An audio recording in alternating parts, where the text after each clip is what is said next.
Herland by Charlotte Perkins Gilman. Chapter 1. A Not Unnatural Enterprise. This is written from memory, unfortunately. If I could have brought with me the material I so carefully prepared, this would be a very different story. Whole books full of notes, carefully copied records, first-hand descriptions, and the pictures tats the worst loss. We had some bird's eyes of the cities and parks, a lot of lovely views of streets, of buildings, outside and in, and some of those gorgeous gardens, and most important of all, of the women themselves. Nobody will ever believe how they looked.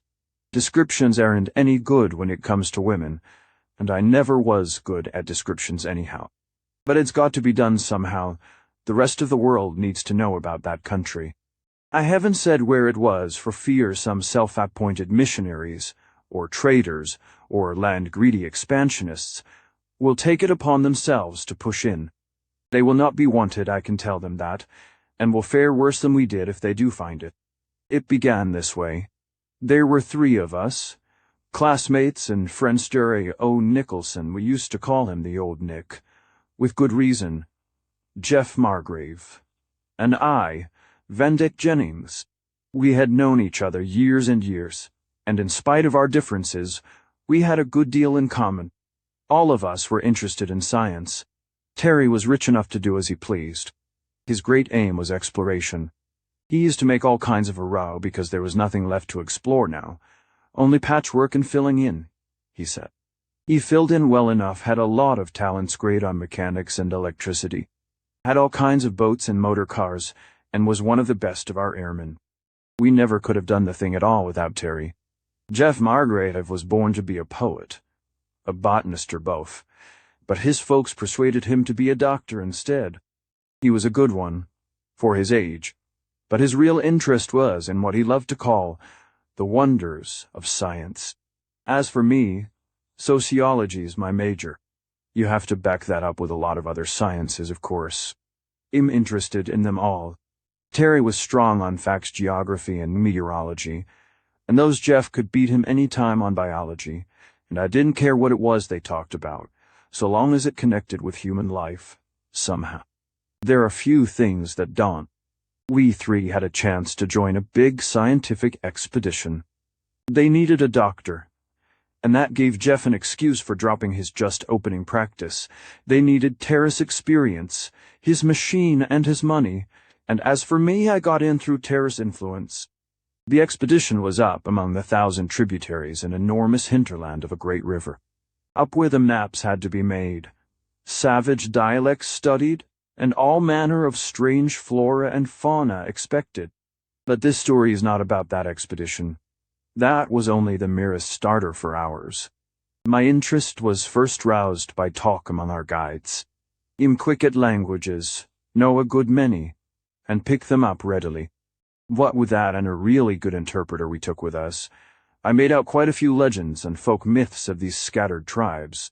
And as we got farther and farther upstream, in a dark tangle of rivers, lakes, morasses, and dense forests, with here and there an unexpected long spur running out from the big mountains beyond, I noticed that more and more of these savages had a story about a strange and terrible woman land in the high distance.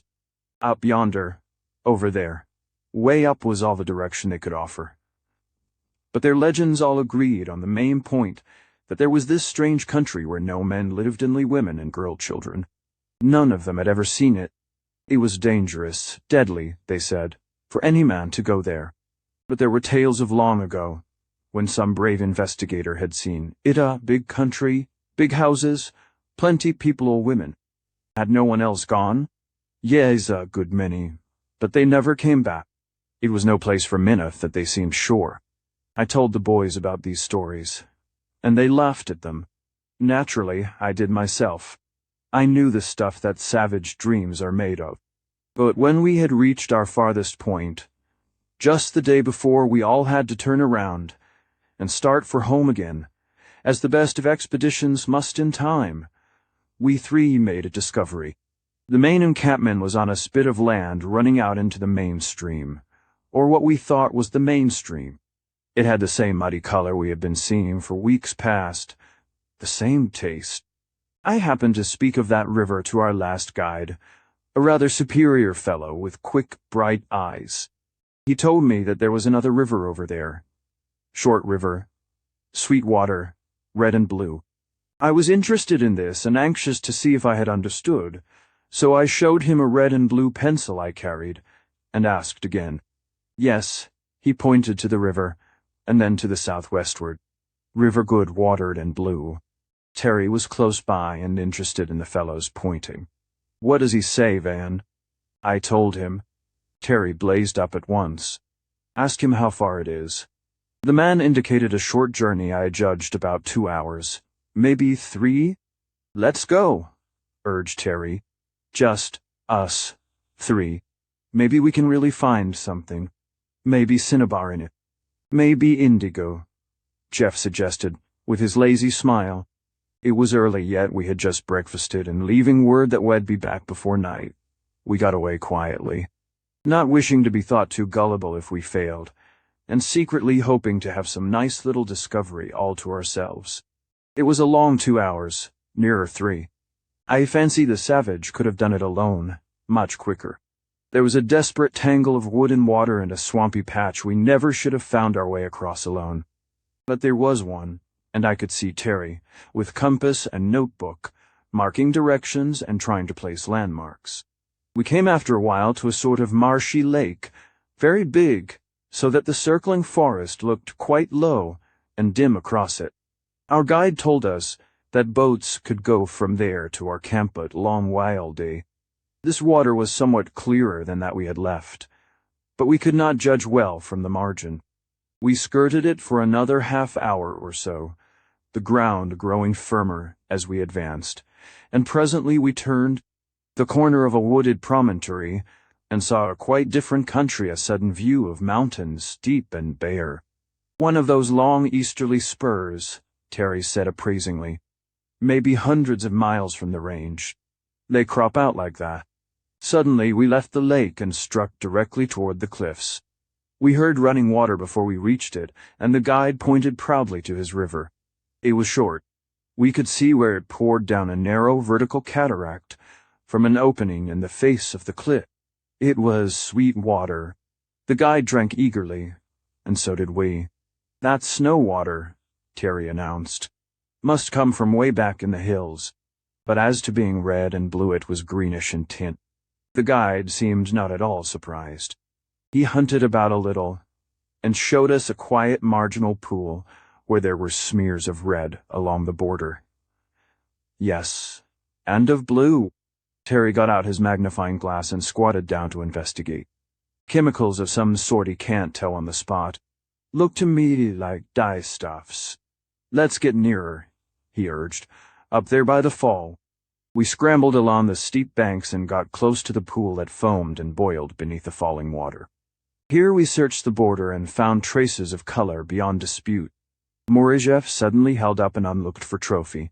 It was only a rag, a long, raveled fragment of cloth.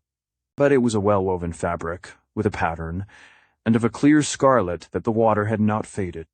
No savage tribe that we had heard of made such fabrics. The guide stood serenely on the bank, well pleased with our excitement. One day, blue-on-day, redonde green, he told us, and pulled from his pouch another strip of bright-hued cloth.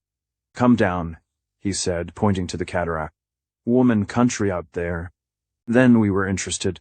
We had our rest and lunch right there and pumped the man for further information. He could tell us only what the others hate, a land of womano men babis, but all girls. No place for men dangerous. Some had gone to sea, none had come back. I could see Tara's jaw set at that. No place for men. Dangerous? He looked as if he might shin up the waterfall on the spot. But the guide would not hear of going up, even if there had been any possible method of scaling that sheer cliff, and we had to get back to our party before night. They might stay if we told them, I suggested. But Terry stopped in his tracks. Look here, fellows, he said. This is our find. Let's not tell those cocky old professors. Let's go on home with M, and then come back just a shave a little expedition of our own. We looked at him, much impressed. There was something attractive to a bunch of unattached young men in finding an undiscovered country of a strictly Amazonian nature. Of course, we didn't believe this story but yet. There is no such cloth made by any of these local tribes, I announced, examining those rags with great care. Somewhere up yonder they spin and weave and dye here as well as we do. That would mean a considerable civilization, Van. There couldn't be such a place here not known about. Oh, well, I don't know. What's that old republic up in the Pyrenees somewhere in Dora? Precious few people know anything about that, and it's been minding its own business for 1,000 years. Then there's Montenegro's splendid little state. You could lose a dozen Montenegros up and down these great ranges. We discussed it hotly all the way back to camp. We discussed it with care and privacy on the voyage home. We discussed it after that, still only among ourselves, while Terry was making his arrangements. He was hot about it. Lucky he had so much money we might have had to beg and advertise for years to start the thing, and then it would have been a matter of public amusement just for the papers. But Theo Nicholson could fix up his big steam yacht, load his specially made big motorboat aboard, and tuck in a dissembled biplane without any more notice than a snip in the society column. We had provisions and preventives and all manner of supplies. His previous experience stood him in good stead there. It was a very complete little outfit. We were to leave the yacht at the nearest safe port and go up that endless river in our motorboat, just the three of us and a pilot. Then drop the pilot when we got to that last stopping place of the previous party, and hunt up that clear water stream ourselves. The motorboat we were going to leave at anchor in that wide, shallow lake. It had a special covering of fitted armor, thin but strong, shut up like a clamshell. Those natives can't get into it, or hurt it, or move it, Terry explained proudly. Well, start our flyer from the lake and leave the boat as a base to come back to. If we come back, I suggested cheerfully, afraid the ladies will eat you? He scoffed. We're not so sure about those ladies, you know, drawled Jeff. There may be a contingent of gentlemen with poisoned arrows or something. You don't need to go if you don't want to, Terry remarked dryly. Go? Oh? You'll have to get an injunction to stop me. Both Jeff and I were sure about that. But we did have differences of opinion, all the long way. An ocean voyage is an excellent time for discussion. Now we had no eavesdroppers. We could loll and loaf in our deck chairs and talk there was nothing else to do. Our absolute lack of facts only made the field of discussion wider. Well, leave papers with our consul where the yacht stays, Terry planned. If we don't come back in, say, a month, they can send a relief party after us. A punitive expedition, I urged. If the ladies do eat us, we must make reprisals. They can locate that last stopping place easy enough, and I've made a sort of chart of that lake and cliff and waterfall. Yes, but how will they get up? Asked Jeff. Same way we do, of course. If 3 valuable American citizens are lost up there, they will follow somehow to say nothing of the glittering attractions of that fair land, let's call it Feminesia. He broke off. You're right, Terry. Once the story gets out, the river will crawl with expeditions and the airships rise like a swarm of mosquitoes. I laughed as I thought of it. We've made a great mistake not to let Mr. Yellow press in on this. Save us. What headlines? Not much, said Terry grimly. This is our party. We're going to find that place alone. What are you going to do with it when you do find it, if you do? Jeff asked mildly. Jeff was a tender soul. I think he thought that country, if there was one, was just blossoming with roses and babies and canaries and tidies and all that sort of thing. And Terry, in his secret heart, had visions of a sort of sublimated summer resort, just girls and girls and girl sand, that he was going to be well. Terry was popular among women, even when there were other men around, and it's not to be wondered at that he had pleasant dreams of what might happen. I could see it in his eyes as he lay there, looking at the long blue rollers slipping by, and fingering that impressive mustache of his. But I thought than that I could form a far clearer idea of what was before us than either of them. "You're all off, boys," I insisted. "If there is such a place, Ian, there does seem some foundation for believing you'll find it's built on a sort of matriarchal principle. That's all. The men have a separate cult of their own, less socially developed than the women, and make them an annual visit, a sort of wedding call. This is a condition known to have existed here's, just a survival. They've got some peculiarly isolated valley or tableland up there, and their primeval customs have survived. That's all there is to it." "How about the boys?" Jeff asked. "Oh, the men take them away as soon as they are 5 or 6, you see. And how about this danger theory all our guides were so sure of? Danger enough, Terry, and we'll have to be mighty careful. Women of that stage of culture are quite able to defend themselves and have no welcome for unseasonable visitors." We talked and talked, and with all my airs of sociological superiority, I was no nearer than any of them. It was funny, though, in the light of what we did find, those extremely clear ideas of ours as to what a country of women would be like. It was no use to tell ourselves and one another that all this was idle speculation. We were idle, and we did speculate, on the ocean voyage and the river voyage too. Admitting the improbability, we'd begin solemnly, and then launch out again. They would fight among themselves, Terry insisted. Women always do. We mustn't look to find any sort of order and organization. "You're dead wrong," Jeff told him.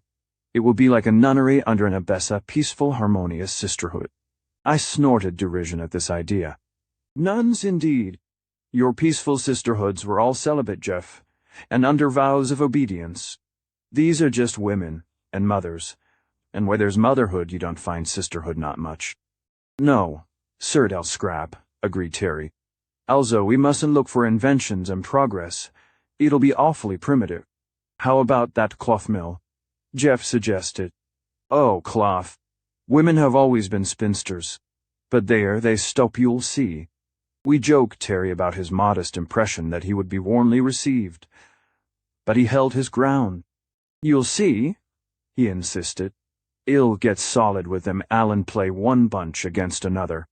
I'll get myself elected king in no time. Well, Solomon will have to take a back seat." "Where do we come in on that deal?" I demanded. "Aren't we viziers or anything?" "Couldn't risk it," he asserted solemnly. "You might start a revolution, probably would." "No, you'll have to be beheaded, or bowstrung, or whatever the popular method of execution is." "You'd have to do it yourself, remember," grinned Jack. "No husky black slaves and Mamelukes. And there'd be 2 of us, and only 1 of you, Evan." Jeff's ideas and Terrace were so far apart that sometimes it was all I could do to keep the peace between them. Jeff idealized women in the best Southern style. He was full of chivalry and sentiment and all that, and he was a good boy. He lived up to his ideals. You might say Terry did too, if you can call his views about women anything so polite as ideals. I always liked Terry. He was a man's man, very much so, generous and brave and clever, but I don't think any of us in college days was quite pleased to have him with our sisters. We weren't very stringent, heavens no, but Terry was the limit. Later on why, of course a man's life is his own, we held, and asked no questions. But barring a possible exception in favor of a not impossible wife, or of his mother, or, of course, the fair relatives of his friends, Terrace's idea seemed to be that pretty women were just so much game, and homely ones not worth considering. It was really unpleasant sometimes to see the notions he had. But I got out of patience with Jeff, too. He had such rose-colored halos on his women folks. I held the middle ground, highly scientific, of course, and used to argue learnedly about the physiological limitations of the sex. We were not in the least advanced on the woman question, any of us then. So we joked and disputed and speculated, and after an interminable journey, we got to our old camping place at last. It was not hard to find the river, just poking along that side till we came to it, and it was navigable as far as the lake.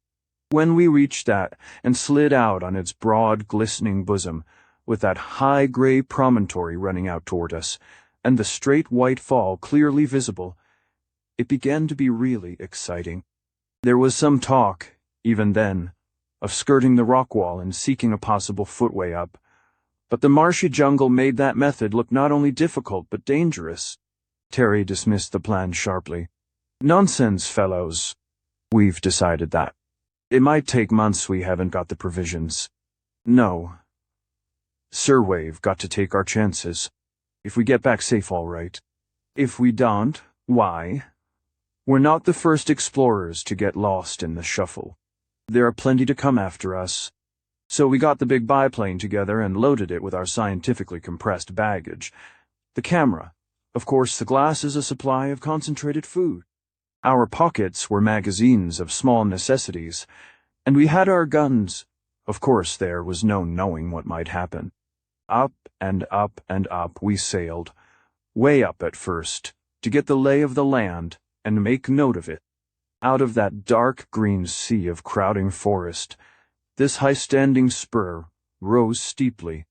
It ran back on either side, apparently, to the far-off white-crowned peaks in the distance, themselves probably inaccessible. "Let's make the first trip geographical," I suggested. "Spy out the land and drop back here for more gasoline. With your tremendous speed, we can reach that range and back all right. Then we can leave a sort of nap on board for that relief expedition." "There's sense in that," Terry agreed. "I'll put off being king of Ladyland for one more day." So we made a long skirting voyage, turned the point of the cape which was close by, ran up one side of the triangle at our best speed, crossed over the base where it left the higher mountains, and so back to our lake by moonlight. "That's not a bad little kingdom," we agreed when it was roughly drawn and measured. We could tell the size fairly by our speed, and from what we could see of the sides and the icy ridge at the back end, it's a pretty enterprising savage who would manage to get into it, Jeff said. Of course we had looked at the land itself eagerly, but we were too high and going too fast to see much. It appeared to be well forested about the edges, but in the interior there were wide plains, and everywhere park-like meadows and open places. There were cities, too, that I insisted. It looked well. It looked like any other country, a civilized one, I mean. We had to sleep after that long sweep through the air, but we turned out early enough next day, and again we rose softly up the height till we could top the crowning trees and see the broad fair land at our pleasure. Semi-tropical. Looks like a first-rate climate. It's wonderful what a little height will do for temperature. Terry was studying the forest growth. "Little height? Is that what you call little?" I asked. Our instruments measured it clearly. We had not realized the long, gentle rise from the coast, perhaps. "Mighty lucky piece of land, I call it," Terry pursued. "Now for the folks who've had enough scenery." So we sailed low, crossing back and forth, quartering the country as we went, and studying it.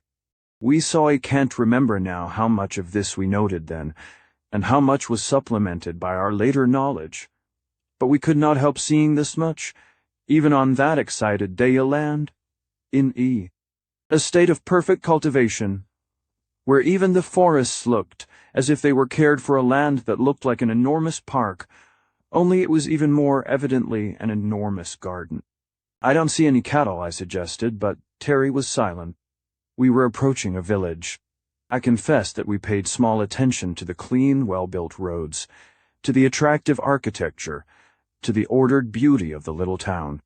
We had our glasses out, even Terry, setting his machine for a spiral glide, clapped the binoculars to his eyes. They heard our whirring screw. They ran out of the houses they gathered in from the fields, swift-running light figures, crowds of them. We stared and stared until it was almost too late to catch the levers, sweep off and rise again, and then we held our peace for a long run upward. "Gosh," said Terry after a while. "Only women there and children," Jeff urged excitedly. "But they look why. This is a civilized country," I protested. "There must be men." "Of course there are men," said Terry. "Come on, let's find 'em." He refused to listen to Jeff's suggestion that we examine the country further before we risked leaving our machine. "There's a fine landing place right there where we came over," he insisted, and it was an excellent 1A wide flat-topped rock, overlooking the lake and quite out of sight from the interior. "They won't find this in a hurry," he asserted, as we scrambled with the utmost difficulty down to safer footing. Come on, boys, there were some good lookers in that bunch. Of course it was unwise of us. It was quite easy to see afterward that our best plan was to have studied the country more fully before we left our swooping airship and trusted ourselves to mere foot service. But we were 3 young men. We had been talking about this country for over a year, hardly believing that there was such a place, and now we were in it. It looked safe and civilized enough, and among those upturned, crowding faces, though some were terrified enough, there was great beauty on that we all agreed. "Come on," cried Terry, pushing forward. "Oh, come on. Here goes for Herland." Chapter 2. Rash Advances. Not more than 10 or 15 miles, we judged it from our landing rock, to that last village. For all our eagerness, we thought it wise to keep to the woods and go carefully. Even Terra's ardor was held in check by his firm conviction that there were men to be met, and we saw to it that each of us had a good stock of cartridges. They may be scarce, and they may be hidden away somewhere as some kind of a matriarchate, as Jeff tells us for that matter. They may live up in the mountains yonder, and keep the women in this part of the country sort of a national harem. But there are men somewhere. Didn't you see the babies? We had all seen babies. Children big and little, everywhere that we had come near enough to distinguish the people. And though by dress we could not be sure of all the grown persons, still there had not been one man that we were certain of. I always liked that Arab saying, "First tie your camel and then trust in the Lord," Jeff murmured. So we all had our weapons in hand, and stole cautiously through the forest. Terry studied it as we progressed. "Talk of civilization," he cried softly in restrained enthusiasm. "I never saw a forest so petted, even in Germany. Look, there's not a dead bough vines are trained actually." And see, here stopped and looked about him, calling Jeff's attention to the kinds of trees. They left me for a landmark and made a limited excursion on either side. Food-bearing, practically all of them, they announced returning. The rest, splendid hardwood. Call this a forest. It's an... Ha! Good thing to have a botanist on hand, I agreed. Sure there are no medicinal ones? Or any for pure ornament? As a matter of fact, they were quite right. These towering trees were under as careful cultivation as so many cabbages. In other conditions, we should have found those woods full of fair foresters and fruit-gatherers. But an airship is a conspicuous object, and by no means quiet-handed women are cautious.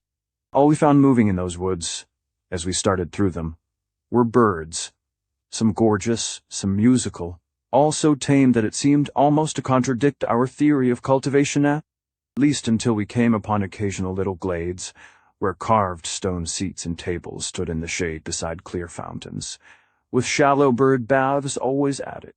"They don't kill birds, and apparently they do kill cats," Terry declared. "Must be men here. Hark!" We had heard something not in the least like a bird song, and very much like a suppressed whisper of laughter. Little happy sound, instantly smothered. We stood like so many pointers, and then used our glasses, swiftly, carefully. "It couldn't have been far off," said Terry excitedly. "How about this big tree?" There was a very large and beautiful tree in the glade we had just entered, with thick, wide-spreading branches that sloped out in lapping fans like a beech or pine. It was trimmed underneath some 20 feet up, and stood there like a huge umbrella with circling seats beneath. "Look," he pursued. "There are short stumps of branches left to climb on. There's someone up that tree, I believe."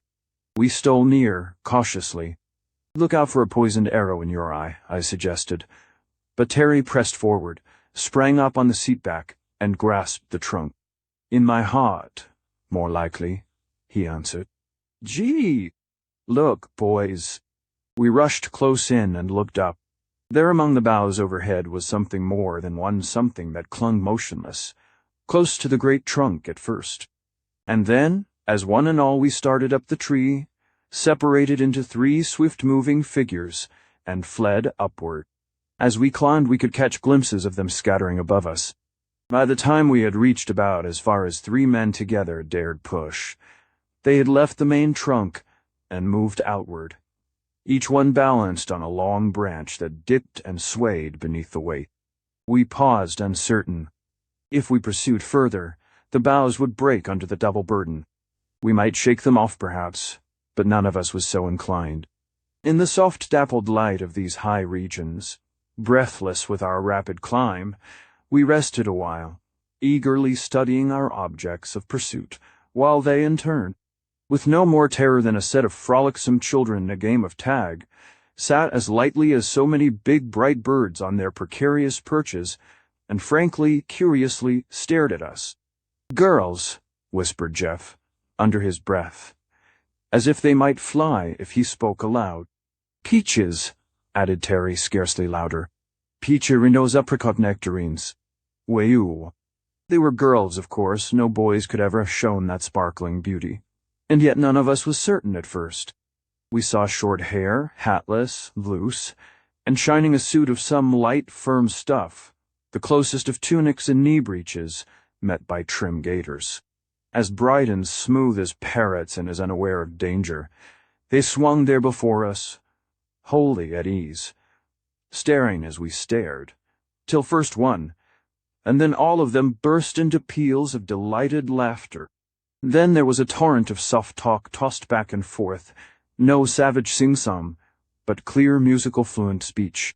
We met their laughter cordially, and doffed our hats to them, at which they laughed again, delightedly. Then Terry, wholly in his element, made a polite speech, with explanatory gestures, and proceeded to introduce us, with pointing finger.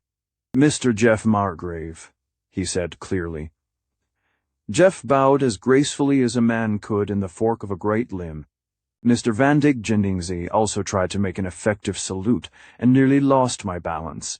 Then Terry laid his hand upon his chest, a fine chest he had too, and introduced himself. He was braced carefully for the occasion, and achieved an excellent obeisance. Again they laughed delightedly, and the one nearest me followed his tactics. "Celis," she said distinctly, pointing to the one in blue alalamath, one and rose then, with a vivid imitation of Terra's impressive manner.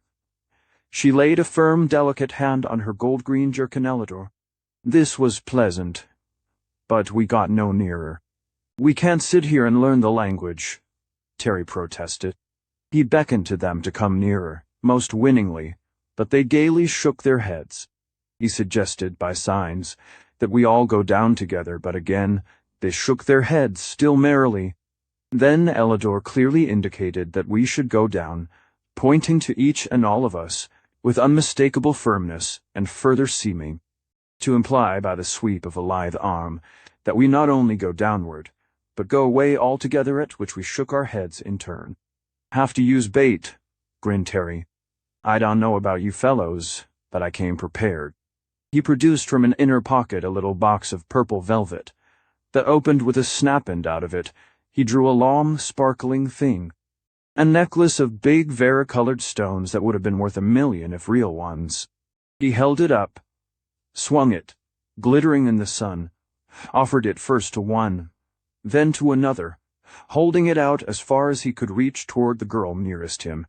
He stood braced in the fork, held firmly by one hand the other, swinging his bright temptation, reached far out along the bough, but not quite to his full stretch.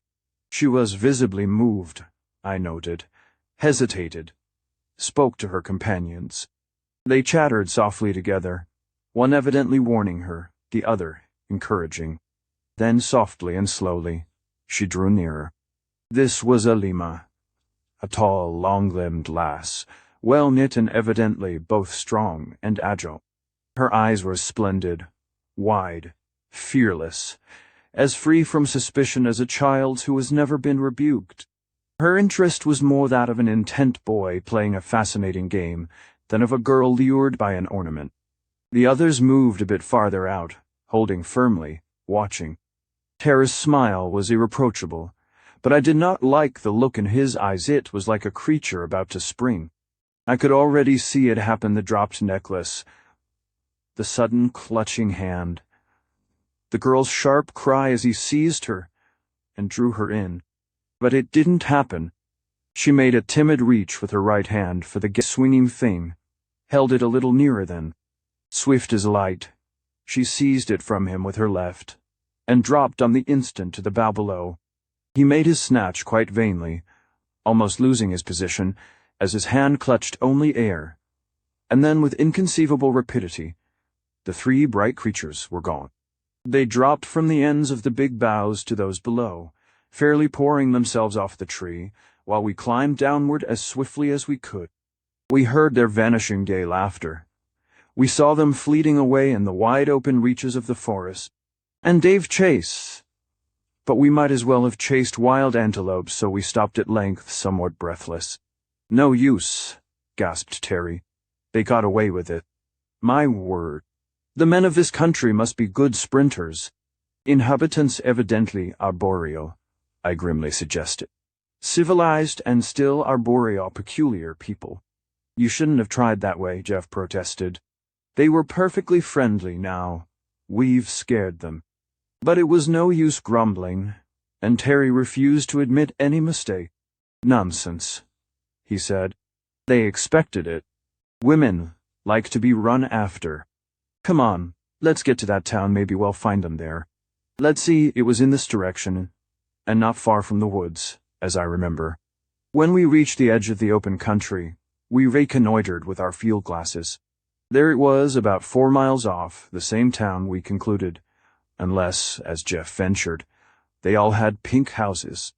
The broad green fields and closely cultivated gardens sloped away at our feet, a long, easy slant, with good roads winding pleasantly here and there, and narrower paths besides. "Look at that!" cried Jeff suddenly. "There they go!" Sure enough, close to the town, across a wide meadow, 3 bright-hued figures were running swiftly. How could they have got that far in this time? "It can't be the same ones," I urged. But through the glasses we could identify our pretty tree climbers quite plainly, at least by costume. Terry watched them. We all did, for that matter, till they disappeared among the houses. Then he put down his glass and turned to us, drawing a long breath. "Mother of Mike, boys, what gorgeous girls! To climb like that! To run like that, and afraid of nothing. This country suits me all right. Let's get ahead." "Nothing venture, nothing have," I suggested, but Terry preferred faint heart near one fair lady. We set forth in the open, walking briskly. "If there are any men, we'd better keep an eye out," I suggested, but Jeff seemed lost in heavenly dreams, and Terry in highly practical plans. What a perfect road! What a heavenly country! "See the flowers, will you?" This was Jeff, always an enthusiast, but we could agree with him fully. The road was some sort of hard manufactured stuff, sloped slightly to shed rain, with every curve and grade and gutter as perfect as if it were Europe's best. "No man, eh?" sneered Terry. On either side, a double row of trees shaded the footpaths between the trees, bushes or vines, all fruit-bearing. Now and then seats and little wayside fountains, everywhere flowers. "We'd better import some of these ladies, and to park in the United States," I suggested. "Mighty nice place they've got here." We rested a few moments by one of the fountains, tested the fruit that looked ripe, and went on, impressed, for all our gay bravado, by the sense of quiet potency which lay about us. Here was evidently a people highly skilled, efficient, caring for their country as a florist cares for his costliest orchids. Under the soft, brilliant blue of that clear sky, in the pleasant shade of those endless rows of trees, we walked unharmed, the placid silence broken only by the birds. Presently there lay before us, at the foot of a long hill, the town or village we were aiming for. We stopped and studied it. Jeff drew a long breath. "I wouldn't have believed a collection of houses could look so lovely," he said. "They've got architects and landscape gardeners in plenty, that's sure," agreed Terry. I was astonished myself. You see, I come from California, and there's no country lovelier, but when it comes to towns, I have often groaned at home to see the offensive mess man made in the face of nature, even though I'm no art sharp, like Jeff. But this place, it was built mostly of a sort of dull rose-colored stone, with here and there some clear white houses, and it lay abroad among the green groves and gardens, like a broken rosary of pink coral. "Those big white ones are public buildings, evidently," Terry declared. "This is no savage country, my friend. But no, man. Boys, it behooves us to go forward most politely." The place had an odd look, more impressive as we approached. "It's like an exposition. It's too pretty to be true. Plenty of palaces, but we're out of homes. Oh, there are little ones enough. But it certainly was different from any towns we had ever seen." "There's no dirt," said Jeff suddenly. "There's no smoke," he added after a little. "There's no noise," I offered, but Terry snubbed methods. "Because they are laying low for us, we'd better be careful how we go in there." Nothing could induce him to stay out, however, so we walked on. Everything was beauty, order, perfect cleanness, and the pleasantest sense of home over it all. As we neared the center of the town, the houses stood thicker, ran together as it were, grew into rambling palaces grouped among parks and open squares, something as college buildings stand in their quiet greens. And then, turning a corner, we came into a broad paved space and saw before us a band of women standing close together in even order, evidently waiting for us. We stopped a moment and looked back. The street behind was closed by another band, marching steadily, shoulder to shoulder. We went on. There seemed no other way to go, and presently found ourselves quite surrounded by this close-massed multitude, women, all of them. But they were not young. They were not old. They were not, in the girl sense, beautiful. They were not in the least ferocious. And yet, as I looked from face to face, calm, grave, wise, wholly unafraid, evidently assured and determined, I had the funniest feeling, very early feeling that I traced back and back in memory, until I caught up with it at last. It was that sense of being hopelessly in the wrong that I had so often felt in early youth when my short leg's utmost effort failed to overcome the fact that I was late to school. Jeff felt it too. I could see he did. We felt like small boys, very small boys, caught doing mischief in some gracious lady's house. But Terry showed no such consciousness. I saw his quick eyes darting here and there, estimating numbers, measuring distances, judging chances of escape. He examined the close ranks about us, reaching back far on every side, and murmured softly to me, "Every one of 'em over 40, as I'm a sinner." Yet they were not old women. Each was in the full bloom of rosy health, erect, serene, standing sure-footed and light as any pugilist. They had no weapons, and we had, but we had no wish to shoot. "I'd as soon shoot my aunts," muttered Terry again. "What do they want with us, anyhow?" "They seem to mean business." But in spite of that businesslike aspect, he determined to try his favorite tactics. Terry had come armed with a theory. He stepped forward with his brilliant, ingratiating smile, and made low obeisance to the women before him. Then he produced another tribute, a broad, soft scarf of filmy texture, rich in color and pattern.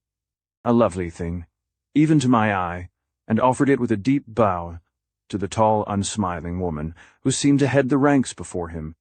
She took it with a gracious nod of acknowledgment, and passed it on to those behind her. He tried again, this time bringing out a circlet of rhinestones, a glittering crown that should have pleased any woman on earth.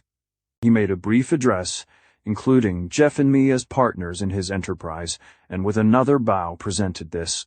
Again his gift was accepted and, as before, passed out of sight. If they were only younger, he muttered between his teeth.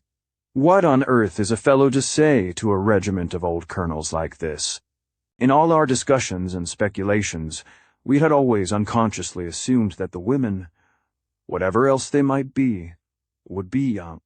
Most men do think that way, I fancy. Woman in the abstract is young, and, we assume, charming.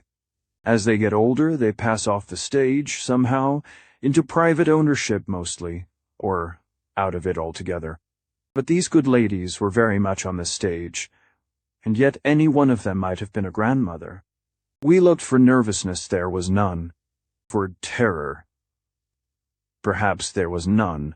For uneasiness, for curiosity, for excitement, and all we saw was what might have been a vigilance committee of women doctors, as cool as cucumbers, and evidently meaning to take us to task for being there. 6 of them stepped forward now, one on either side of each of us, and indicated that we were to go with them. We thought it best to accede, at first anyway, and marched along, one of these close at each elbow, and the others in close masses behind, on both sides. A large building opened before us, a very heavy, thick-walled, impressive place, big and old-looking, of grey stone, not like the rest of the town. This won't do, said Terry to us quickly. We mustn't let them get us in this, boys. All together now. We stopped in our tracks. We began to explain, to make signs pointing away toward the big forest indicating that we would go back to Itat once.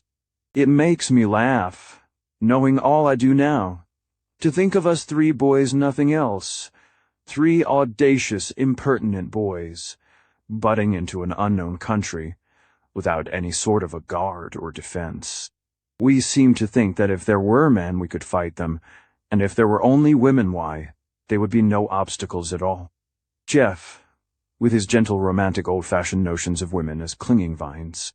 Terry, with his clear, decided, practical theories that there were 2 kinds of women, those he wanted, and those he didn't. Desirable and undesirable was his demarcation. The latter as a large class, but negligible. I had never thought about them at all. And now here they were, in great numbers, evidently indifferent to what he might think, evidently determined on some purpose of their own regarding him, and apparently well able to enforce their purpose. We all thought hard just then. It had not seemed wise to object to going with them, even if we could have our one chance was friendliness, a civilized attitude on both sides. But once inside that building, there was no knowing what these determined ladies might do to us. Even a peaceful detention was not to our minds, and when we named it imprisonment, it looked even worse. Zoe made a stand, trying to make clear that we preferred the open country. One of them came forward with a sketch of our flyer, asking by signs if we were the aerial visitors they had seen. This we admitted. They pointed to it again, and to the outlying country, in different directions, but we pretended we did not know where it was. And in truth we were not quite sure, and gave a rather wild indication of its whereabouts. Again they motioned us to advance, standing so packed about the door that there remained but the one straight path open. All around us, and behind, they were massed solidly. There was simply nothing to do but go forward or fight. We held a consultation. I never fought with women in my life, said Terry, greatly perturbed, but am not going in there. I'm not going to be herded in as if we were in a cattle chute. We can't fight them, of course, Jeff urged. They're all women, in spite of their nondescript clothes. Nice women. 2 good, strong, sensible faces. I guess we'll have to go in. We may never get out if we do, I told them. Strong and sensible, yes, but I'm not so sure about the good. Look at those faces.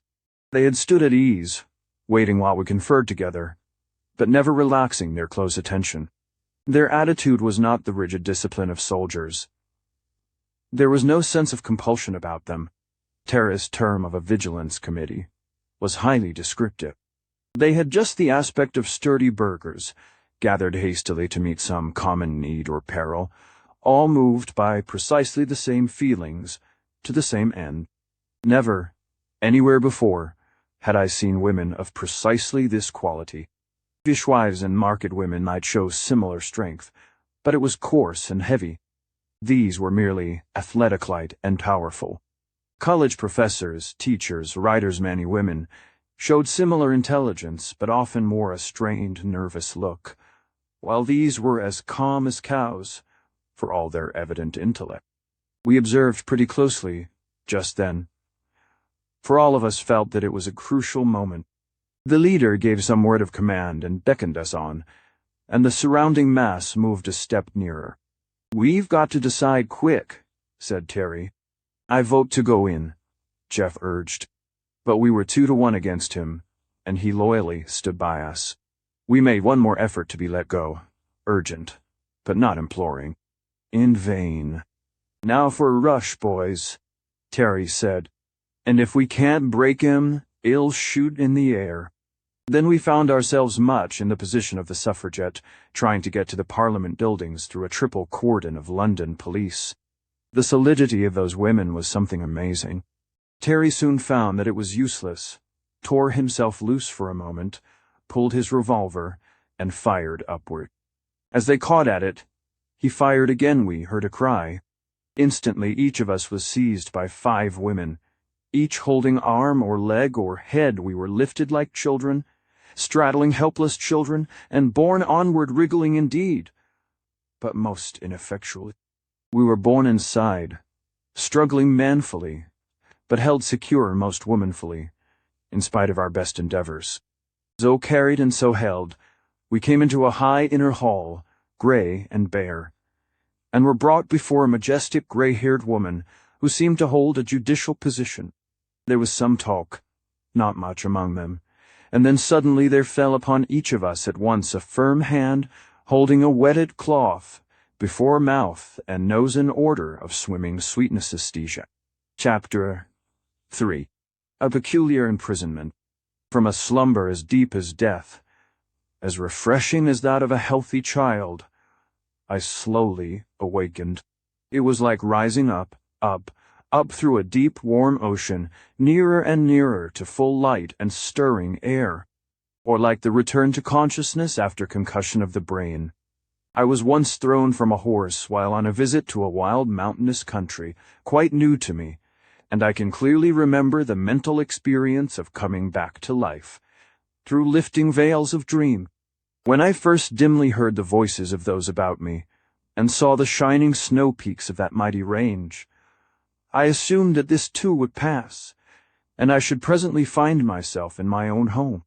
That was precisely the experience of this awakening, receding waves of half-caught, swirling vision, memories of home, the steamer, the boat, the airship, the forest at last all sinking away one after another, till my eyes were wide open, my brain clear, and I realized what had happened. The most prominent sensation was of absolute physical comfort. I was lying in a perfect bed, long, broad, smooth, firmly soft, and level, with the finest linen, some warm light quilt of blanket, and a counterpane that was a joy to the eye. The sheet turned down some 15 inches, yet I could stretch my feet at the foot of the bed, free but warmly covered. I felt as light and clean as a white feather. It took me some time to conscientiously locate my arms and legs, to feel the vivid sense of life radiate from the awakening center to the extremities. A big room, high and wide, with many lofty windows whose closed blinds let through soft, green-lit air, a beautiful room. In proportion, in color, in smooth simplicity, a scent of blossoming gardens outside. I lay perfectly still, quite happy, quite conscious, and yet not actively realizing what had happened till I heard Terry. "Gosh," was what he said. I turned my head. There were 3 beds in this chamber, and plenty of room for them. Terry was sitting up, looking about him, alert as ever. His remark, though not loud, roused Jeff also. We all sat up. Terry swung his legs out of bed, stood up, stretched himself mightily. He was in a long nightrobe, a sort of seamless garment, undoubtedly comfortable though, all found ourselves so covered. Shoes were beside each bed, also quite comfortable and good-looking, though by no means like our own. We looked for our clothes, they were not there, nor anything of all the varied contents of our pockets. A door stood somewhat ajar. It opened into a most attractive bathroom, copiously provided with towels, soap, mirrors, and all such convenient comforts, with indeed our toothbrushes and combs, our notebooks, and, thank goodness, our watches, but no clothes. Then we made a search of the big room again, and found a large, airy closet, holding plenty of clothing, but not ours. "A council of war," demanded Terry. "Come on back to bed, the bed's all right anyhow. Now then, my scientific friend, let us consider our case dispassionately." He meant me. But Jeff seemed most impressed. "They haven't hurt us in the least," he said. "They could have killed you, sir, or anything, and I never felt better in my life." "That argues that they are all women," I suggested, "and highly civilized. You know, you hit one in the last scrimmage. I heard her sing out, and we kicked awfully." Terry was grinning at us. "So you realize what these ladies have done to us?" he pleasantly inquired. "They have taken away all our possessions, all our clothes, every stitch. We have been stripped and washed and put to bed like so many yearling babies be, these highly civilized women." Jeff actually blushed. He had a poetic imagination.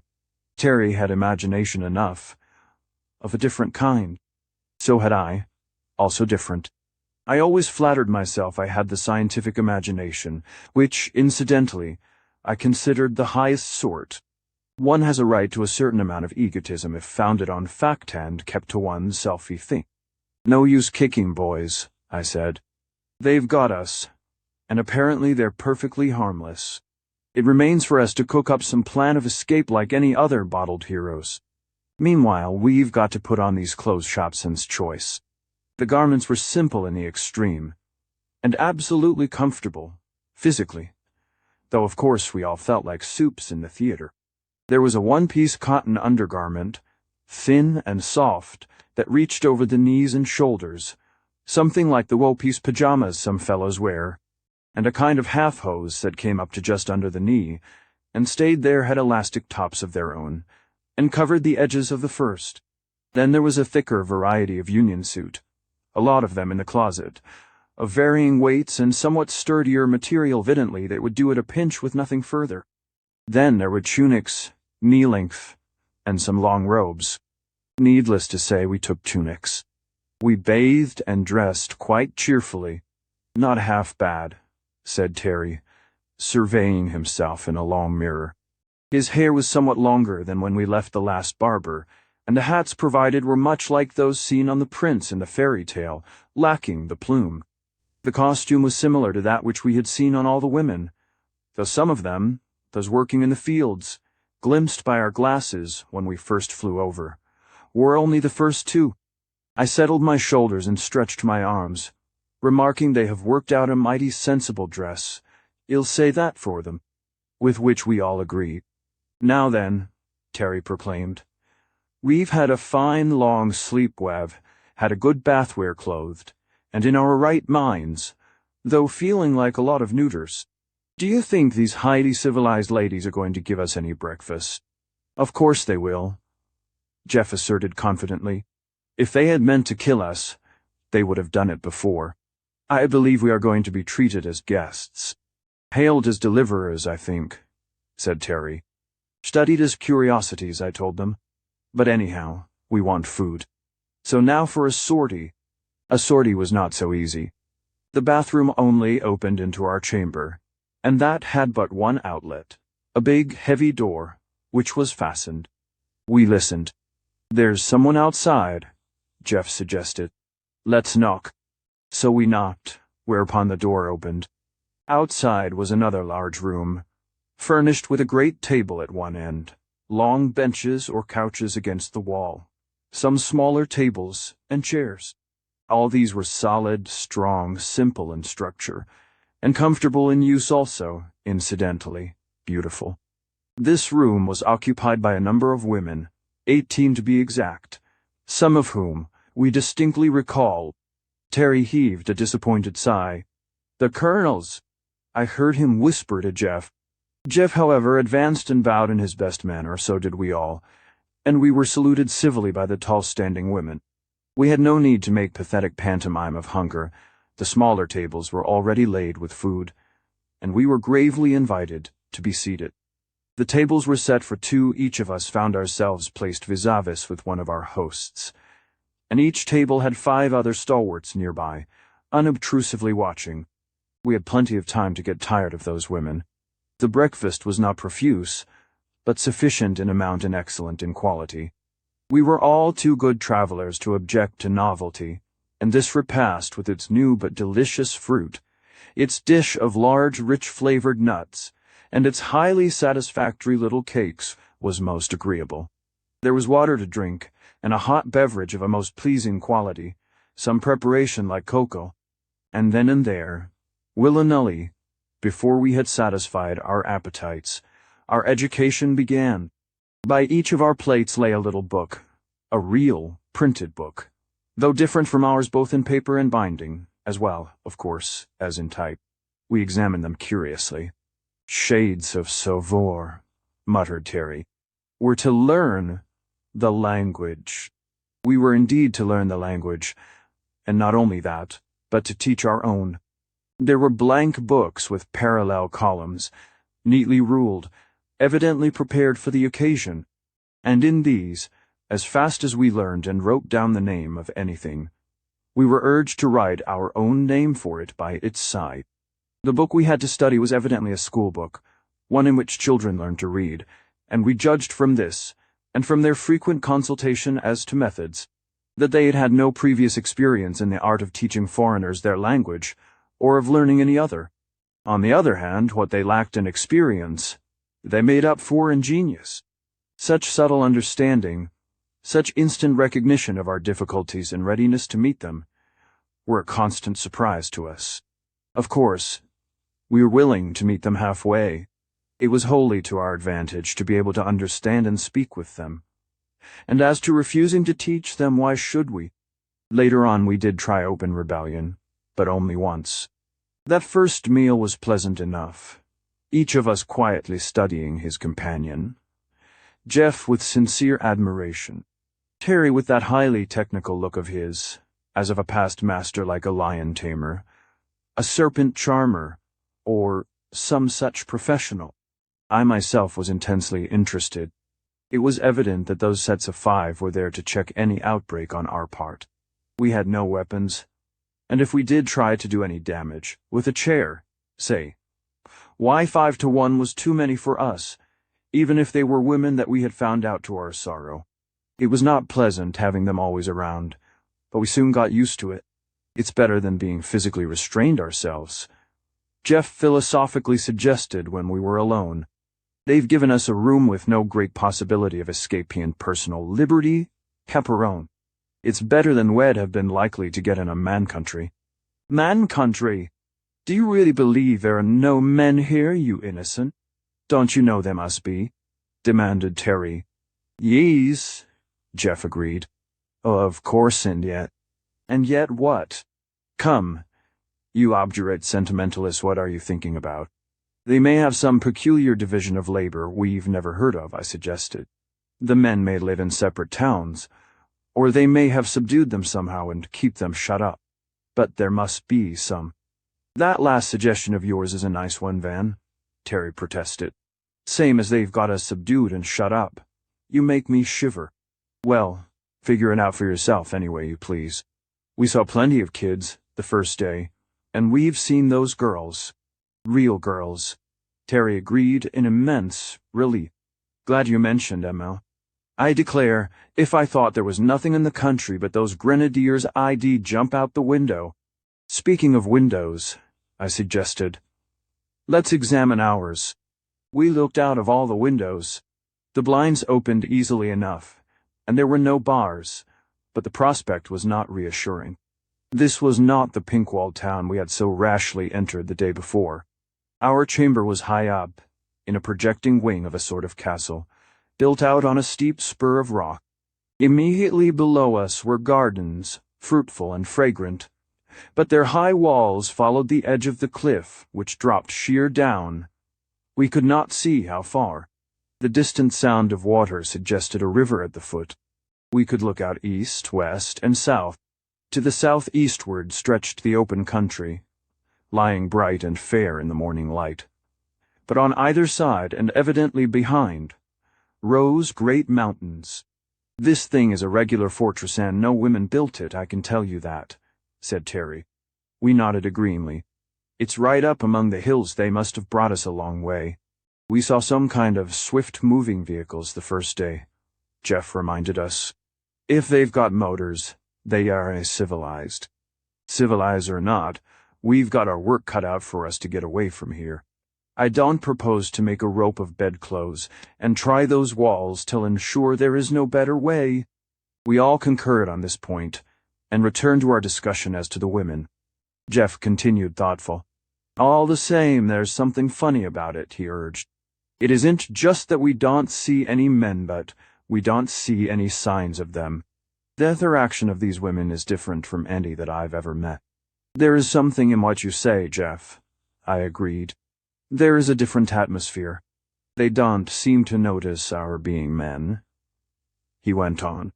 "They treat us well just as they do one another. It's as if our being men was a minor incident." I nodded. I'd noticed it myself. But Terry broke in rudely. "Fiddlesticks," he said. "It's because of their advanced age. They're all grandmas. I tell you, or ought to be. Great aunts, anyhow. Those girls were girls all right, weren't they?" "Yes," Jeff agreed, still slowly. "But they weren't afraid. They flew up that tree and hid, like schoolboys caught out of bounds, not like shy girls. And they ran like marathon winter seal. Admit that, Terry," he added. Terry was moody as the days passed.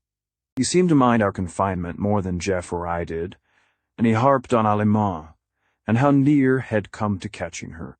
"If I had," he would say rather savagely, "we'd have had a hostage and could have made terms." But Jeff was getting on excellent terms with his tutor, and even his guards, and so was I. It interested me profoundly to note and study the subtle difference between these women and other women, and try to account for them. In the matter of personal appearance, there was a great difference. They all wore short hair, some few inches at most, some curly, some not all light and clean and fresh-looking. If their hair was only long, Jeff would complain. They would look so much more feminine. I rather liked it myself, after I got used to it. Why we should so admire a woman's crown of hair and not admire a Chinaman's queue is hard to explain, except that we are so convinced that the long hair belongs to a woman, whereas the mane in horses is on both, and in lions, buffaloes, and such creatures only on the male. But I did miss it at first. Our time was quite pleasantly filled. We were free of the garden below our windows, quite long in its irregular, rambling shape, bordering the cliff. The walls were perfectly smooth and high, ending in the masonry of the building, and as I studied the great stones, I became convinced that the whole structure was extremely old. It was built like the pre-Incan architecture in Peru, of enormous monoliths, fitted as closely as mosaics. "These folks have a history, that's sure," I told the others. "And some time they were fighters, else why a fortress?" I said we were free of the garden, but not wholly alone in it. There was always a string of those uncomfortably strong women sitting about, always one of them watching us even if the others were reading, playing games, or busy at some kind of handiwork. "When I see them knit," Terry said, "I can almost call them feminine. That doesn't prove anything." Jeff promptly replied, "Scotch shepherds knit always knitting." "When we get out," Terry stretched himself and looked at the far peaks, "when we get out of this and get to where the real women, or the mothers and the girls." "Well, what'll we do then?" I asked, rather gloomily. "How do you know we'll ever get out?" This was an unpleasant idea which we unanimously considered, returning with earnestness to our studies. "If we are good boys and learn our lessons well," I suggested. If we are quiet and respectful and polite, and they are not afraid of us, then perhaps they will let us out. And anyway, when we do escape, it is of immense importance that we know the language. Personally, I was tremendously interested in that language, and seeing they had books, was eager to get at them, to dig into their history, if they had one. It was not hard to speak, smooth and pleasant to the ear, and so easy to read and write that I marveled at it. They had an absolutely phonetic system. The whole thing was as scientific as Esperanto, yet bore all the marks of an old and rich civilization. We were free to study as much as we wished, and were not left merely to wander in the garden for recreation, but introduced to a great gymnasium, partly on the roof and partly in the story below. Here we learned real respect for our tall guards. No change of costume was needed for this work, save to lay off outer clothing. The first one was as perfect a garment for exercise as need be devised, absolutely free to move in, and, I had to admit, much better looking than our usual one. 40 over 40-some of M50. I betanned look at 'em, grumbled Terry in reluctant admiration. There were no spectacular acrobatics, such as only the young can perform, but for all-around development they had a most excellent system. A good deal of music went with it, with posture dancing, and sometimes gravely beautiful processional performances. Jeff was much impressed by it. We did not know then how small a part of their physical culture methods this really was, but found it agreeable to watch, and to take part in. Oh yes, we took part all right. It wasn't absolutely compulsory, but we thought it better to please. Terry was the strongest of us, though I was wiry and had good staying power, and Jeff was a great sprinter and hurdler. But I can tell you those old ladies gave us cards and spades. They ran like deer, by which I mean that they ran not as if it was a performance, but as if it was their natural gait. We remembered those fleeting girls of our first bright adventure, and concluded that it was. They leapt like deer, too, with a quick folding motion of the legs, drawn up and turned to one side with a sidelong twist of the body. I remembered the sprawling, spread-eagle way in which some of the fellows used to come over the liney and tried to learn the trick. We did not easily catch up with these experts, however. Never thought I'd live to be bossed by a lot of elderly lady acrobats, Terry protested. They had games, too, a good many of them, but we found them rather uninteresting at first.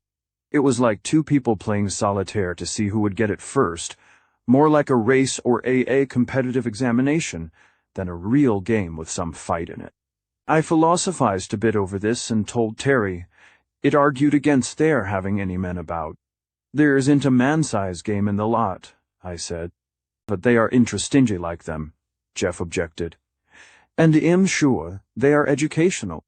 I'm sick and tired of being educated, Terry protested. Fancy going to a dame school at our age. I want to get out. But we could not get out. And we were being educated swiftly. Our special tutors rose rapidly in our esteem. They seemed of rather finer quality than the guards, though all were on terms of easy friendliness. Mine was named Summel, Jeff Sava, and Terrace Moadine.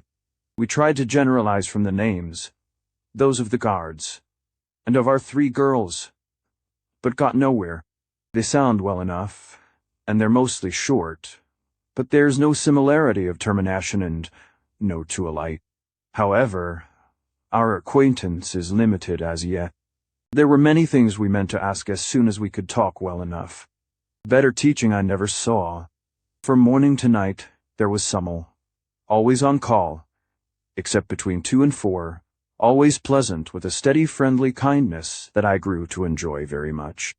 Jeff said Ms. Zavahe would put on a title, though they apparently had none was a darling, that she reminded him of all. His Aunt Esther at home, but Terry refused to be won, and rather jeered at his own companion when we were alone. I'm sick of it, he protested. Sick of the whole thing. Here we are, cooped up as helpless as a bunch of 3-year-old orphans, and being taught what they think is necessary whether we like it or not. Confound their old-maid impudence. Nevertheless, we were taught. They brought in a raised map of their country, beautifully made, and increased our knowledge of geographical terms, but when we inquired for information as to the country outside, they smilingly shook their heads. They brought pictures, not only the engravings in the books, but colored studies of plants and trees and flowers and birds.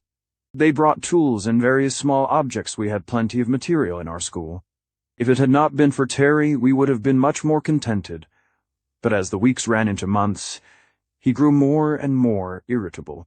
"Don't act like a bear with a sore head," I begged him. "We're getting on finely. Every day we can understand them better, and pretty soon we can make a reasonable plea to be let out." "Let him out," he stormed. "Let out like children kept after school. I want to get out, and am going to. I want to find the men of this place and fight. Or the girls." "Guess it's the girls you're most interested in," Jeff commented. "What are you going to fight, your fists?" "Yes, or sticks and stones, I'd just like to." And Terry squared off and tapped Jeff softly on the jaw. "Just for instance," he said. "Anyhow," he went on, "we could get back to our machine and clear out." "If it's there," I cautiously suggested. "Oh, don't croak, Van. If it isn't there, we'll find our way down somehow. The boat's there, I guess." It was hard on Terry, so hard that he finally persuaded us to consider a plan of escape. It was difficult. It was highly dangerous. But he declared that he'd go alone if we wouldn't go with him. And of course, we couldn't think of that. It appeared he had made a pretty careful study of the environment. From our end window that faced the point of the promontory, we could get a fair idea of the stretch of wall and the drop below. Also, from the roof we could make out more, and even, in one place, glimpse a sort of path below the wall. "It's a question of three things," he said. "Ropes, agility, and not being seen." "That's the hardest part," I urged, still hoping to dissuade him. "One or another pair of eyes is on us every minute except at night." "Therefore we must do it at night," he answered. "That's easy. We've got to think that if they catch us we may not be so well treated afterward," said Jeff. "That's the business risk we must take. Im goyingif, I'd break my neck." There was no changing him. The rope problem was not easy. Something strong enough to hold a man and long enough to let us down into the garden, and then down over the wall. There were plenty of strong ropes in the gymnasium. They seemed to love to swing and climb on them, but we were never there by ourselves. We should have to piece it out from our bedding, rugs, and garments. And moreover, we should have to do it after we were shut in for the night, for every day the place was cleaned to perfection by two of our guardians. We had no shears, no knives, but Terry was resourceful. "These Jennies have glass and china, you see. Well, break a glass from the bathroom and use that. Love will find out a way," he hummed. "When we're all out of the window, we'll stand 3 men high and cut the rope as far up as we can reach, so as to have more for the wall. I know just where I saw that bit of path below, and there's a big tree there too, or a vine, or something saw the leaves." It seemed a crazy risk to take, but this was, in a way, Terra's expedition, and we were all tired of our imprisonment. So we waited for full moon, retired early, and spent an anxious hour or two in the unskilled manufacture of man-strung rope. To retire into the depths of the closet, muffle a glass in thick cloth, and break it without noise, was not difficult, and broken glass will cut, though not as deftly as a pair of scissors. The broad moonlight streamed in through 4 of our windows. We had not dared leave our lights on too long, and we worked hard and fast at our task of destruction. Hangings, rugs, robes, towels, as well as bed furniture Evan, the mattress covers we, left not one stitch upon another, as Jeff put it. Then, at an end window, as less liable to observation, we fastened one end of our cable, strongly, to the firm-set hinge of the inner blind, and dropped our coiled bundle of rope softly over. "This part's easy enough'll come last, so as to cut the rope," said Terry. So I slipped down first, and stood, well braced against the wall. Then Jeff on my shoulders. Then Terry, who shook us a little as he sawed through the cord above his head. Then I slowly dropped to the ground, Jeff following, and at last we all three stood safe in the garden with most of our rope with us. "Goodbye, Grandma," whispered Terry under his breath, and we crept softly toward the wall, taking advantage of the shadow of every bush and tree. He had been foresighted enough to mark the very spot, only a scratch of stone on stone, but we could see to read in that light. For anchorage, there was a tough, fair-sized shrub close to the wall. "Now, I'll climb up on you two again and go over first," said Terry. "Thou hold the rope firm till you both get up on top. Then, I'll go down to the end. If I can get off safely, you can see me and follow her, say, I'll twitch it 3 times. If I find there's absolutely no footing, why, I'll climb up again. That's all. I don't think they'll kill us." From the top, he reconnoitered carefully, waved his hand and whispered, "Okay," then slipped over. Jeff climbed up and I followed, and we rather shivered to see how far down that swaying, wavering figure dropped, hand under hand, till it disappeared in a mass of foliage far below. Then there were 3 quick pulls, and Jeff and I, not without a joyous sense of recovered freedom, successfully followed our leader. Chapter 4. Our Venture. We were standing on a narrow, irregular, all too slanting little ledge, and should doubtless have ignominiously slipped off and broken our rash necks, but for the vine. This was a thick-leaved, wide-spreading thing, a little like Synopsis. "It's not quite vertical here, you see," said Terry, full of pride and enthusiasm. "This thing never would hold our direct weight, but I think if we sort of slide down on it one at a time, sticking in with hands and feet, we'll reach that next ledge alive. As we do not wish to get up our rope again and can't comfortably stay, Harry approve," said Jeff solemnly. Terry slid down first, said, "Head show us how a Christian meets his death." Luck was with us. We had put on the thickest of those intermediate suits, leaving our tunics behind, and made this scramble quite successfully, though I got a pretty heavy fall just at the end, and was only kept on the second ledge by main force.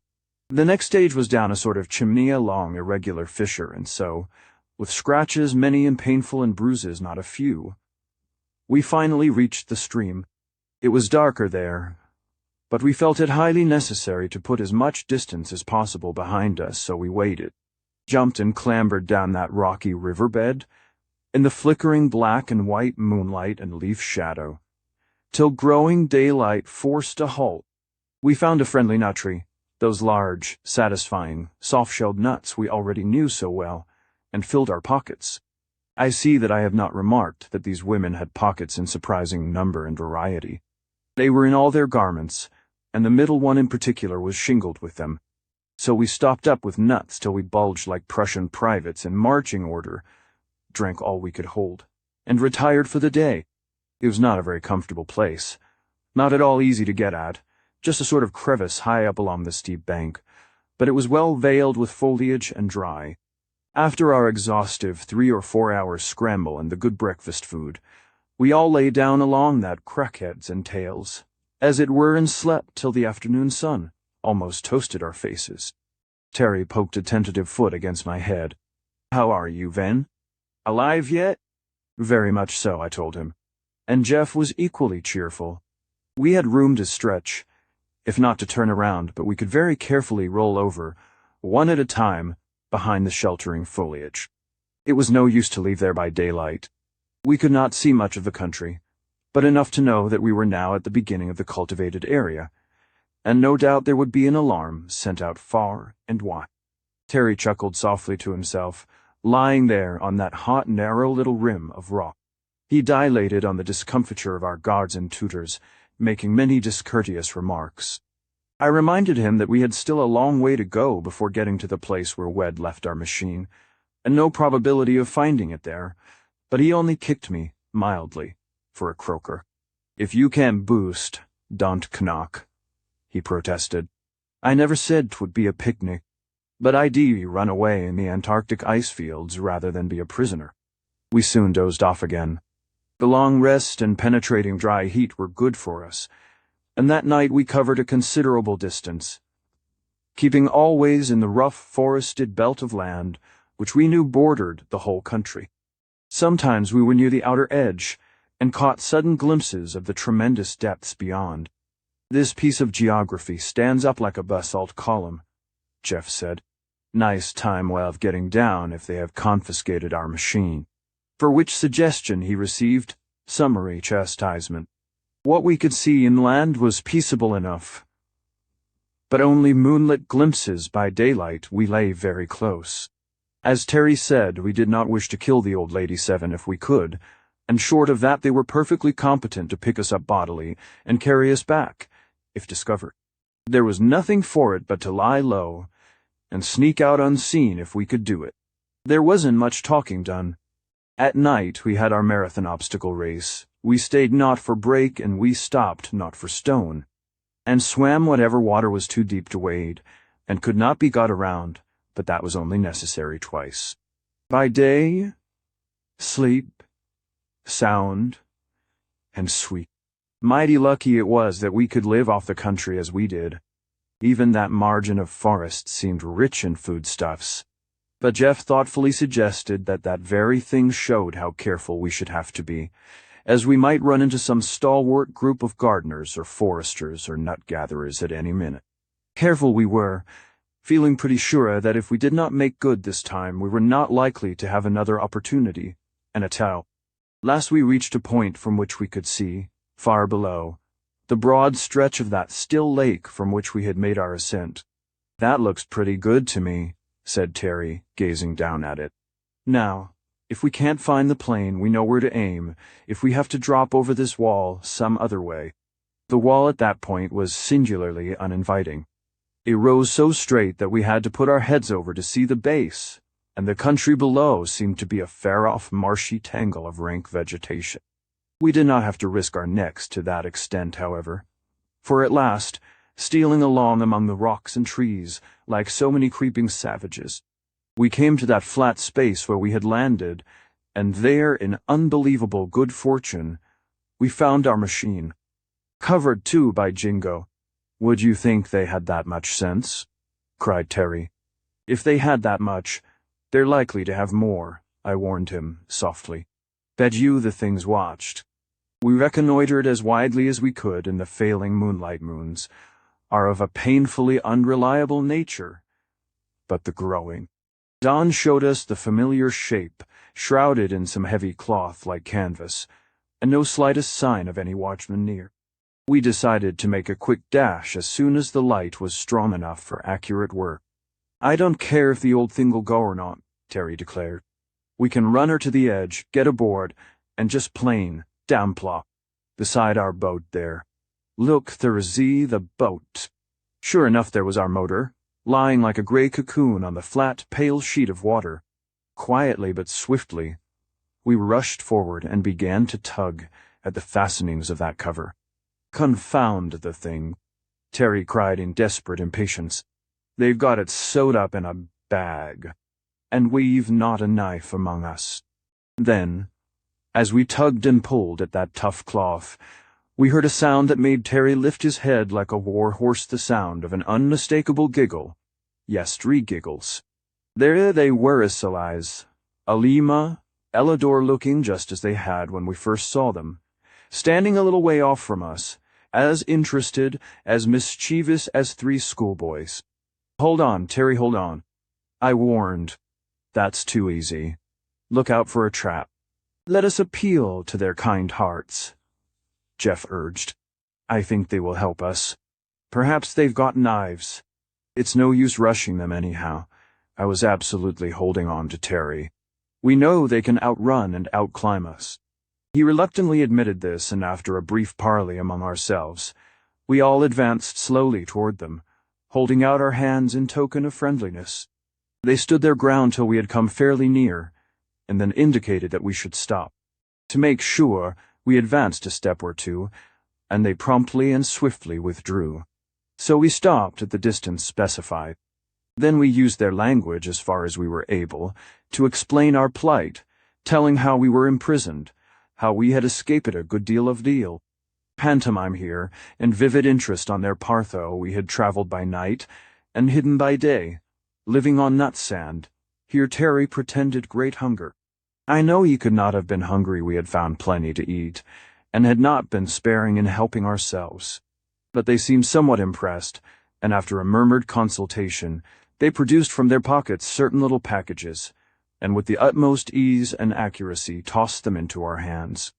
Jeff was most appreciative of this, and Terry made extravagant gestures of admiration, which seemed to set them off, boy fashion, to show their skill. While we ate the excellent biscuits they had thrown us, and while Elidor kept a watchful eye on our movements, Celis ran off to some distance, and set up a sort of duck-in-a-rock arrangement, a big yellow nut on top of 3 balanced sticks, Alima, meanwhile gathering stones. They urged us to throw at it, and we did, but the thing was a long way off, and it was only after a number of failures, at which those elvish damsels laughed delightedly, that Jeff succeeded in bringing the whole structure to the ground. It took me still longer, and Terry, to his intense annoyance, came third. Then Celis set up the little tripod again and looked back at us, knocking it down, pointing at it, and shaking her short curls severely. "No," she said. "Bad wrong." We were quite able to follow her. Then she set it up once more, put the fat nut on top, and returned to the others, and there those aggravating girls sat, and took turns throwing little stones at that thing, while one stayed by as a setter-up, and they just popped that nut off, 2 times out of 3, without upsetting the sticks. Pleased as punch they were too, and we pretended to be, but weren't. We got very friendly over this game, but I told Terry we'd be sorry if we didn't get off while we could, and then we begged for knives. It was easy to show what we wanted to do, and they each proudly produced a sort of strong clasp knife from their pockets. "Yes," we said eagerly. "That's it. Please." We had learned quite a bit of their language, you see, and we just begged for those knives, but they would not give them to us. If we came a step too near, they backed off, standing light and eager for flight. "It's no sort of use," I said. "Come on, let's get a sharp stone, or something. We must get this thing off." So we hunted about and found what edged fragments we could, and hacked away. But it was like trying to cut sailcloth with a clamshell. Terry hacked and dug, but said to us under his breath, "Boys, we're in pretty good condition. Let's make a life-and-death dash and get hold of those girls we've got to." They had drawn rather nearer to watch our efforts, and we did take them rather by surprise also, as Terry said. Our recent training had strengthened us in wind and limb, and for a few desperate moments those girls were scared, and we almost triumphant. But just as we stretched out our hands, the distance between us widened. They had got their pace, apparently. And then, though we ran at our utmost speed, and much farther than I thought wise, they kept just out of reach all the time. We stopped breathless, at last, at my repeated admonitions. "This is stark foolishness," I urged. "They are doing it on purpose. Come back, or you will be sorry." We went back, much slower than we came, and in truth we were sorry. As we reached our swaddled machine and sought again to tear loose its covering, there rose up from all around the sturdy forms the quiet, determined faces we knew so well. "Oh, Lord," groaned Terry. "The colonels! It's all up there, 40-1. It was no use to fight. These women evidently relied on numbers, not so much as a drilled force, but as a multitude actuated by a common impulse. They showed no sign of fear, and since we had no weapons whatever, and there were at least 100 of them, standing 10 deep about us, we gave in as gracefully as we might. Of course we looked for punishment, a closer imprisonment. Solitary confinement, maybe, but nothing of the kind happened. They treated us as truants only, and as if they quite understood our truancy. Back we went, not under an anesthetic this time, but skimming along in electric motors, enough like ours to be quite recognizable. each of us in a separate vehicle with one able-bodied lady on either side and 3 facing him. They were all pleasant enough, and talked to us as much as was possible with our limited powers. And though Terry was keenly mortified, and at first we all rather dreaded harsh treatment, I for one soon began to feel a sort of pleasant confidence, and to enjoy the trip. Here were my 5 familiar companions, all good-natured as could be, seeming to have no worse feeling than a mild triumph as of winning some simple game, and even that they politely suppressed. This was a good opportunity to see the country, too, and the more I saw of it, the better I liked it. We went too swiftly for close observation, but I could appreciate perfect roads, as dustless as a swept floor, the shade of endless lines of awe, trees, the ribbon of flowers that unrolled beneath them, and the rich, comfortable country that stretched off and away, full of varied charm. We rolled through many villages and towns, and I soon saw that the park-like beauty of our first seen city was no exception. Our swift, high-sweeping view from the plain had been most attractive, but lacked detail, and in that first day of struggle and capture, we noticed little. But now we were swept along, at an easy rate of some 30 miles an hour, and covered quite a good deal of ground. We stopped for lunch in quite a sizable town, and here, rolling slowly through the streets, we saw more of the population. They had come out to look at us everywhere we had passed, but here were more, and when we went in to eat. In a big garden place with little shaded tables among the trees and flowers, many eyes were upon us. And everywhere, open country, village, or city-only women, old women and young women, and a great majority who seemed neither young nor old, but just women, young girls.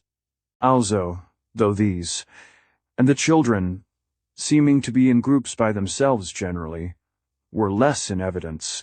We caught many glimpses of girls and children in what seemed to be schools or in playgrounds, and so far as we could judge, there were no boys. We all looked, carefully. Everyone gazed at us politely, kindly, and with eager interest. No one was impertinent. We could catch quite a bit of the talk now, and all they said seemed pleasant enough. Well before nightfall we were all safely back in our big room. The damage we had done was quite ignored, the beds as smooth and comfortable as before, new clothing and towels supplied. The only thing those women did was to illuminate the gardens at night, and to set an extra watch. But they called us to account next day. Our 3 tutors, who had not joined in the recapturing expedition, had been quite busy in preparing for us, and now made explanation. They knew well we would make for our machine, and also that there was no other way of getting down alive. So our flight had troubled no one. All they did was to call the inhabitants to keep an eye on our movements all along the edge of the forest, between the 2 points. It appeared that many of those nights we had been seen, by careful ladies sitting snugly in big trees by the riverbed, or up among the rocks. Terry looked immensely disgusted, but it struck me as extremely funny. Here we had been risking our lives, hiding and prowling like outlaws, living on nuts and fruit, getting wet and cold at night, and dry and hot by day. And all the while these estimable women had just been waiting for us to come out. Now they began to explain, carefully using such words as we could understand. It appeared that we were considered as guests of the country sort of public wards. Our first violence had made it necessary to keep us safeguarded for a while, but as soon as we learned the language and would agree to do no harm, they would show us all about the land. Jeff was eager to reassure them. Of course he did not tell on Terry, but he made it clear that he was ashamed of himself, and that he would now conform. As to the language, all fell upon it with redoubled energy. They brought us books in greater numbers, and I began to study them seriously. Pretty punk literature, Terry burst forth one day, when we were in the privacy of our own room.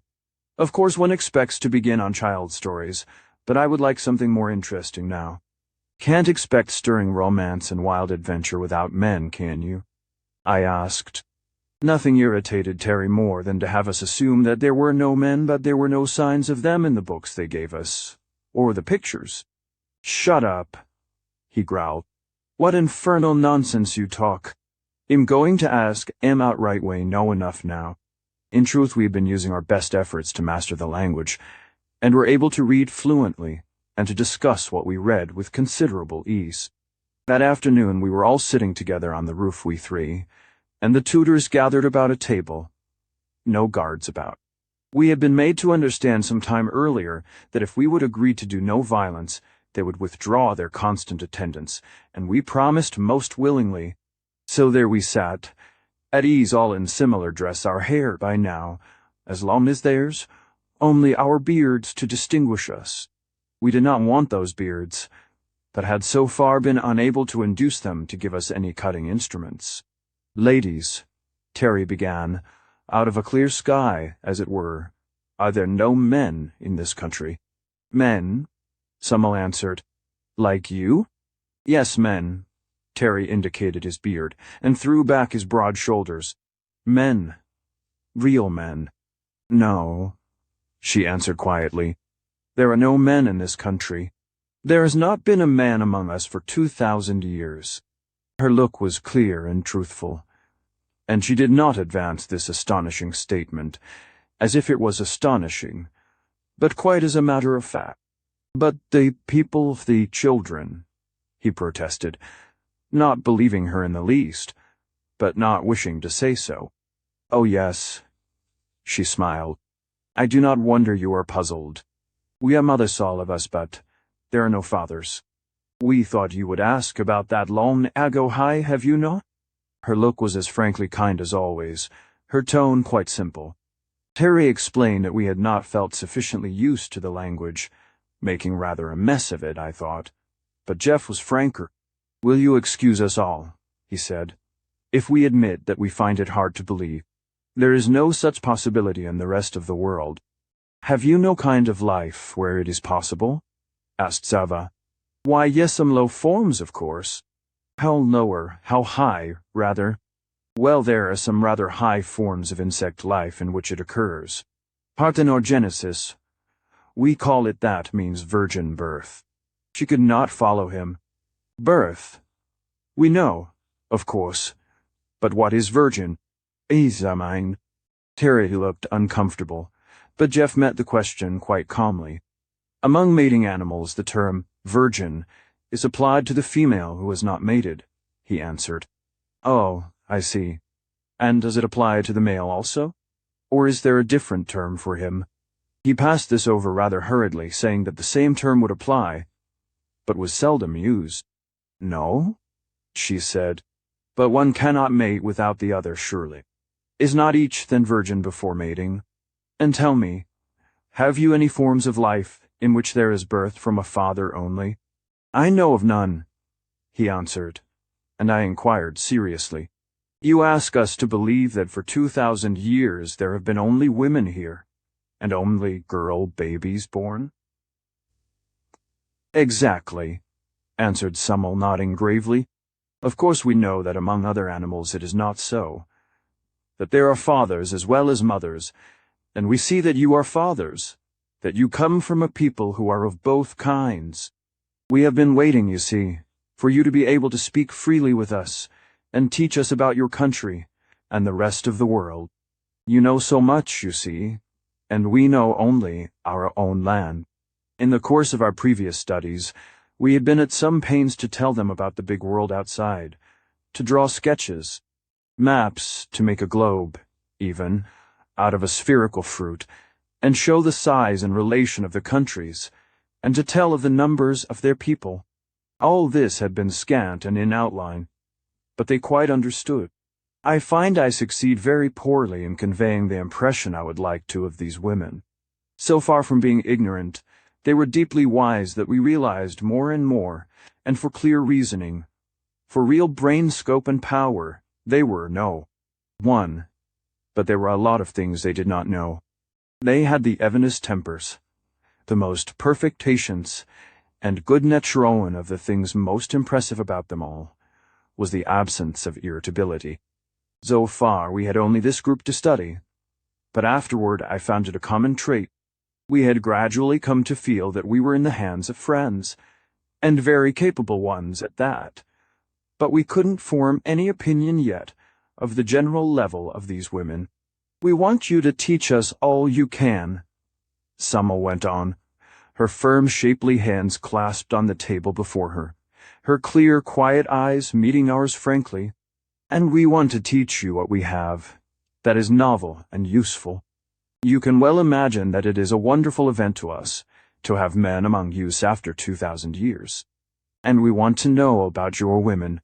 What she said about our importance gave instant pleasure to Terry. I could see by the way he lifted his head that it pleased him.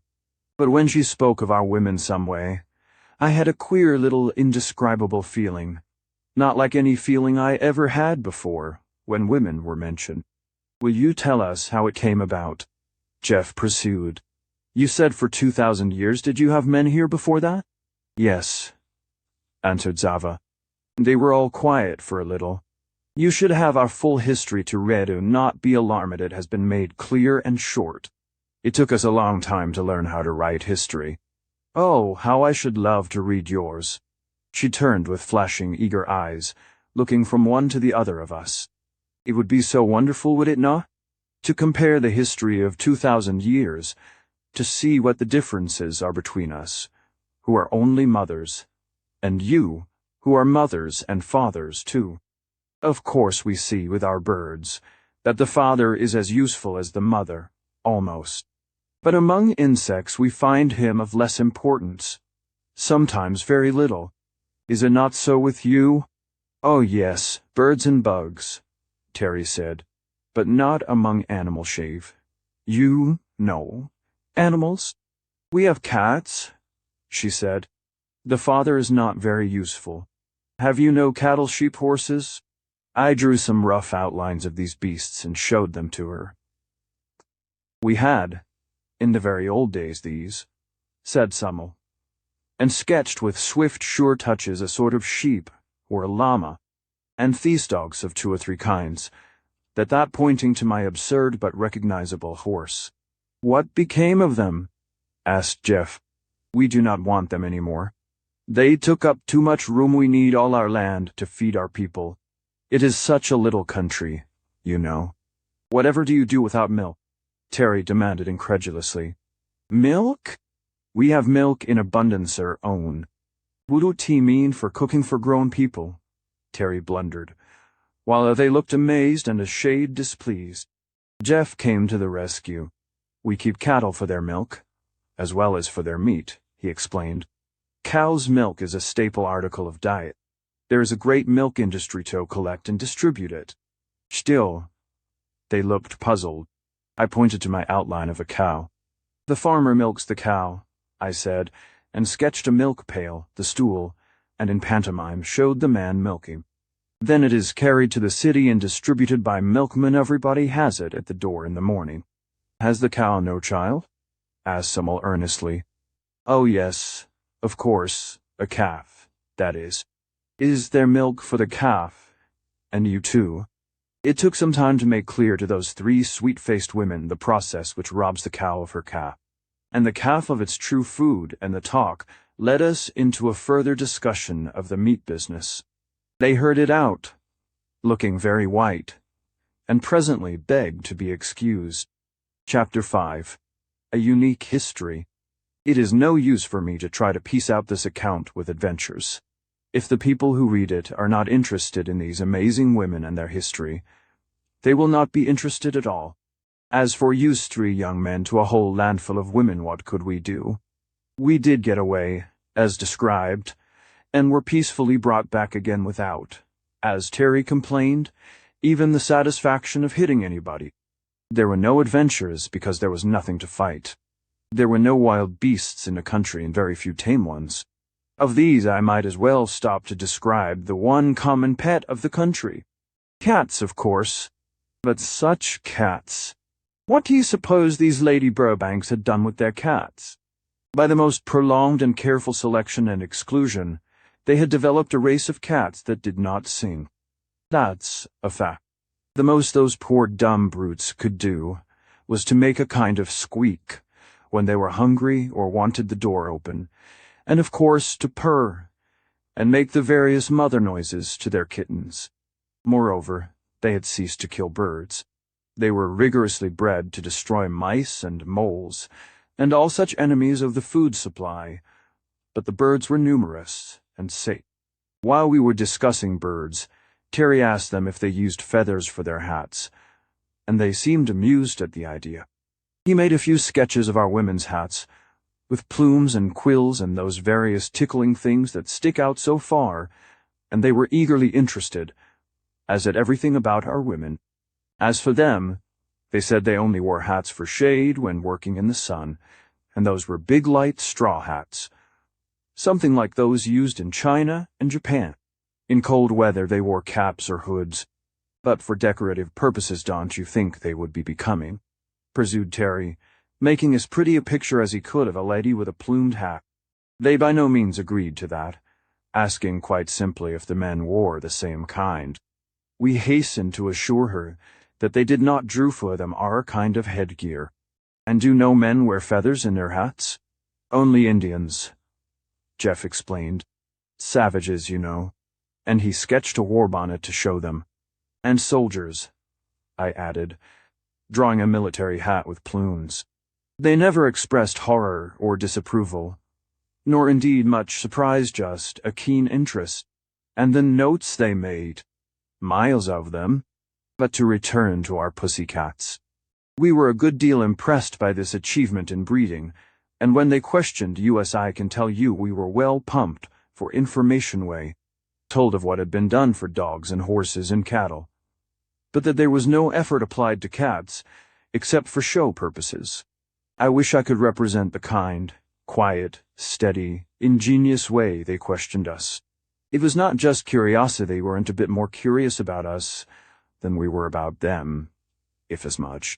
But they were bent on understanding our kind of civilization, and their lines of interrogation would gradually surround us and drive us in till we found ourselves up against some admissions we did not want to make. Are all these breeds of dogs you have made useful? They asked. Oh, he was full. Why, the hunting dogs and watchdogs and sheepdogs are useful, and sled dogs, of course, and ratters, I suppose. But we don't keep dogs for their usefulness. The dog is the friend of man. We say we love them. That they understood. We love our cats that way. They surely are our friends and helpers too. You can see how intelligent and affectionate they are. It was a fact. I'd never seen such cats, except in a few rare instances. Big, handsome, silky things, friendly with everyone and devotedly attached to their special owners. You must have a heartbreaking time drowning kittens, we suggested. But they said, oh no. You see, we care for them as you do for your valuable cattle. The fathers are few compared to the mothers, just a few very fine ones in each town. They live quite happily in walled gardens and the houses of their friends. But they only have a mating season once a year. Rather hard on Thomas, isn't it? Suggested Terry. Oh, no, truly. You see, it is many centuries that we have been breeding the kind of cats we wanted. They are healthy and happy and friendly, as you see. How do you manage with your dogs? Do you keep them in pairs or segregate the fathers or what? Then we explained that it wasn't a question of fathers exactly, that nobody wanted a mother dog, that practically all our dogs were males. There was only a very small percentage of females allowed to live. Then Zava, observing Terry with her grave, sweet smile, quoted back at him, rather hard on Thomas, isn't it? Do they enjoy it living without mates? Are your dogs as uniformly healthy and sweet-tempered as our cats? Jeff laughed, eyeing Terry mischievously. As a matter of fact, we began to feel Jeff, something of a traitor he so often flopped over, and took their side of things. Also, his medical knowledge gave him a different point of view somehow. I'm sorry to admit, he told them, that the dog, with us, is the most diseased of any animal next to man. And as to temper, there are always some dogs who bite people, especially children. That was pure malice. You see, children were the raison d'etre in this country. All our interlocutors sat up straight at once. They were still gentle, still restrained, but there was a note of deep amazement in their voices. Do we understand that you keep an unmated male animal that bites children? About how many are there of them, please? 1,000 in a large city, said Jeff, and nearly every family has one in the country. Terry broke in at this. You must not imagine they are all dangerous. It's not 1 in 100 that ever bites anybody. Why, they are the best friends of the children. A boy doesn't have half a chance that hasn't a dog to play with. And the girls? Asked Summel. Oh, girls, why, they like them too, he said, but his voice flatted a little. They always noticed little things like that, we found later. Little by little they wrung from us the fact that the friend of man in the city was a prisoner, was taken out for his meager exercise on a leash, was liable not only to many diseases but to the one-destroying horror of rabies, and in many cases, for the safety of the citizens, had to go muzzle.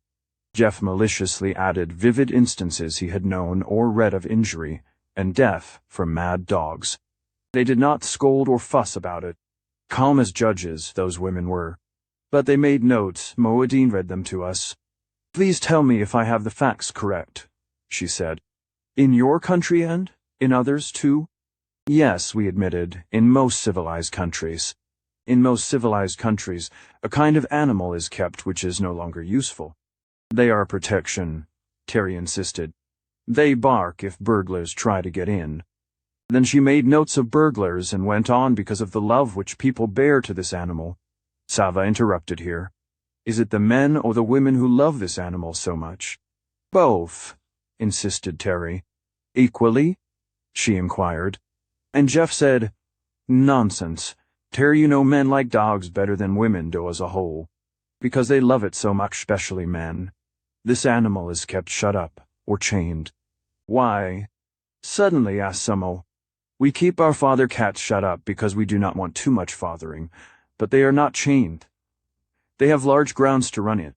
A valuable dog would be stolen if he was let loose, I said. We put collars on them with the owner's name, in case they do stray.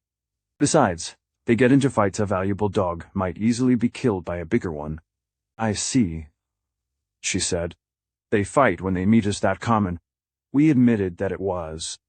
They are kept shut up, or chained. She paused again, and asked, Is not a dog fond of running? Are they not built for speed? That we admitted too, and Jeff, still malicious, enlightened them further. I've always thought it was a pathetic sight. Both wastos see a man or a woman taking a dog to walk at the end of a street. Have you bred them to be as neat in their habits as cats are? Was the next question. And when Jeff told them of the effect of dogs on sidewalk merchandise, and the streets generally, they found it hard to believe. You see, their country was as neat as a Dutch kitchen. And as to sanitation, but I might as well start in him. Now, with as much as I can remember of the history of this amazing country, before further description, and I'll summarize here a bit as to our opportunities for learning it. I will not try to repeat the careful, detailed account I lost ill. Just say that we were kept in that fortress a good 6 months all told. And after that, 3 in a pleasant enough city where to Terra's infinite disguster were only colonels and little children, no young women whatever. Then we were under surveillance for 3 more ways with a tutor or a guard or both. But those months were pleasant, because we were really getting acquainted with the girls. That was a chapter. Orwell will try to do justice to it. We learned their language pretty thoroughly, had to, and they learned ours much more quickly, and used it to hasten our own studies. Jeff, who was never without reading matter of some sort, had 2 little books with him, a novel and a little anthology of verse, and I had one of those pocket encyclopedias, a fat little thing, bursting with facts. These were used in our education and theirs. Then, as soon as we were up to it, they furnished us with plenty of their own books. And I went in for the history party, wanted to understand the genesis of this miracle of theirs. And this is what happened according to their records. As to geographiat about the time of the Christian era, this land had a free passage to the sea. I'm not saying where, for good reasons. But there was a fairly easy pass through that wall of mountains behind us. and there is no doubt in my mind that these people were of Aryan stock and were once in contact with the best civilization of the old world. They were white but somewhat darker than our northern races because of their constant exposure to sun and air. The country was far larger then, including much land beyond the pass, and a strip of coast. They had ships, commerce, an army, a king, for at that time they were what they so calmly called USA bisexual race. What happened to them first was merely a succession of historic misfortunes, such as have befallen other nations often enough. They were decimated by war, driven up from their coastline till finally the reduced population, with many of the men killed in battle, occupied this hinterland, and defended it for years, in the mountain passes. Where it was open to any possible attack from below, they strengthened the natural defenses so that it became unscalably secure, as we found it. They were a polygamous people, and a slave-holding people, like all of their time, and during the generation or two of this struggle to defend. Their mountain home they built the fortresses, such as the one we were held in, and other of their oldest buildings, some still in use. Nothing but earthquakes could destroy such architecture, huge solid blocks, holding by their own weight. They must have had efficient workmen and enough of them in those days. They made a brave fight for their existence. But no nation can stand up against what the steamship companies call an act of God. While a whole fighting force was doing its best to defend their mountain pathway, there occurred a volcanic outburst, with some local tremors, and the result was the complete filling up of the pass, their only outlet. Instead of a passage, a new ridge, sheer and high, stood between them and the sea they were walled in, and beneath that wall lay their whole little army. Very few men were left alive, save the slaves, and these now seized their opportunity, rose in revolt, killed their remaining masters, even to the youngest boy, killed the old women too, and the mothers, intending to take possession of the country with the remaining young women and girls. But this succession of misfortunes was too much for those infuriated virgins. There were many of them, and but few of these would be masters, so the young women, instead of submitting, rose in sheer desperation and slew their brutal conquerors. This sounds like Titus Andronicus, I know, but that is their account. I suppose they were about crazy. Can you blame them? There was literally no one left on this beautiful high garden land, but a bunch of hysterical girls and some older slave women. That was about 2,000 years ago. At first there was a period of sheer despair. The mountains towered between them and their old enemies, but also between them and escape. There was no way up or down or out. They simply had to stay there. Some were for suicide, but not the majority. They must have been a plucky lot as a whole, and they decided to live as long as they did live. Of course they had hope, as youth must, that something would happen to change their fate. So they set to work, to bury the dead, to plow and sow, to care for one another. Speaking of burying the dead, I will set down while I think of it, that they had adopted cremation in about the 13th century, for the same reason that they had left off raising cattle. They could not spare the room. They were much surprised to learn that we were still burying, gasped our reasons for it, and were much dissatisfied with what we gave. We told them of the belief in the resurrection of the body, and they asked if our God was not as well able to resurrect from ashes as from long corruption. We told them of how people thought it repugnant to have their loved ones burn, and they asked if it was less repugnant to have them decay. They were inconveniently reasonable, those women. Well, that original bunch of girls set to work to clean up the place and make their living as best they could. Some of the remaining slave women rendered invaluable service, teaching such trades as they knew. They had such records as were then kept, all the tools and implements of the time, and a most fertile land to work in. There were a handful of the younger matrons who had escaped slaughter, and a few babies were born after the cataclysm, but only 2 boys, and they both died. For 5 or 10 years they worked together, growing stronger and wiser, and more mutually attached. And then the miracle happened. One of these young women bore a child. Of course they all thought there must be a man somewhere, but none was found. Then they decided it must be a direct gift from the gods, and placed the proud mother in the temple of Maya, fair goddess of motherhood, under strict watch. And there, as years passed, this Wonder Woman bore child after child. 5 of them all girls. I did my best, keenly interested as I have always been in sociology and social psychology, to reconstruct in my mind the real position of these ancient women. There were some 500 or 600 of them, and they were harem-bird yet for the few preceding generations they had been reared in the atmosphere of such heroic struggle that the stock must have been toughened somewhat. Left alone in that terrific orphanhood, they had clung together, supporting one another and their little sisters, and developing unknown powers in the stress of new necessity. To this pain-hardened and work-strengthened group, who had lost not only the love and care of parents, but the hope of ever having children of their own, there now dawned the new hope. Here at last was motherhood. And though it was not for all of them personally, it might, if the power was inherited, found here a new race. It may be imagined how those 5 daughters of Maya, children of the temple, mothers of the future, they held the titles that love, and hope and reverence could give were reared. The whole little nation of women surrounded them with loving service, and waited, between a boundless hope and an equally boundless despair, to see if they too would be mothers. And they were. As fast as they reached the age of 25, they began bearing. Each of them, like her mother, bore 5 daughters. Presently there were 25 new women, mothers in their own right, and the whole spirit of the country changed from mourning and mere courageous resignation to proud joy.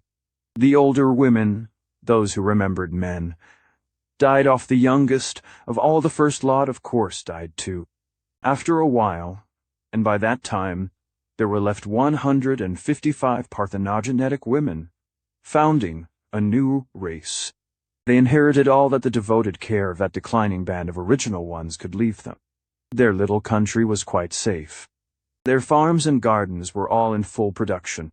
Such industries as they had were in careful order.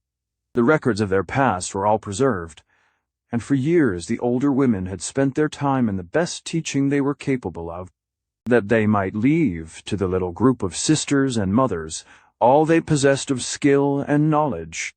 There you have the start of Herland. One family, all descended from one mother. She lived to 100 years old, lived to see her 125 granddaughters born, lived as Queen Priestess Mother of Fal. Them all endowed with a nobler pride and a fuller joy than perhaps any human soul has ever known. She alone had founded a new race. The first 5 daughters had grown up in an atmosphere of holy calm, of awed watchful waiting, of breathless prayer.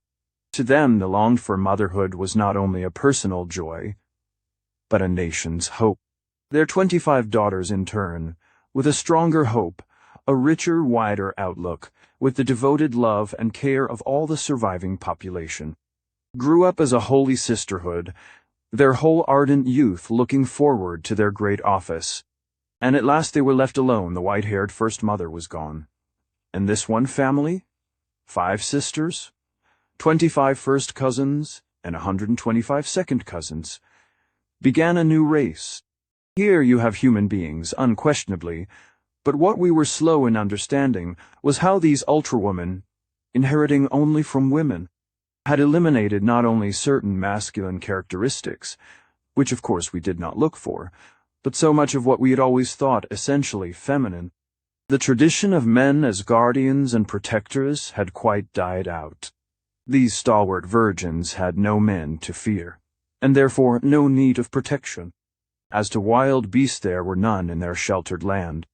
The power of mother love, that maternal instinct we so highly laud, was theirs, of course, raised to its highest power, and a sister love which, even while recognizing the actual relationship, we found it hard to credit. Terry, incredulous, even contemptuous when we were alone, refused to believe the story.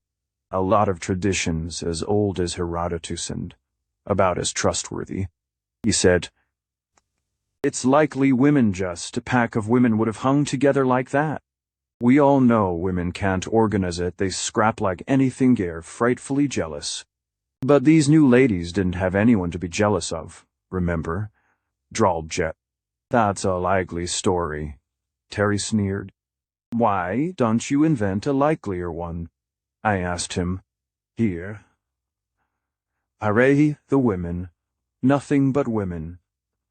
And you yourself admit, there's no trace of a man in the country. This was after we had been about a good deal. I'll admit that, he growled. And it's a big miss, too. There's not only no fun without no real sport, no competition, but these women aren't womanly. You know they aren't. That kind of talk always set Jeff going, and I gradually grew to side with him. Then you don't call a breed of women whose one concern is motherhood womanly? He asked. Indeed I don't, snapped Terry. What does a man care for motherhood when he hasn't a ghost of a chance at fatherhood? And besides, what's the good of talking sentiment when we are just men together? What a man wants of women is a good deal more than all this motherhood. We were as patient as possible with Terry.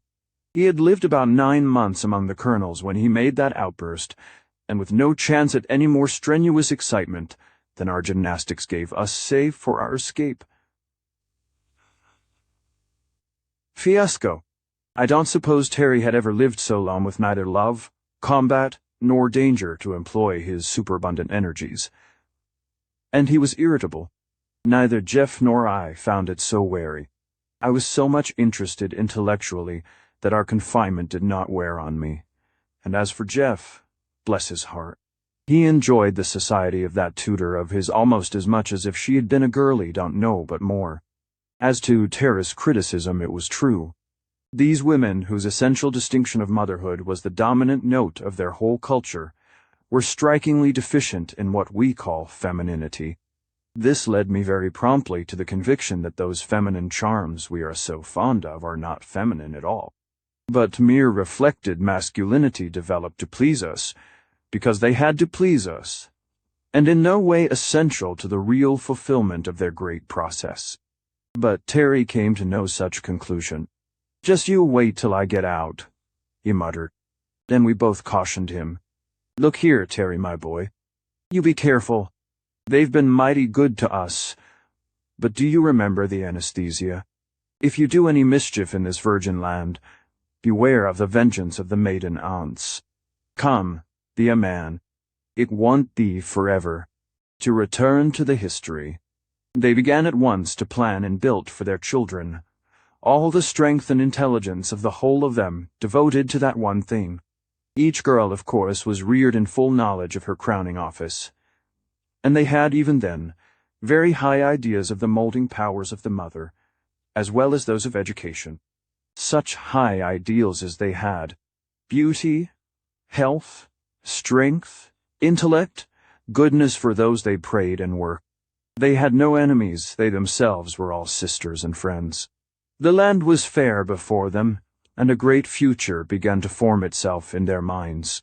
The religion they had to begin with was much like that of old Grecia in number of gods and goddesses, but they've lost all interest in deities of war and plunder, and gradually centered on their mother goddess altogether. Then, as they grew more intelligent, this had turned into a sort of maternal pantheism. Here was Mother Earth, bearing fruit. All that they ate was fruit of motherhood, from seed or egg or their product. By motherhood they were born, and by motherhood they lived. Life was, to them, just the long cycle of motherhood. But very early they recognized the need of improvement as well as of mere repetition, and devoted their combined intelligence to that problem: how to make the best kind of people. First, this was merely the hope of bearing better ones, and then they recognized that however the children differed at birth, the real growth lay later through education. Then things began to hum. As I learned more and more to appreciate what these women had accomplished, the less proud I was of what we, with all our manhood, had done. You see, they had had no wars. They had had no kings, and no priests, and no aristocracies. They were sisters, And as they grew together not by a competition, but by united action. We tried to put in a good word for competition, and they were keenly interested. Indeed, we soon found from their earnest questions of us that they were prepared to believe our world must be better than theirs. They were not sure they wanted to know, but there was no such arrogance about them as might have been expected. We rather spread ourselves, telling of the advantages of competition, how it developed fine qualities, that without it, there would be no stimulus to industry. Terry was very strong on that point. No stimulus to industry, they repeated, with that puzzled look we had learned to know so well. Stimulus? To industry? But don't you like to work? No man would work unless he had to, Terry declared. Oh, no, man. You mean that is one of your set distinctions? No, indeed, he said hastily. No one, I mean, man or woman, would work without incentive. Competition is the motor power, you see. It is not with us, they explained gently, so it is hard for us to understand. Do you mean, for instance, that with you no mother would work for her children without the stimulus of competition? No. He admitted that he did not mean that. Mothers, he supposed, would of course work for their children in the home. But the world's work was different, that had to be done by men, and required the competitive element. All our teachers were eagerly interested. We want so much to know you have the whole world to tell us of, and we have only our little land. And there are two of youth, to success to love, and help one another. It must be a rich and wonderful world. Tell us what is the work of the world, that men do each we have not here. Oh, everything, Terry said grandly. The men do everything, with us. He squared his broad shoulders and lifted his chest. We do not allow our women to work. Women are loved either kept in the home to care for the children. What is the home? Asked Semmel a little wistfully. But Zava begged, tell me first, do no women work, really? Why, yes, Terry admitted. Some have to, of the poorest sort. About how many in your country? About 7 or 8 million, said Jeff, as mischievous as ever. Chapter 6. Comparisons are odious. I had always been proud of my country, of course. Everyone is. Compared with the other lands and other races I knew, the United States of America had always seemed to me, speaking modestly, as good as the best of them. But just as a clear-eyed, intelligent, perfectly honest, and well-meaning child will frequently jar one's self-esteem by innocent questions, so did these women, without the slightest appearance of malice or satire, continually bring up points of discussion which we spent our best efforts in evading. Now that we were fairly proficient in their language, had read a lot about their history, and had given them the general outlines of ours, they were able to press their questions closer. So when Jeff admitted the number of women wage earners we had, they instantly asked for the total population, for the proportion of adult women, and found that there were but 20 million or so at the outside. Then at least a third of your women are what is it you call femme-wage earners, and they are all poor. What is eat poor, exactly? Ours is the best country in the world as to poverty, Terry told them. We do not have the wretched paupers and beggars of the older countries, I assure you. Why, European visitors tell us, we don't know what poverty is. Neither do we, answered Zava. Won't you tell us? Terry put it up to me, saying I was the sociologist, and I explained that the laws of nature require a struggle for existence, and that in the struggle the fittest survive, and the unfit perish.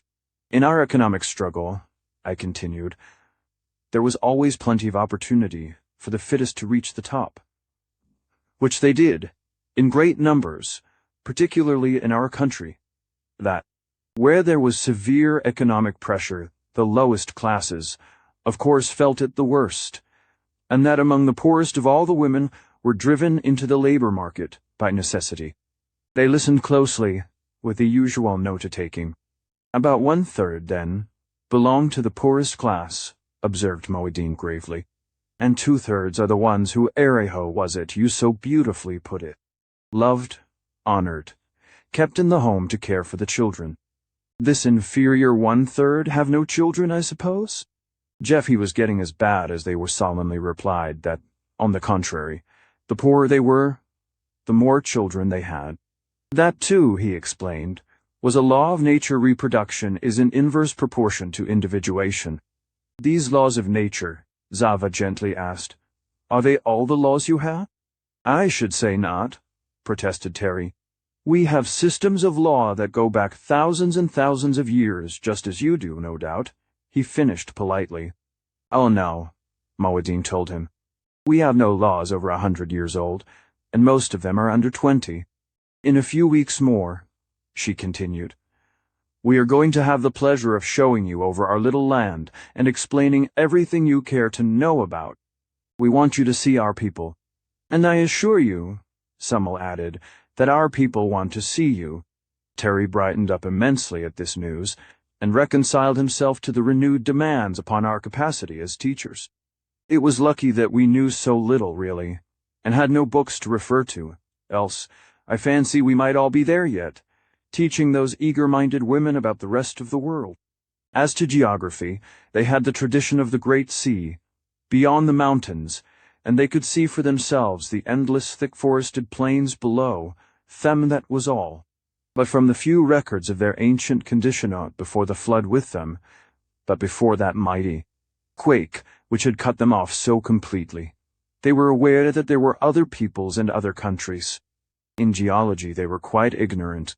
As to anthropology, they had those same remnants of information about other peoples, and the knowledge of the savagery of the occupants of those dim forests below. Nevertheless, they had inferred marvelously keen on inference and deduction. Their minds were the existence and development of civilization in other places, much as we infer it on other planets. When our biplane came whirring over their heads in that first scouting flight of ours, they had instantly accepted it as proof of the high development of somewhere else, and had prepared to receive us as cautiously and eagerly as we might prepare to welcome visitors who came by meteor from Mars. Of history outside their own they knew nothing, of course, save for their ancient traditions. Of astronomy they had a fair working knowledge that is a very old science, and with it, a surprising range and facility in mathematics. Physiology they were quite familiar with. Indeed, when it came to the simpler and more concrete sciences, wherein the subject matter was at hand, and they had but to exercise their minds upon it, the results were surprising. They had worked out a chemistry, a botany, a physics, with all the blends where a science touches an art, or merges into an industry, to such fullness of knowledge as made us feel like school children. Also, we found this out as soon as we were free of the country, and by further study and question, what one knew, all knew, to a very considerable extent. I talked later with little mountain girls from the far dark valleys away up at their highest part, and with sunburned plainswomen and agile foresters, all over the country, as well as those in the towns, and everywhere there was the same high level of intelligence. Some knew far more than others about one thing. They were specialized, of course, but all of them knew more, about everything that is, about everything the country was acquainted with, and is the case with us. We boast a good deal of our high level of general intelligence and our compulsory public education, but in proportion to their opportunities, they were far better educated than our people. With what we told them, from what sketches and models we were able to prepare, they constructed a sort of working outline to fill in as they learned more. A big globe was made, and our uncertain maps, helped out by those in that precious yearbook thing I had, were tentatively indicated upon it. They sat in eager groups, masses of them who came for the purpose, and listened while Jeff roughly ran over the geologic history of the earth, and showed them their own land in relation to the others. Out of that same pocket reference book of mine came facts and figures which were seized upon and placed in right relation with unerring acumen. Even Terry grew interested in this work. If we can keep this up, they'll be having us lecture to all the girls' schools and college show about that, he suggested to us.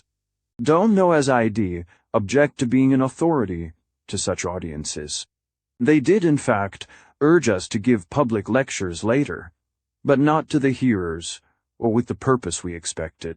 What they were doing with us was like Napoleon, extracting military information from a few illiterate peasants. They knew just what to ask, and just what use to make of it. They had mechanical appliances for disseminating information almost equal. 2 hours at home, and by the time we were led forth to lecture, our audiences had thoroughly mastered a well-arranged digest of all we had previously given to our teachers, and were prepared with such notes and questions as might have intimidated a university professor. They were not audiences of girls either. It was some time before we were allowed to meet the young women. Do you mind telling what you intend to do with us? Terry burst forth one day, facing the calm and friendly Modine, with that funny, half-blustering air of his. At first he used to storm and flourish quite a good deal, but nothing seemed to amuse them more. They would gather around and watch him as if it was an exhibition, politely, but with evident interest. So he learned to check himself, and was almost reasonable in his bearing, but not quite. She announced smoothly and evenly, not in the least. I thought it was quite plain. We are trying to learn of you all we can, and to teach you what you are willing to learn of our country. Is that all? He insisted. She smiled a quiet, enigmatic smile. That depends. Depends on what? Mainly on yourselves, she replied. Why do you keep us shut up so closely? Because we do not feel quite safe in allowing you at large, where there are so many young women. Terry was really pleased at that. He had thought as much, inwardly, but he pushed the question. Why should you be afraid? We are gentlemen. She smiled that little smile again and asked, Are gentlemen always safe? You surely do not think that any of us, he said it with a good deal of emphasis on the U.S., would hurt your young girls? Oh no, she said quickly, in real surprise. The danger is quite the other way. They might hurt you. If, by any accident, you did harm any one of us, you would have to face 1,000,000 mothers. He looked so amazed and outraged that Jeff and I laughed outright, but she went on gently. I do not think you quite understand yet. You are but men. 3 men. In a country where the whole population, our mother-sore, are going to be. Motherhood means to us something which I cannot yet discover in any of the countries of which you tell us. You have spoken, she turned to Jeff, of human brotherhood as a great idea among you. But even that, I judge, is far from a practical expression? Jeff nodded rather sadly. Very far, he said. Here we have human motherhood in full working use. She went on. Nothing else except the literal sisterhood of our origin, and the far higher and deeper union of our social growth. The children in this country are the one center and focus of all our thoughts. Every step of our advance is always considered in its effect on the race. You see, we are mothers, she repeated, as if in that she had said it all. I don't see how that fact, which is shared by all women, constitutes any risk to us. Terry persisted. You mean they would defend their children from attack? Of course. Any mothers would. But we are not savages, my dear lady. We are not going to hurt any mother's child. They looked at one another and shook their heads a little, but Zava turned to Jeff and urged him to make us see said. He seemed to understand more fully than we did, and he tried. I can see it now, or at least much more of it. But it has taken me a long time, and a good deal of honest intellectual effort. What they call motherhood was like this. They began with a really high degree of social development, something like that of ancient Egypt or Greece. Then they suffered the loss of everything masculine, and supposed at first that all human power and safety had gone too. Then they developed this virgin birth capacity. Then, since the prosperity of their children depended on it, the fullest and subtlest coordination began to be practiced.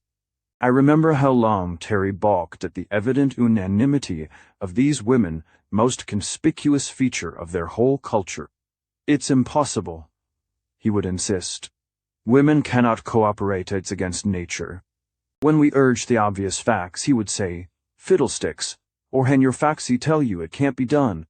And we never succeeded in shutting him up, till Jeff dragged in the Hymenoptera. "Go to the ant, thou sluggard, and learn something," he said triumphantly. "Don't they cooperate pretty well? You can't beat it. This place is just like an enormous anthill. No, an anthill is nothing but a nursery. And how about bees? Don't they manage to cooperate and love one another, as the birds do love the spring, or the bees their careful king, as that precious constable had it? Just show me a combination of male creatures, bird, bug, or beast, that works as well, will you? Or one of our masculine countries where the people work together as well as they do here. I tell you, women are the natural cooperators, not men." Terry had to learn a good many things he did not want to. To go back to my little analysis of what happened, they developed all this close inter-service in the interests of their children. To do the best work, they had to specialize. Of course, the children needed spinners and weavers, farmers and gardeners, carpenters and masons, as well as mothers. Then came the filling up of the place. When a population multiplies by 5 every 30 years, it soon reaches the limits of a country, especially a small one like this. They very soon eliminated all the grazing cattle. Sheep were the last to go, I believe. Also, they worked out a system of intensive agriculture, surpassing anything I ever heard of, with the very forests all reset with fruit, or nut-bearing trees. Do what they would, however, there soon came a time when they were confronted with the problem of the pressure of population in an acute form. There was really crowding, and with it, unavoidably, a decline in standards. And how did those women meet it?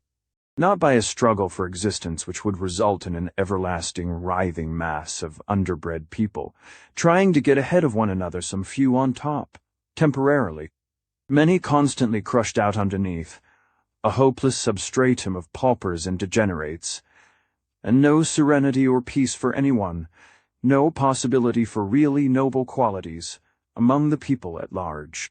Neither did they start off on predatory excursions to get more land from somebody else, or to get more food from somebody else, to maintain their struggling mass. Not at all. They sat down in council together and fought it out. Very clear, strong thinkers they were. They said, with our best endeavors, this country will support about so many people, with the standard of peace, comfort, health, beauty, and progress we demand. Very well. That is all the people we will make. There you have it. You see, they were mothers.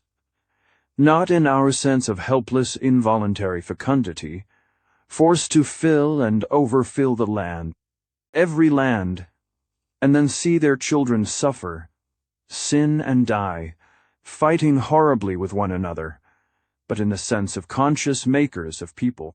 Mother love with them was not a brute passion, a mere instinct, a wholly personal feeling. It was a religion. It included that limitless feeling of sisterhood, that wide unity and service, which was so difficult for us to grasp. And it was national, racial, humano. I don't know how to say it. We are used to seeing what we call a mother completely wrapped up in her own pink bundle of fascinating babyhood, and taking but the faintest theoretic interest in anybody else's bundle, to say nothing of the common needs of all the bundles. But these women were working all together at the grandest of tasks. They were making people, and they made them well. There followed a period of negative eugenics, which must have been an appalling sacrifice. We are commonly willing to lay down our lives for our country, but they had to forego motherhood for their country, and was precisely the hardest thing for them to do. When I got this far in my reading, I went to Summel for more light. We were as friendly by that time as I had ever been in my life with any woman. A mighty comfortable soul she was, giving one the nice smooth mother feeling a man likes in a woman. and yet giving also the clear intelligence and dependableness I used to assume to be masculine qualities. We had talked volumes already. "See here," said I. "Here was this dreadful period when they got far too thick and decided to limit the population. We have a lot of talk about that among us, but your position is so different that I'd like to know a little more about it. I understand that you make motherhood the highest social service sacrament, really that it is only undertaken once by the majority of the population, that those held unfit are not allowed even that, and that to be encouraged to bear more than one child is the very highest reward and honor in the power of the state." She interpolated here that the nearest approach to an aristocracy they had was to come of a line of over-mothers, those who had been so honored. "But what I do not understand, naturally, is how you prevent it. I gathered that each woman had 5. You have no tyrannical husbands to hold in check, and you surely do not destroy the unborn." The look of ghastly horror she gave me, I shall never forget. She started from her chair, pale, her eyes blazing. "Destroy the unborn," she said in a hard whisper. "Do men do that in your country?" "Man," I began to answer, rather hotly, and then saw the gulf before me. None of us wanted these women to think that, or women, of whom we boasted so proudly, were in any way inferior to them. I am ashamed to say that I equivocated. I told her of certain criminal types of women, perverts or crazy, who had been known to commit infanticide. I told her, truly enough, that there was much in our land which was open to criticism, but that I hated to dwell on our defects until they understood us and our conditions better. And making a wide detour, I scrambled back to my question of how they limited the population. As for Summel, she seemed sorry, a little ashamed even, of her too clearly expressed amazement. As I look back now, knowing them better, I am more and more amazed, as I appreciate the exquisite courtesy with which they had received over and over again, statements and admissions on our part which must have revolted them to the soul. She explained to me, with sweet seriousness, that, as I had supposed, at first each woman bore 5 children, and that, in their eager desire to build up a nation, they had gone on in that way for a few centuries, till they were confronted with the absolute need of a limit. This fact was equally plain to all were equally interested.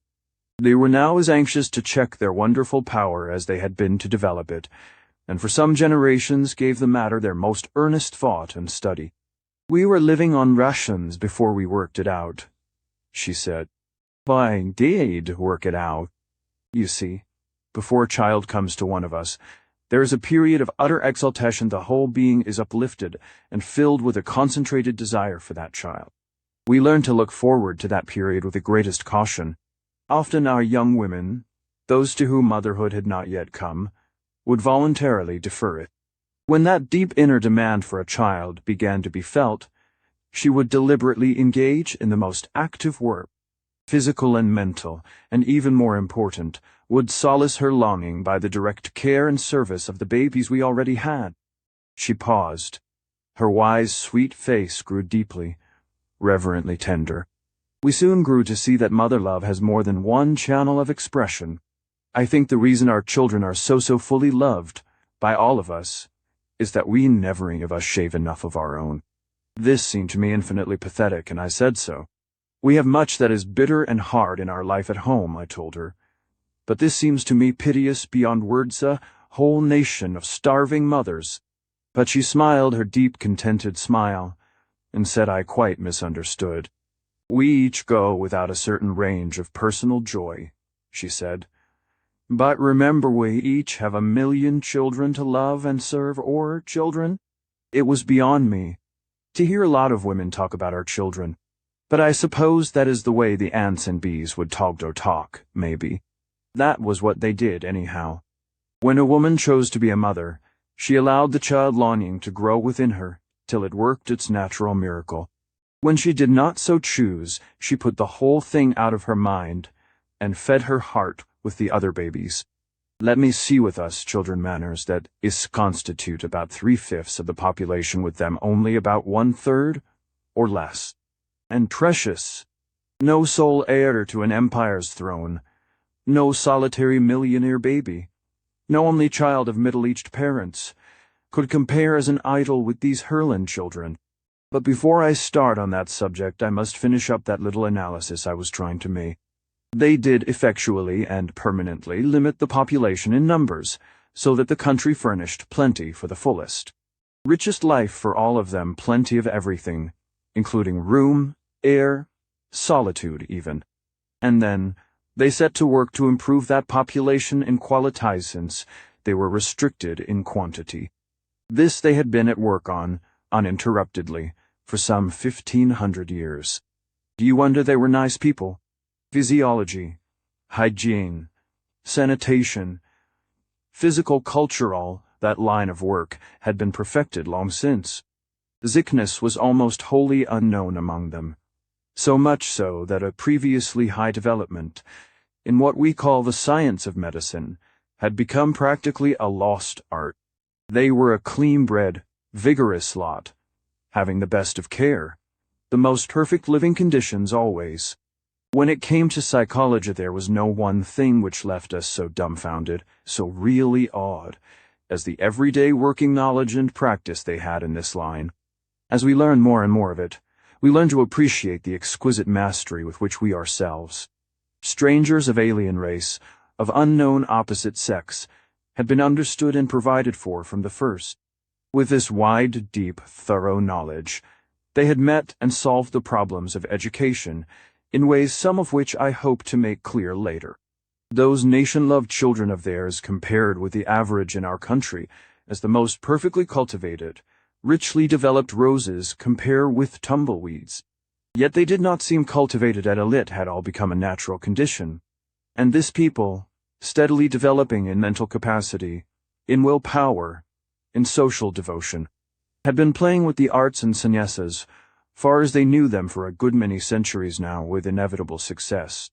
Into this quiet, lovely land, among these wise, sweet, strong women, we, in our easy assumption of superiority, had suddenly arrived, and now, tamed and trained to a degree they considered safe, we were at last brought out to see the country, to know the people. Chapter 7. Our growing modesty. Being at last considered sufficiently tamed and trained to be trusted with scissors, we barbered ourselves as best we could. A close-trimmed beard is certainly more comfortable than a full one. Razors, naturally, they could not supply. With so many old women, you'd think there'd be some razors, sneered Terry. Whereat Jeff pointed out that he never before had seen such complete absence of facial hair on women. Looks to me as if the absence of men made them more feminine in that regard anyhow, he suggested. Well, it's the only one then, Terry reluctantly agreed. A less feminine lot I never saw. A child apiece doesn't seem to be enough to develop what I call motherliness. Terry's idea of motherliness was the usual one, involving a baby in arms, or a little flock about her knees, and the complete absorption of the mother in said baby or flock. A motherliness which dominated society, which influenced every art and industry, which absolutely protected all childhood, and gave to it the most perfect care and training, did not seem mother-like to Terry. We had become well used to the clothes. They were quite as comfortable as our own, in some ways more so and undeniably better looking. As to pockets, they left nothing to be desired. That second garment was fairly quilted with pockets. They were most ingeniously arranged, so as to be convenient to the hand, and not inconvenient to the body, and were so placed as at once to strengthen the garment and add decorative lines of stitching. In this, as in so many other points we had now to observe, there was shown the action of a practical intelligence, coupled with fine artistic feeling, and apparently untrammeled by any injurious influences. Our first step of comparative freedom was a personally conducted tour of the country. No pentagonal bodyguard now, only our special tutors, and we got on famously with them. Jeff said he loved Zava like an auntingly jollier than any aunt I ever saw some, and I were as chummy as could be the best of friends. But it was funny to watch Terry and Modine. She was patient with him, and courteous, but it was like the patience and courtesy of some great man, say a skilled, experienced diplomat, with a schoolgirl, her grave acquiescence with his most preposterous expression of feeling her genial laughter. Not only with, but I often felt, at him though impeccably polite her innocent questions, which almost invariably led him to say more than he intended, Jeff. And I found it all amusing to watch. He never seemed to recognize that quiet background of superiority. When she dropped an argument, he always thought he had silenced her when she laughed. He thought it tribute to his wit. I hated to admit to myself how much Terry had sunk in my esteem. Jeff felt it too, I am sure, but neither of us admitted it to the other. At home we had measured him with other men, and though we knew his failings, he was by no means an unusual type. We knew his virtues too, and they had always seemed more prominent than the faults. Measured among women or women at home, I mean he had always stood high. He was visibly popular. Even where his habits were known, there was no discrimination against him. In some cases, his reputation for what was felicitously termed gaiety seemed a special charm. But here, against the calm wisdom and quiet restrained humor of these women, with only that blessed Jeff and my inconspicuous self to compare with, Terry did stand out rather strong. As a man among men, he didn't as a man among, I shall have to say, females. He didn't. His intense masculinity seemed only fit complement to their intense femininity, but here he was all out of drawing. Moadine was a big woman, with a balanced strength that seldom showed. Her eye was as quietly watchful as a fencer's. She maintained a pleasant relation with her charge, but I doubt if many, even in that country, could have done as well. He called her Maud, amongst ourselves, and said she was a good old soul, but a little slow, wherein he was quite wrong. Needless to say, he called Jeff's teacher Java, and sometimes Mocha, or plain coffee, when specially mischievous, chicory, and even pasta. But Summel rather escaped this form of humor, save for a rather forced some L. "Don't you people have but one name?"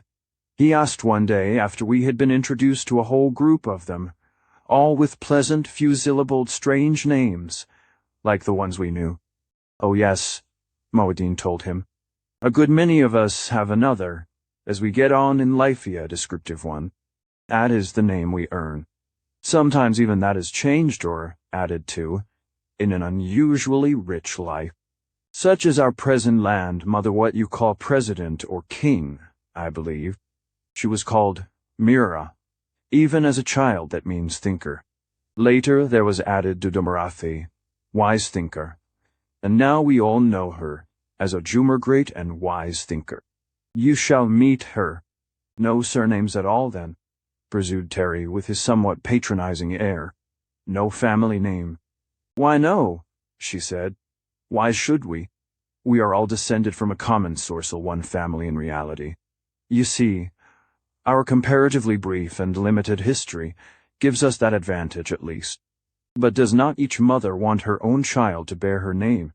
I asked. "No, he should, she. The child has its own. Why for identification, so people will know whose child she is. We keep the most careful records," said Summel. "Each one of us has our exact line of descent all the way back to our dear first mother. There are many reasons for doing that. But as to everyone knowing which child belongs to which mother, why should she? Here, as in so many other instances, we were led to feel the difference between the purely maternal and the paternal attitude of mind. The element of personal pride seems strangely lacking. "How about your other works?" asked Jeff. "Don't you sign your names to them books and statues and so on?" "Yes, surely we are all glad and proud to. Not only books and statues, but all kinds of work. You will find little names on the houses, on the furniture, on the dishes sometimes, because otherwise one is likely to forget, and we want to know to whom to be grateful. You speak as if it were done for the convenience of the consumer, not the pride of the producer," I suggested. "It's both," said Summel. "We have pride enough in our work, Then why not in your children? Urged Jeff. But we have. We're magnificently proud of them, she insisted. Then why not sign him? Said Terry triumphantly. Moadine turned to him with her slightly quizzical smile. Because the finished product is not a private one. When they are babies, we do speak of them at times as esaslato or novians annual, but that is merely descriptive and conversational. In the records, of course, the child stands in her own line of mothers, but in dealing with it personally, it is lato, or amel, without dragging in its ancestors. But have you names enough to give a new one to each child? Assuredly we have, for each living generation. Then they asked about our methods, and found first that we did so and so, and then that other nations did differently, upon which they wanted to know which method has been proved. Bestand we had to admit that so far as we knew there had been no attempt at comparison, each people pursuing its own custom in the fond conviction of superiority, and either despising or quite ignoring the others. With these women the most salient quality in all their institutions was reasonableness. When I had dug into the records to follow out any line of development, that was the most astonishing thing, conscious effort to make it better. They had early observed the value of certain improvements, had easily inferred that there was room for more, and took the greatest pains to develop two kinds of minds, the critic and inventor. Those who showed an early tendency to observe, to discriminate, to suggest, were given special training for that function, and some of their highest officials spent their time in the most careful study of one or another branch of work, with a view to its further improvement. In each generation there was sure to arrive some new mind to detect faults, and show need of alterations, and the whole corps of inventors was at hand to apply their special faculty at the point criticized, and offer suggestions. We had learned by this time not to open a discussion on any of their characteristics without first priming ourselves to answer questions about our own methods, so I kept rather quiet on this matter of conscious improvement. We were not prepared to show our way was better. There was growing in our minds, at least in Jeff's and mine, a keen appreciation of the advantages of this strange country and its management. Terry remained critical. We laid most of it to his nerves. He certainly was irritable. The most conspicuous feature of the whole land was the perfection of its food supply. We had begun to notice from that very first walk in the forest, the first partial view from our plane. Now we were taken to see this mighty garden, and shown its methods of culture. The country was about the size of Holland, some 10 or 12,000 square miles. One could lose a good many Hollands along the forest-mothered flanks of those mighty mountains. They had a population of about 3 million odd, a large one, but quality is something.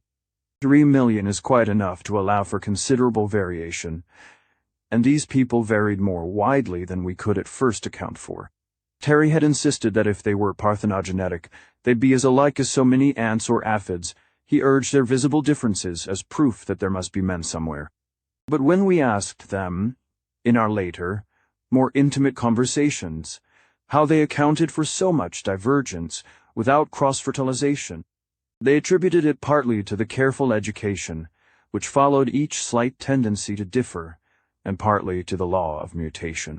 This they had found in their work with plants, and fully proven in their own case. Physically they were more alike than we, as they lacked all morbid or excessive types. They were tall, strong, healthy, and beautiful as a race, but differed individually in a wide range of feature, coloring, and expression. But surely the most important growth is in mind and in the things we make, urged Summel. Do you find your physical variation accompanied by a proportionate variation in ideas, feelings, and products? Or among people who look more alike, do you find their internal life and their work as similar? We were rather doubtful on this point, and inclined to hold that there was more chance of improvement in greater physical variation. It certainly should be, Zava admitted. We have always thought it a grave initial misfortune to have lost half our little world. Perhaps that is one reason why we have so striven for conscious improvement. But acquired traits are not transmissible, Terry declared. Weissman has proved that. They never disputed our absolute statements, only made notes of them. If that is so, then our improvement must be due either to mutation or solely to education, she gravely pursued. We certainly have improved. It may be that all these higher qualities were latent in the original mother, that careful education is bringing them out, and that our personal differences depend on slight variations in prenatal condition. I think it is more in your accumulated culture, Jeff suggested, and in the amazing psychic growth you have made. We know very little about methods of real soul culture, and you seem to know a great deal. Be that as it might, they certainly presented a higher level of active intelligence and of behavior than we had so far really grasped, having known in our lives several people who showed the same delicate courtesy and were equally pleasant to live with. At least when they wore their company manners, we had assumed that our companions were a carefully chosen few. Later we were more and more impressed that all this gentle breeding was breeding that they were born to it, reared in it, that it was as natural and universal with them as the gentleness of doves or the alleged wisdom of serpents. As for the intelligence, I confess that this was the most impressive, and, to me, most mortifying, of any single feature of Herland. We soon ceased to comment on this or other matters, which to them were such obvious commonplaces as to call forth embarrassing questions about our own conditions. This was nowhere better shown than in that matter of food supply, which I will now attempt to describe. Having improved their agriculture to the highest point, and carefully estimated the number of persons who could comfortably live on their square miles, having then limited their population to that number, one would think that was all there was to be done. But they had not thought so. To them, the country was a unit, it was theirs. They themselves were a unit, a conscious group, they thought, in terms of the community. As such, their time sense was not limited to the hopes and ambitions of an individual life. Therefore, they habitually considered and carried out plans for improvement which might cover centuries. I had never seen, had scarcely imagined, human beings undertaking such a work as the deliberate replanting of an entire forest area with different kinds of trees. Yet this seemed to them the simplest common sense, like a man's plowing up an inferior lawn and reseeding it. Now every tree bore edible fruit, that is. In the case of one tree, in which they took especial pride, it had originally no fruit at all, that is, none humanly edibly. It was so beautiful that they wished to keep it. For 900 years they had experimented, and now showed us this particularly lovely, graceful tree, with a profuse crop of nutritious seed. They had early decided that trees were the best food plants, requiring far less labor in tilling the soil, and bearing a larger amount of food for the same ground space, also doing much to preserve and enrich the soil. Due regard had been paid to seasonable crops, and their fruit and nuts, grains and berries, kept on almost the year through.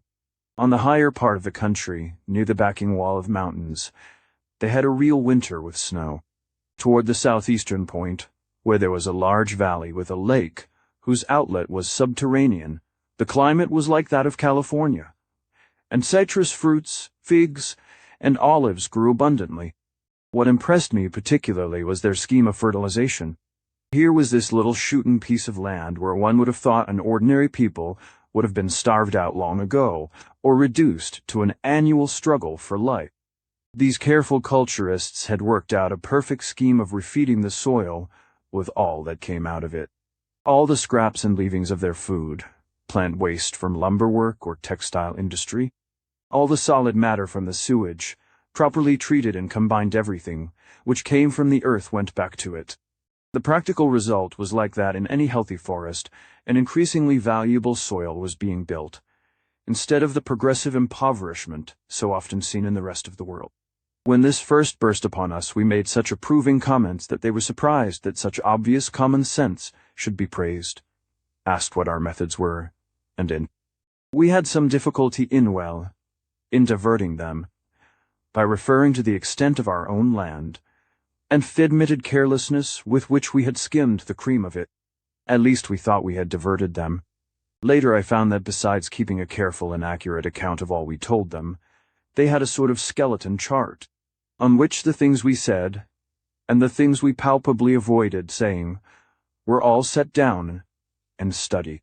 It really was child's play for those profound educators to work out a painfully accurate estimate of our conditions in some lines. When a given line of observation seemed to lead to some very dreadful inference, they always gave us the benefit of the doubt, leaving it open to further knowledge. Some of the things we had grown to accept as perfectly natural, or as belonging to our human limitations, they literally could not have believed, and, as I have said, we had all of us joined in a tacit endeavor to conceal much of the social status at home. Confound their grandmotherly minds, Terry said. Of course they can't understand a man's world. They aren't human, they're just a pack of females. This was after he had to admit their parthenogenesis. I wish our grandfatherly minds had managed as well, said Jeff. Do you really think it's to our credit that we have muddled along with all our poverty and disease and the like? They have peace and plenty, wealth and beauty, goodness and intellect. Free good people, I think. You'll find they have their faults, too, Terry insisted, and partly in self-defense. We all three began to look for those faults of theirs. We had been very strong on this subject before we got there in those baseless speculations of ours. Suppose there is a country of women only, Jeff had put it, over and over.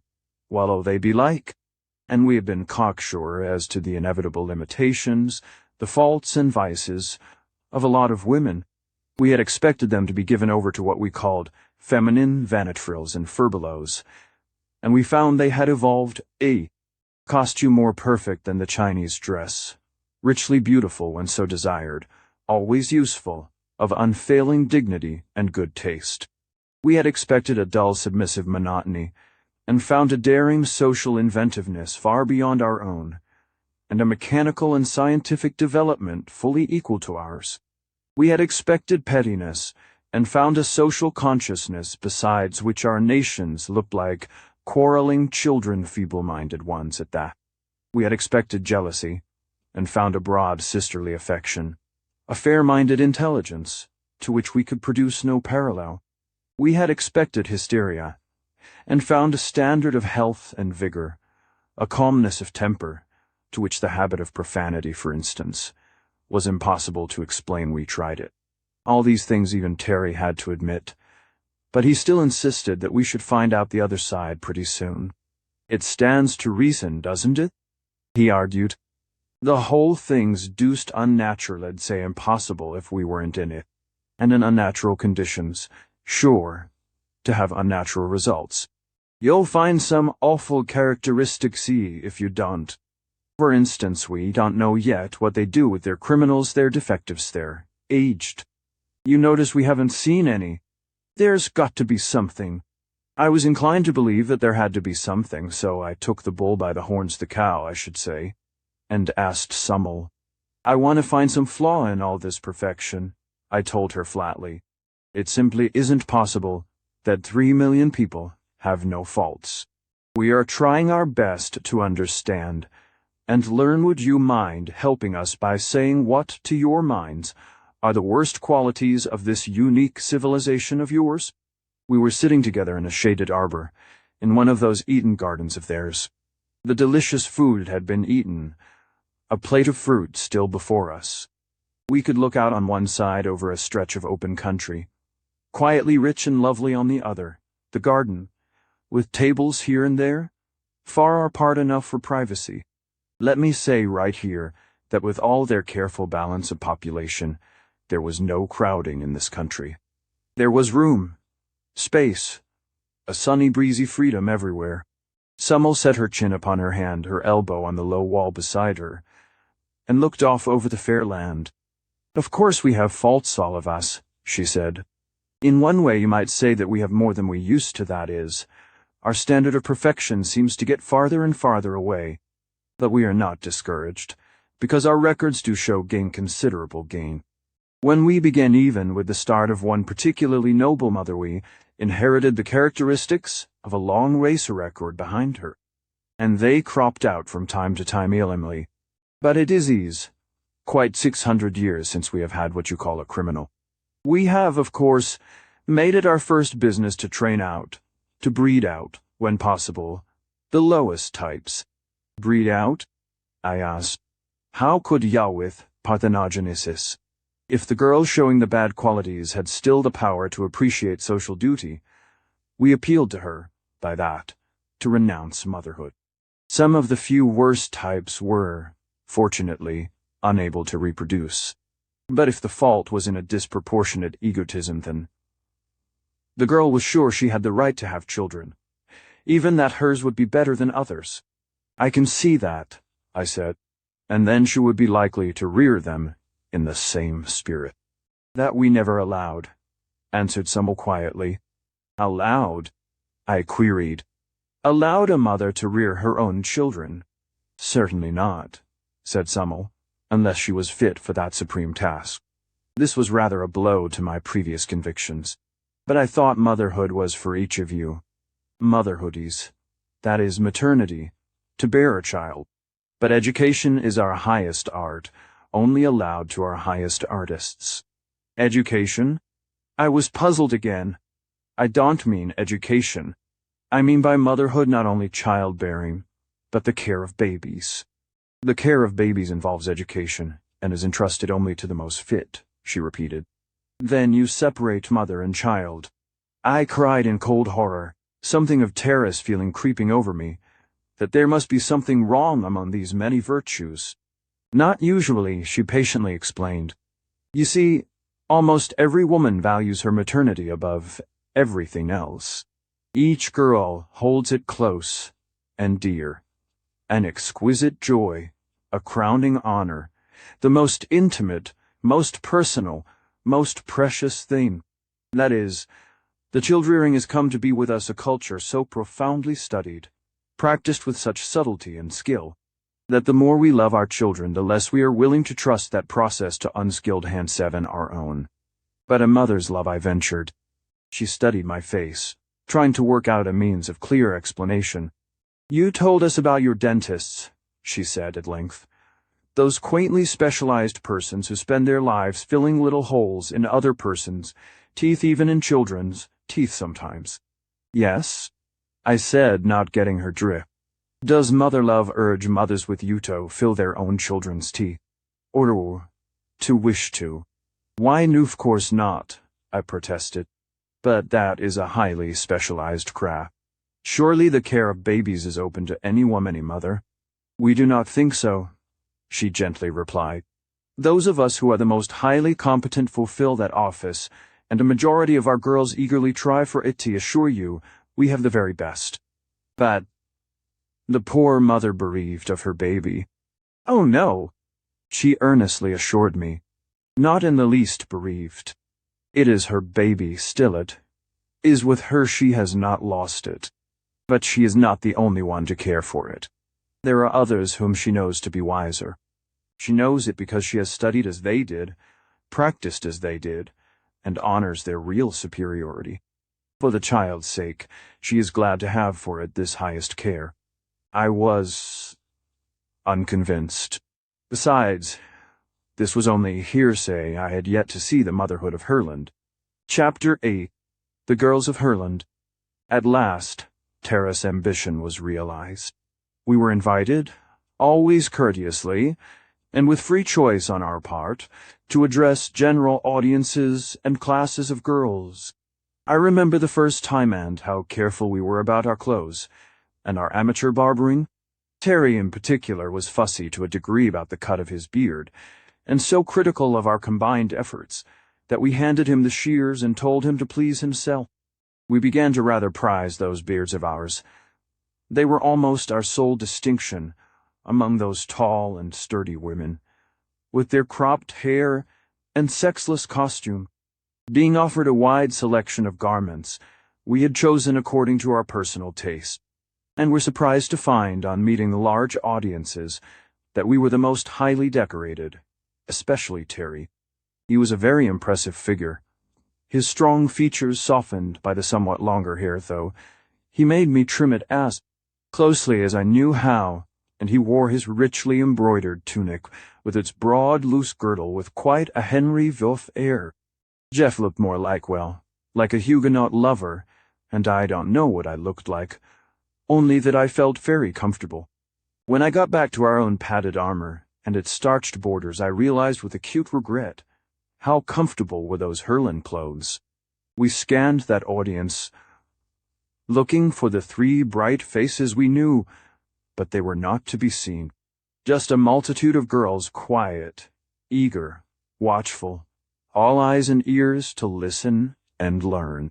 We had been urged to give, as fully as we cared to, a sort of synopsis of world history, in brief, and to answer questions. We are so utterly ignorant, you see, Moedian had explained to us. We know nothing but such science as we have worked out for ourselves. Just the brain work of one small half-country. And you, we gather, have helped one another all over the globe, sharing your discoveries, pooling your progress. How wonderful, how supremely beautiful your civilization must be. Semmel gave a further suggestion. You do not have to begin all over again as you did with us. We have made a sort of digest of what we have learned from you, and it has been eagerly absorbed all over the country. Perhaps you would like to see our outline? We were eager to see it, and deeply impressed. To us, at first, these women, unavoidably ignorant of what to us was the basic commonplace of knowledge, had seemed on the plane of children, or of savages. What we had been forced to admit with growing acquaintance was that they were ignorant as Plato and Aristotle were, but with a highly developed mentality quite comparable to that of ancient Greece. Far be it from me to lumber these pages with an account of what we so imperfectly strove to teach them. The memorable fact is what they taught us, or some faint glimpse of it. And at present, our major interest was not at all in the subject matter of our talk, but in the audience.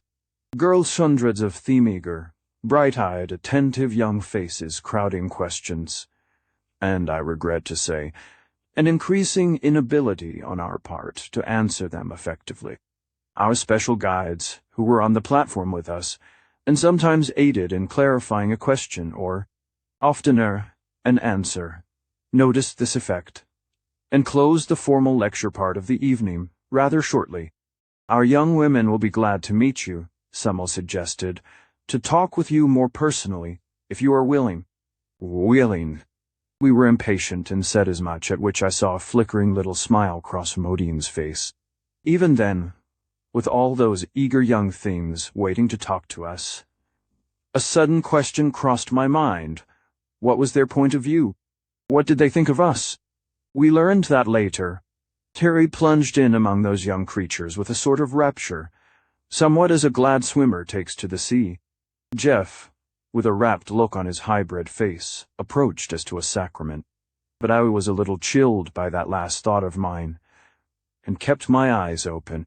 I found time to watch Jeff, even while I was surrounded by an eager group of questioners as we all were and saw how his worshipping eyes, his grave courtesy, pleased and drew some of them, while others, rather stronger spirits they looked to be, drew away from his group to Terrace or mine.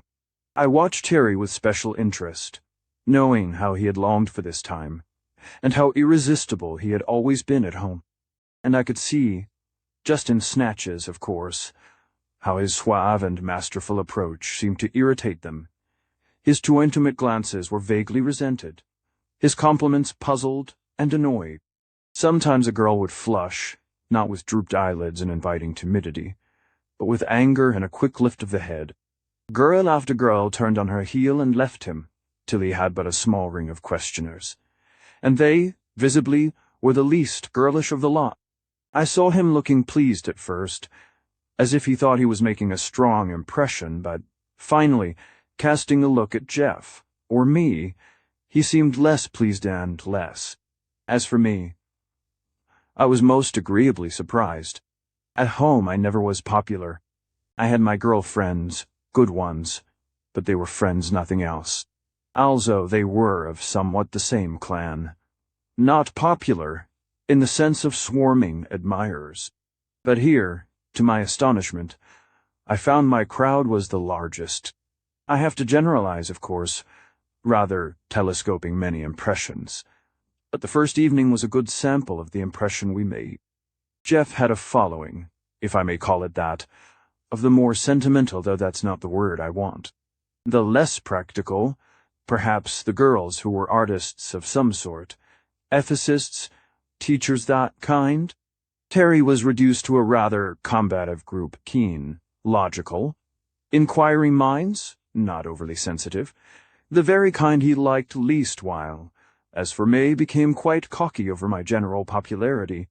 Terry was furious about it. We could hardly blame him. "Girls!" he burst forth, when that evening was over, and we were by ourselves once more. "Call those girls. Nazi. Most delightful girls, I call them," said Jeff, his blue eyes dreamily contented. "What do you call them?" I mildly inquired. "Boys. Nothing but boys, most of 'em. A standoffish, disagreeable lot at that. Critical, impertinent youngsters. No girls at all." He was angry and severe, not a little jealous too, I think. Afterward, when he found out just what it was they did not like, he changed his manner somewhat, and got on better. He had to, for, in spite of his criticism, they were girls, and furthermore, all the girls there were, always excepting our three, with whom we presently renewed our acquaintance. When it came to courtship, which it soon did, I can, of course, best describe my own and am least inclined to. But of Jeff I heard somewhat he was inclined to dwell reverently and admiringly, at some length, on the exalted sentiment and measureless perfection of his. Sellies and Terry made so many false starts and met so many rebuffs, that by the time he really settled down to Winnelinga, he was considerably wiser. At that, it was not smooth sailing. They broke and quarreled. Over and over he would rush off to console himself with some other fair one. The other fair one would have none of him, and he would drift back to Alima, becoming more and more devoted each time. She never gave an inch.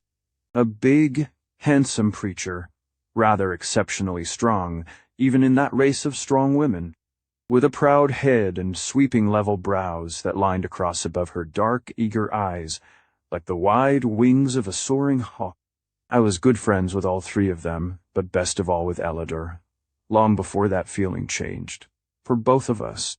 From her, and from Summel, who talked very freely with me, I learned at last something of the viewpoint of Herland toward its visitors.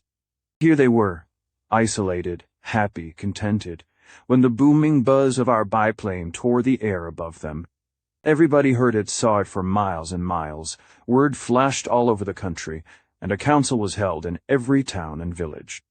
And this was their rapid determination.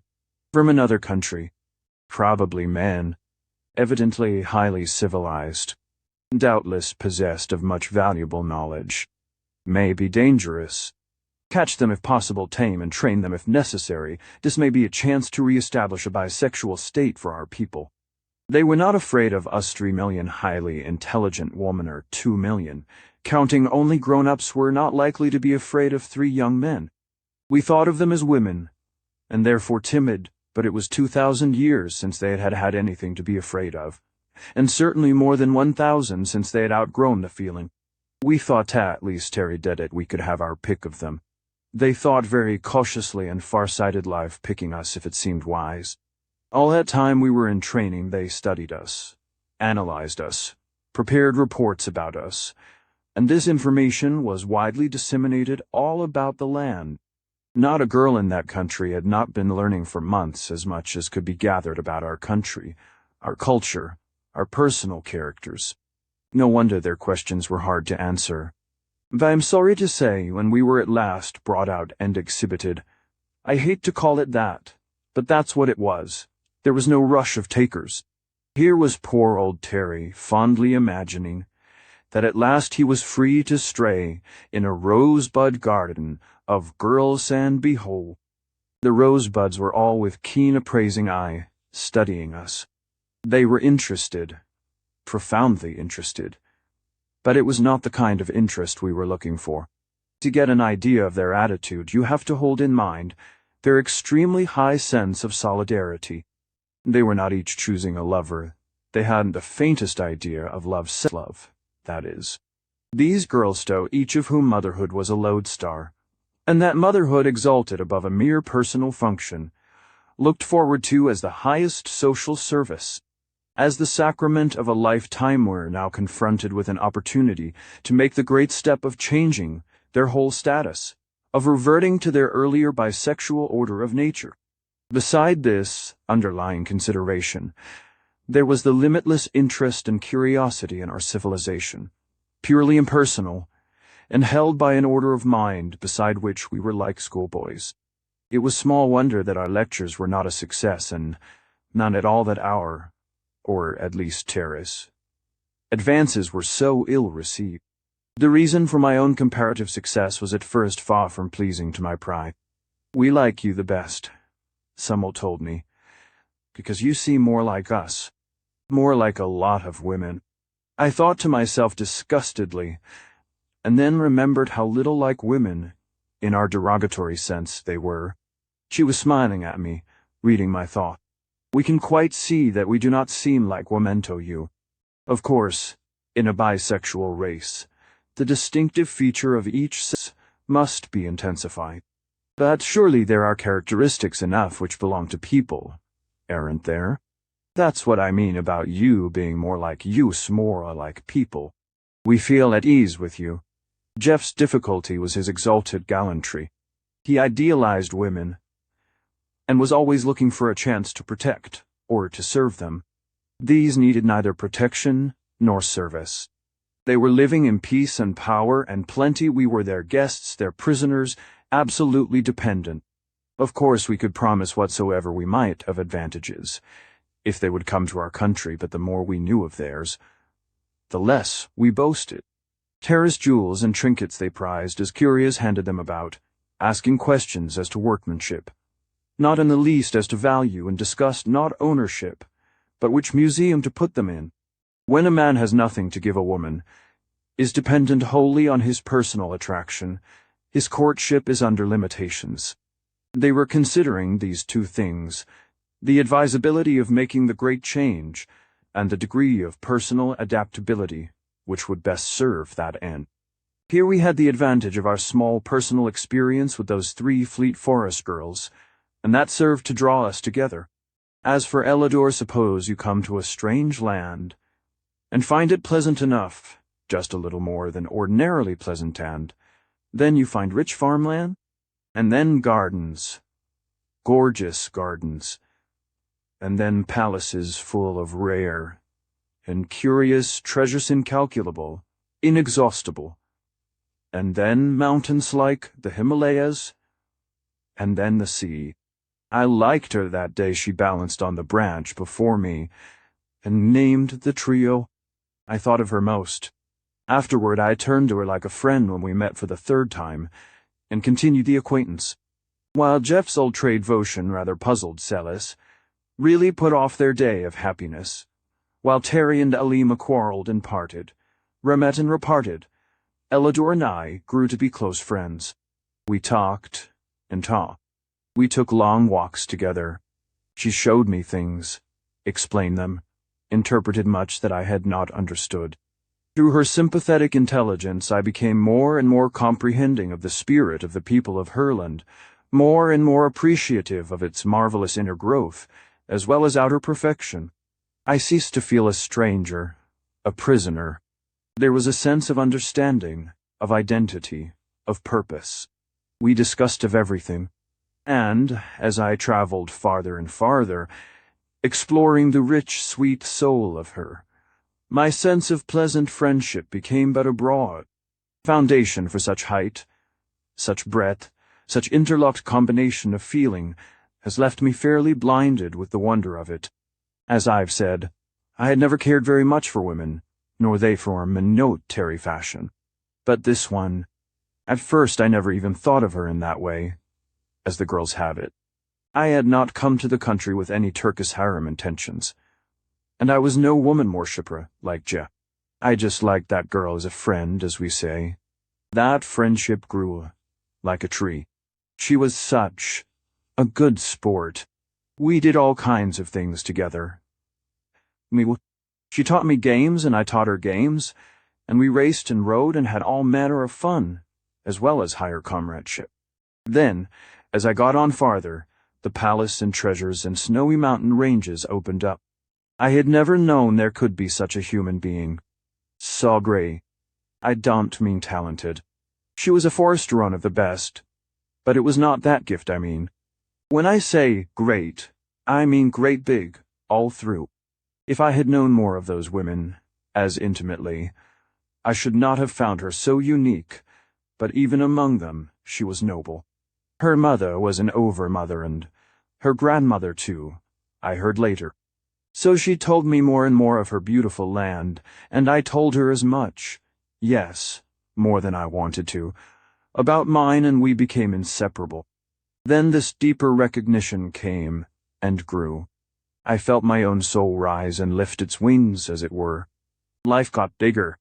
It seemed as if I understood as I never had before, as if I could do things as, if I too could grow if she would help me. And then it came to both of us, all at once. A still day in the edge of the world, their world.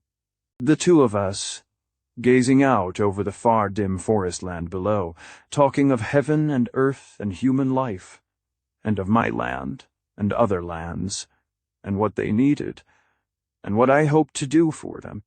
If you will help me, I said. She turned to me with that high, sweet look of hers, and then as her eyes rested in mine, and her hands to them, suddenly there blazed out between us a farther glory. Instant, overwhelming, quick, beyond any words of mine to tell. Celis was a blonde gold-downs person, Alma, black and white 100, a blazing beauty. Elidor was brown-haired, dark and soft, like a seal coat, clear brown skin, with a healthy red in it, brown, eyesole, the way from topaz to black velvet. They seemed to range splendid girls. All of them. They had seen us first of all, far down in the lake below, and flashed the tidings across the land even before our first exploring flight. They had watched our landing, flitted through the forest with us, hidden in that tree, and shrewdly suspected on purpose. They had kept watch over our hooded machine, taking turns at it, and when our escape was announced, had followed alongside for a day or two, and been there at the last, as described. They felt a special claim on you called us their men, and when we were at liberty to study the land and people, and be studied by them, their claim was recognized by the wise leaders. But I felt, we all did, that we should have chosen them among millions, unerringly. And yet the path of true love never did run smooth. This period of courtship was full of the most unsuspected pitfalls. Writing this as late as I do, after manifold experiences both in Herland and, later, in my own land, I can now understand and philosophize about what was then a continual astonishment and often a temporary tragedy. The lone suit in those courtships is attraction, of course. Then, gradually, develop such comradeship as the two temperaments allow. Then, after marriage, there is either the establishment of a slow-growing, widely based friendship, the deepest, tenderest, sweetest of relations, all lit and warmed by the recurrent flame of love, or else that process is reversed.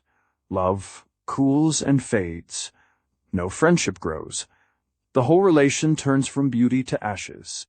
Here, everything was different. There was no sex feeling to appeal to, or practically none. 2,000 years' disuse had left very little of the instinct. Also, we must remember that those who had at times manifested it as atavistic exceptions were often, by that very fact, denied motherhood.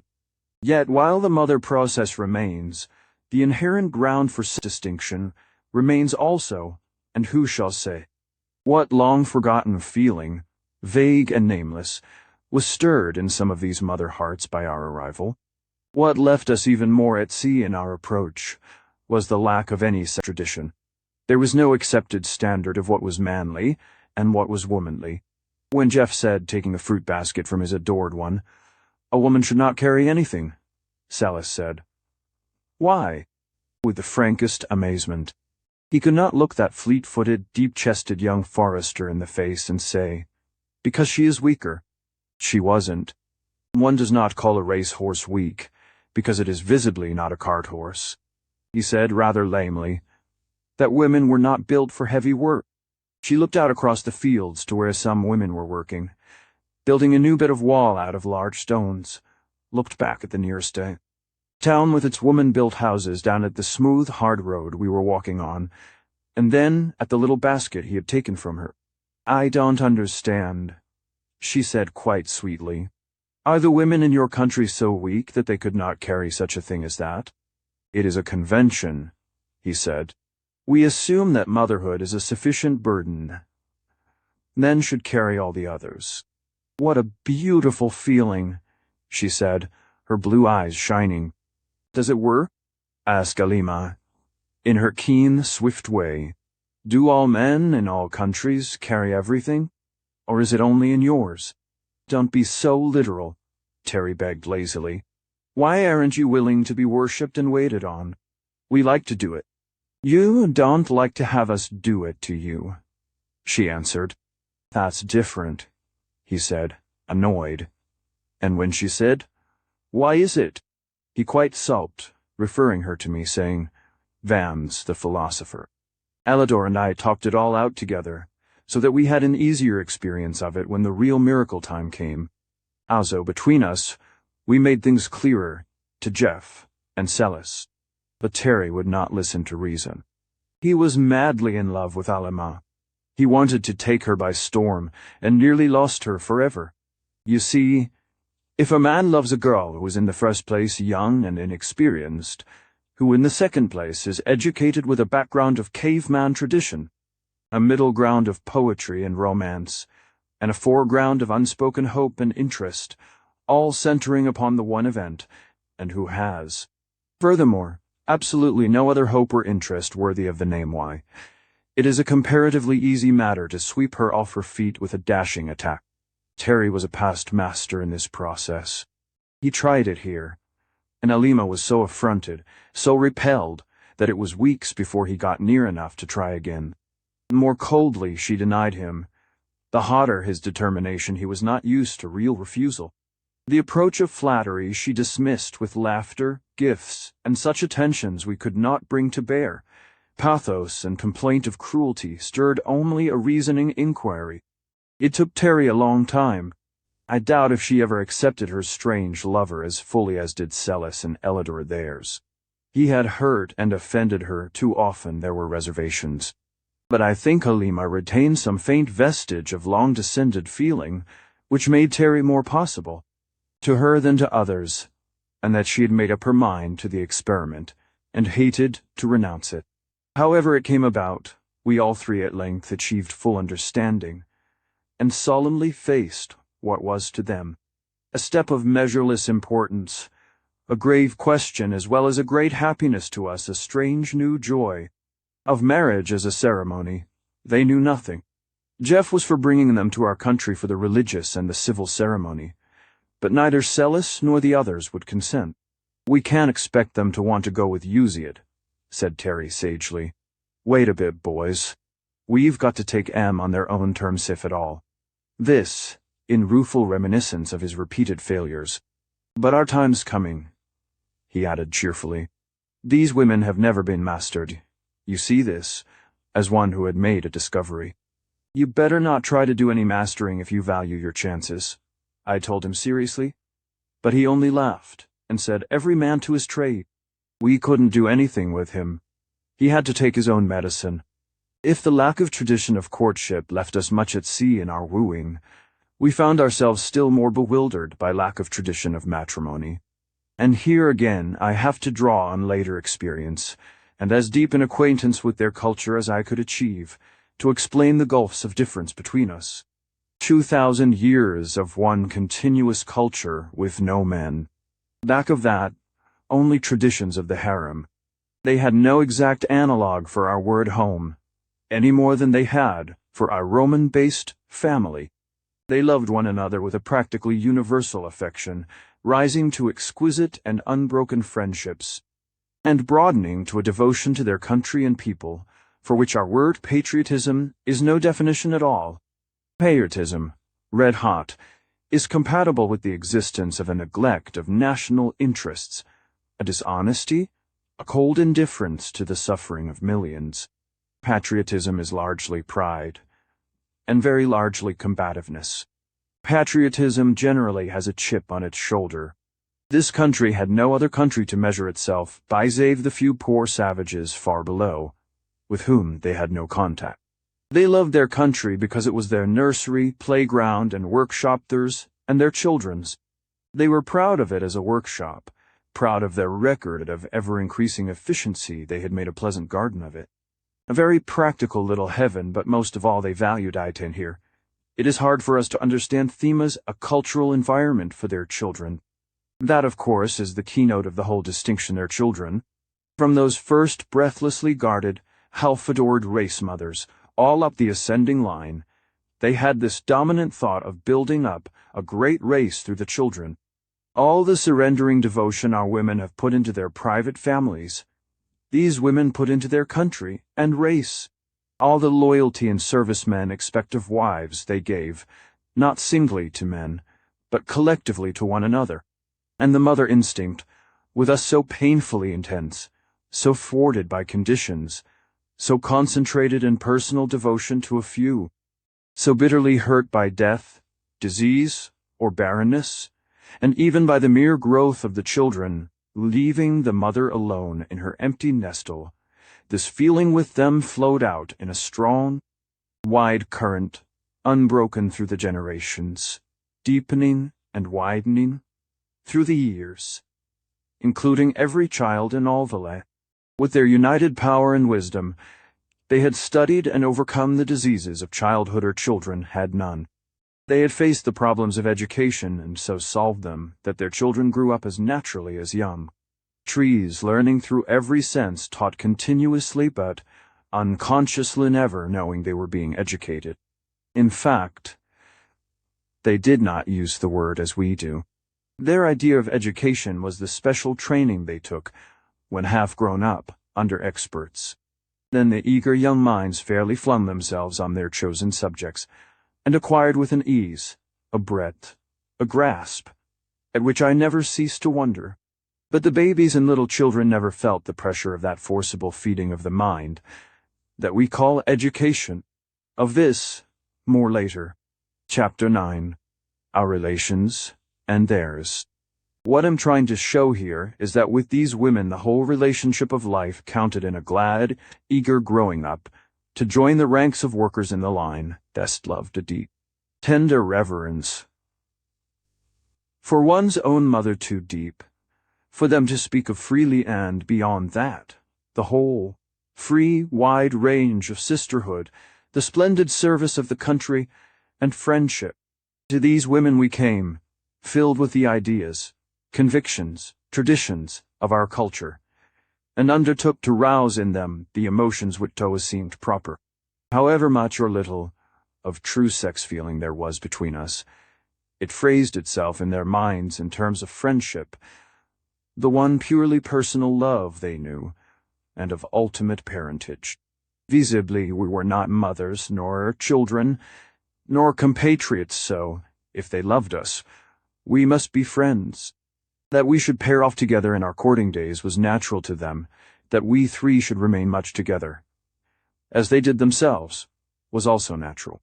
We had as yet no work, so we hung about them in their forest tasks. That was natural too. But when we began to talk about each couple having homes of our own, they could not understand it. Our work takes us all around the country, explained Celis.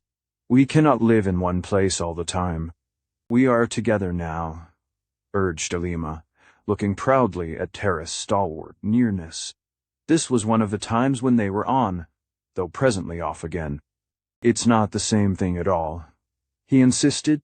A man wants a home of his own, with his wife and family in it. Staying in it? All the time? Asked Elidor. Not imprisoned, surely. Of course not. Living there unnaturally, he answered. What does she do there all the time? Alima demanded. What is her work? Then Terry patiently explained again that our women did not work with reservations. But what do they do if they have no work? She persisted. They take care of the home and the children. At the same time? Asked Elidor. Why, yes. The children play about, and the mother has charge of it all. There are servants, of course. It seemed so obvious, so natural to Terry, that he always grew impatient, but the girls were honestly anxious to understand. How many children do your women have? Alima had her notebook out now, and a rather firm set of lips. Terry began to dodge. There is no set number, my dear, he explained. Some have more, some have less. Some have none at all, I put in mischievously. They pounced on this admission and soon wrung from us the general fact that those women who had the most children had the least servants, and those who had the most servants had the least children. There, triumphed Alima. 1 or 2 or no children, and 3 or 4 servants. Now what do those women do? Mamselle. We explained as best we might. We talked of social duties, disingenuously banking on their not interpreting the words. As we did, we talked of hospitality, entertainment, and various interests. All the time we knew that to these large-minded women, whose whole mental outlook was so collective, the limitations of a wholly personal life were inconceivable. We cannot really understand it, Elidor concluded. We are only half a people. We have our woman ways, and they have their man ways and their both ways. We have worked out a system of living which is, of course, limited. They must have a broader, richer, better one. I should like to see it. You shall, dearest, I whispered. There's nothing to smoke, complained Terry. He was in the midst of a prolonged quarrel with Alima, and needed a sedative. There's nothing to drink. These blessed women have no pleasant vices. I wish we could get out of here. This wish was vain. We were always under a certain degree of watchfulness. When Terry burst forth to tramp the streets at night, he always found a colonel here or there, and when, on an occasion of fierce though temporary despair, he had plunged to the cliff edge with some vague view to escape, he found several of them close by. We were free, but there was a string to it. They've no unpleasant ones either, Jeff reminded him. Wish they had, Terry persisted. They've neither the vices of men, nor the virtues of women they're neuters. You know better than that. Don't talk nonsense, said I, severely. I was thinking of Elidor's eyes when they gave me a certain look, a look she did not at all realize. Jeff was equally incensed. I don't know what virtues of women you miss. Seems to me they have all of them. They've no modesty, snapped Terry. No patience, no submissiveness. None of that natural yielding, which is woman's greatest charm. I shook my head pityingly. Go and apologize and make friends again, Terry. You've got a grouch, that's all. These women have the virtue of humanity, with less of its faults than any folks I ever saw. As for patience that have pitched us over the cliffs the first day we lit among 'em, if they hadn't that. There are no distractions, he grumbled. Nowhere a man can go and cut loose a bit. It's an everlasting parlor and nursery. And workshop, I added. And school, and office, and laboratory, and studio, and theater, and home. Home, he sneered. There isn't a home in the whole pitiful place. There isn't anything else, and you know it, Jeff retorted hotly. I never saw, I never dreamed of. Such universal peace and goodwill and mutual affection. Oh, well, of course, if you like a perpetual Sunday school, it's all very well. But I like something doing. Here it's all done. There was something to this criticism. The years of pioneering lay far behind them. Theirs was a civilization in which the initial difficulties had long since been overcome. The untroubled peace, the unmeasured plenty, the steady health, the large goodwill and smooth management which ordered everything, left nothing to overcome. It was like a pleasant family, in an old established, perfectly run country place. I liked it because of my eager and continued interest in the sociological achievements involved. Jeff liked it as he would have liked such a family and such a place anywhere. Terry did not like it because he found nothing to oppose, to struggle with, to conquer. Life is a struggle, has to be, he insisted. If there is no struggle, there is no life, that's all. You're talking nonsense, masculine nonsense, the peaceful Jeff replied. He was certainly a warm defender of Herland. Ants don't raise their myriads by a struggle, do they? Or the bees? Oh, if you go back to insects and want to live in an anthill, I tell you the higher grades of life are reached only through struggle combat. There's no drama here. Look at their plays. They make me sick. He rather had us there. The drama of the country was to our taste rather flat. You see, they lacked the motive, and, with it, jealousy. They had no interplay of warring nations, no aristocracy and its ambitions, no wealth and poverty opposition. I see I have said little about the economics of the place, it should have come before. But I'll go on about the drama now. They had their own kind. There was a most impressive array of pageantry, of processions, a sort of grand ritual, with their arts and their religion broadly blended. The very babies joined in it.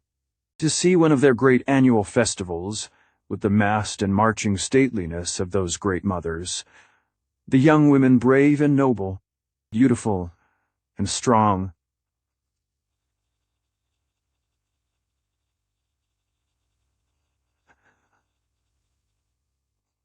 Taking part as naturally as ours would frolic round a Christmas treat was overpowering in the impression of joyous, triumphant life. They had begun at a period when the drama, the dance, music, religion, and education were all very close together, and instead of developing them in detached lines, they had kept a connection. Let me try again to give, if I can, a faint sense of the difference in the life, view the background, and basis on which their culture rested. Ellador told me a lot about it. She took me to see the children, the growing girls, the special teachers. She picked out books for me to read. She always seemed to understand just what I wanted to know, and how to give it to me. While Terry and Alima struck sparks and parted, he always madly drawn to her. And she to him she must have been, or she'd never have stood the way he behad. Ellador and I had already a deep restful feeling, as if we'd always had one another.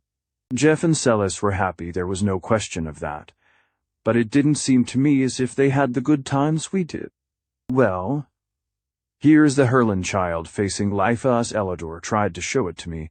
From the first memory, they knew peace, beauty, order, safety, love, wisdom, justice, patience, and plenty. By plenty I mean that the babies grew up in an environment which met their needs, just as young fawns might grow up in dewy forest glades and brooked meadows, and they enjoyed it as frankly and utterly as the fawns would. They found themselves in a big, bright, lovely world, full of the most interesting and enchanting things to learn about and to do. The people everywhere were friendly and polite. No Herland child ever met the overbearing rudeness we so commonly show to children.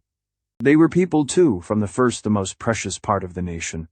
In each step of the rich experience of living, they found the instance they were studying widen out into contact with an endless range of common interests. The things they learned were related, from the first related to one another, and to the national prosperity. It was a butterfly that made me a forester, said Ellador. I was about 11 years old, and I found a big purple and green butterfly on a low flower. I caught it, very carefully, by the closed wings, as I had been told to do, and carried it to the nearest owl. Insect Teacher made a note there to ask her, what on earth an insect teacher was to ask her its name. She took it from me with a little cry of delight. Oh, you blessed child, she said. Do you like obernuts? Of course I liked obernuts, and said so. It is our best food nut, you know. This is a female of the obernut moth, she told me. They are almost gone. We have been trying to exterminate them for centuries. If you had not caught this one, it might have laid eggs enough to raise worms enough to destroy thousands of our nut trees, thousands of bushels of nut sand, make years and years of trouble for us. Everybody congratulated me. The children all over the country were told to watch for that moth, if there were any more. I was shown the history of the creature, and an account of the damage it used to do, and of how long and hard our foremothers had worked to save that tree for us. I grew a foot, it seemed to me, and determined then and there to be a forester. This is but an instance, she showed me many. The big difference was that whereas our children grow up in private homes and families, with every effort made to protect and seclude them from a dangerous world, here they grew up in a wide, friendly world, and knew it for theirs from the first. Their child literature was a wonderful theme. I could have spent years following the delicate subtleties, the smooth simplicities with which they had bent that great art to the service of the child mind. We have two life cycles, the man's and the woman's.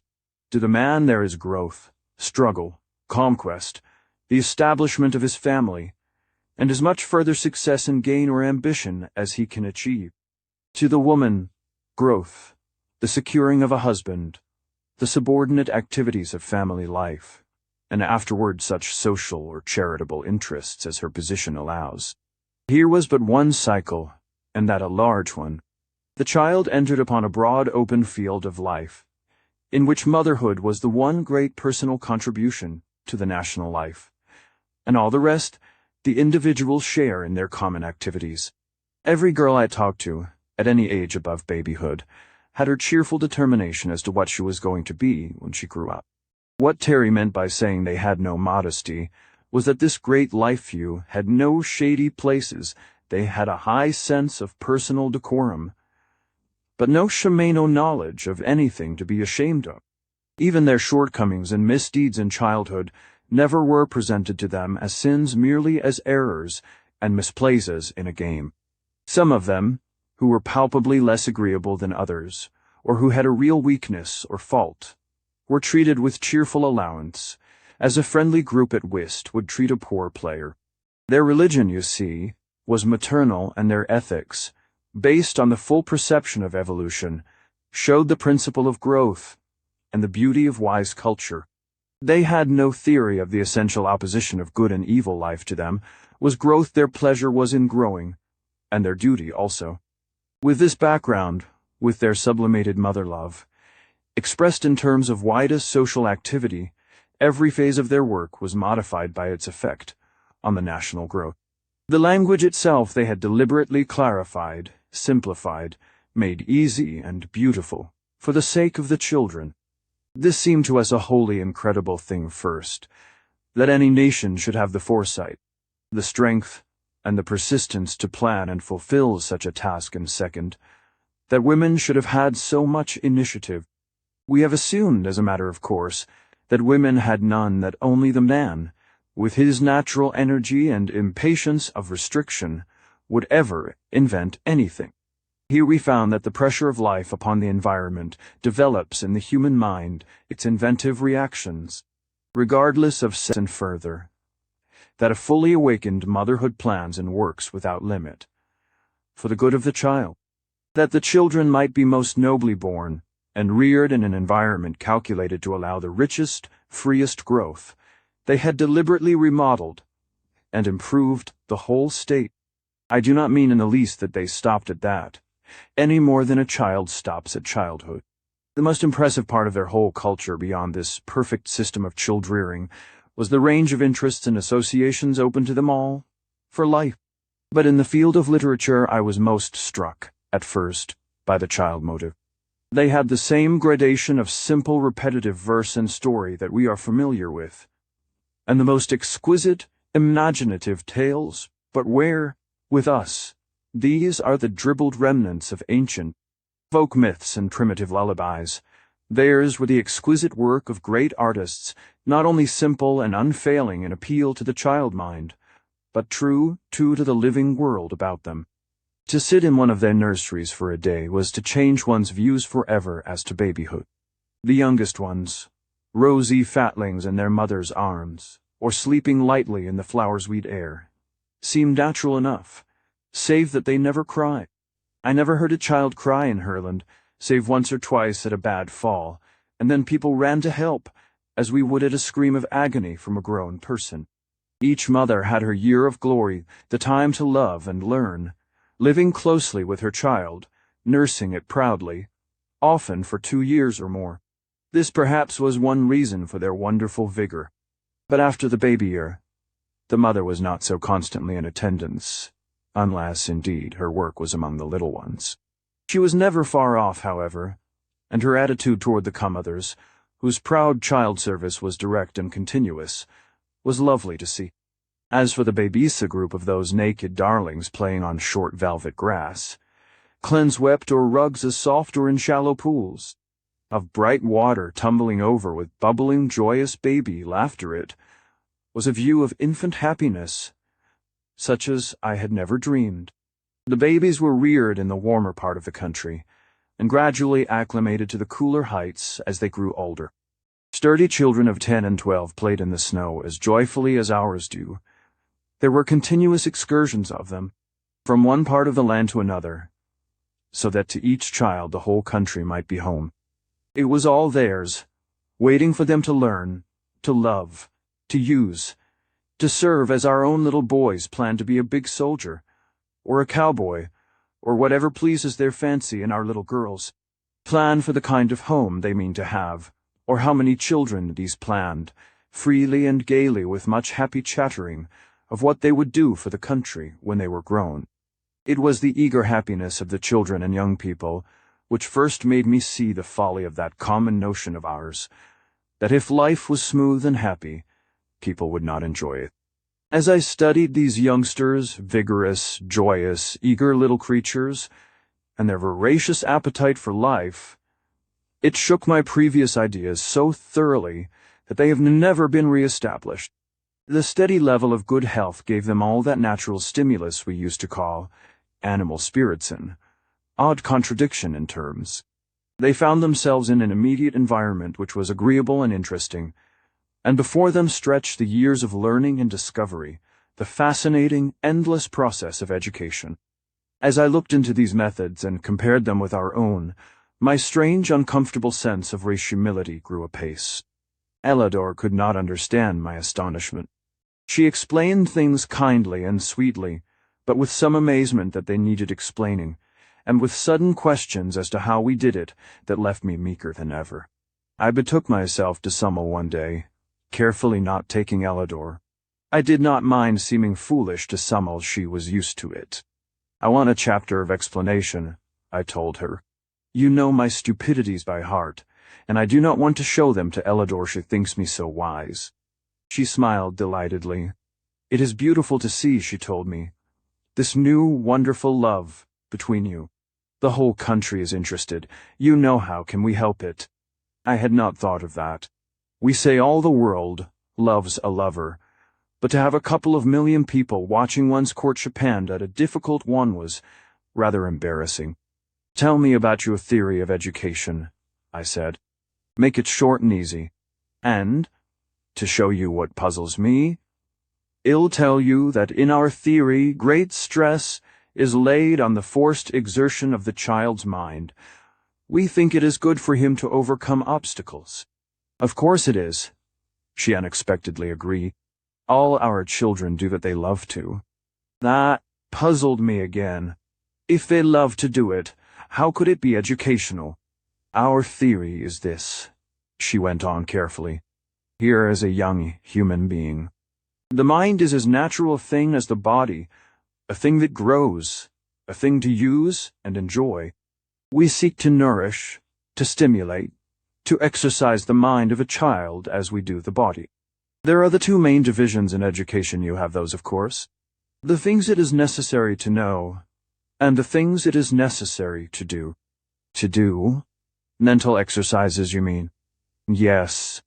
Our general plan is this in the matter of feeding the mind, of furnishing information, We use our best powers to meet the natural appetite of a healthy young brain, not to overfeed it, to provide such amount and variety of impressions as seem most welcome to each child.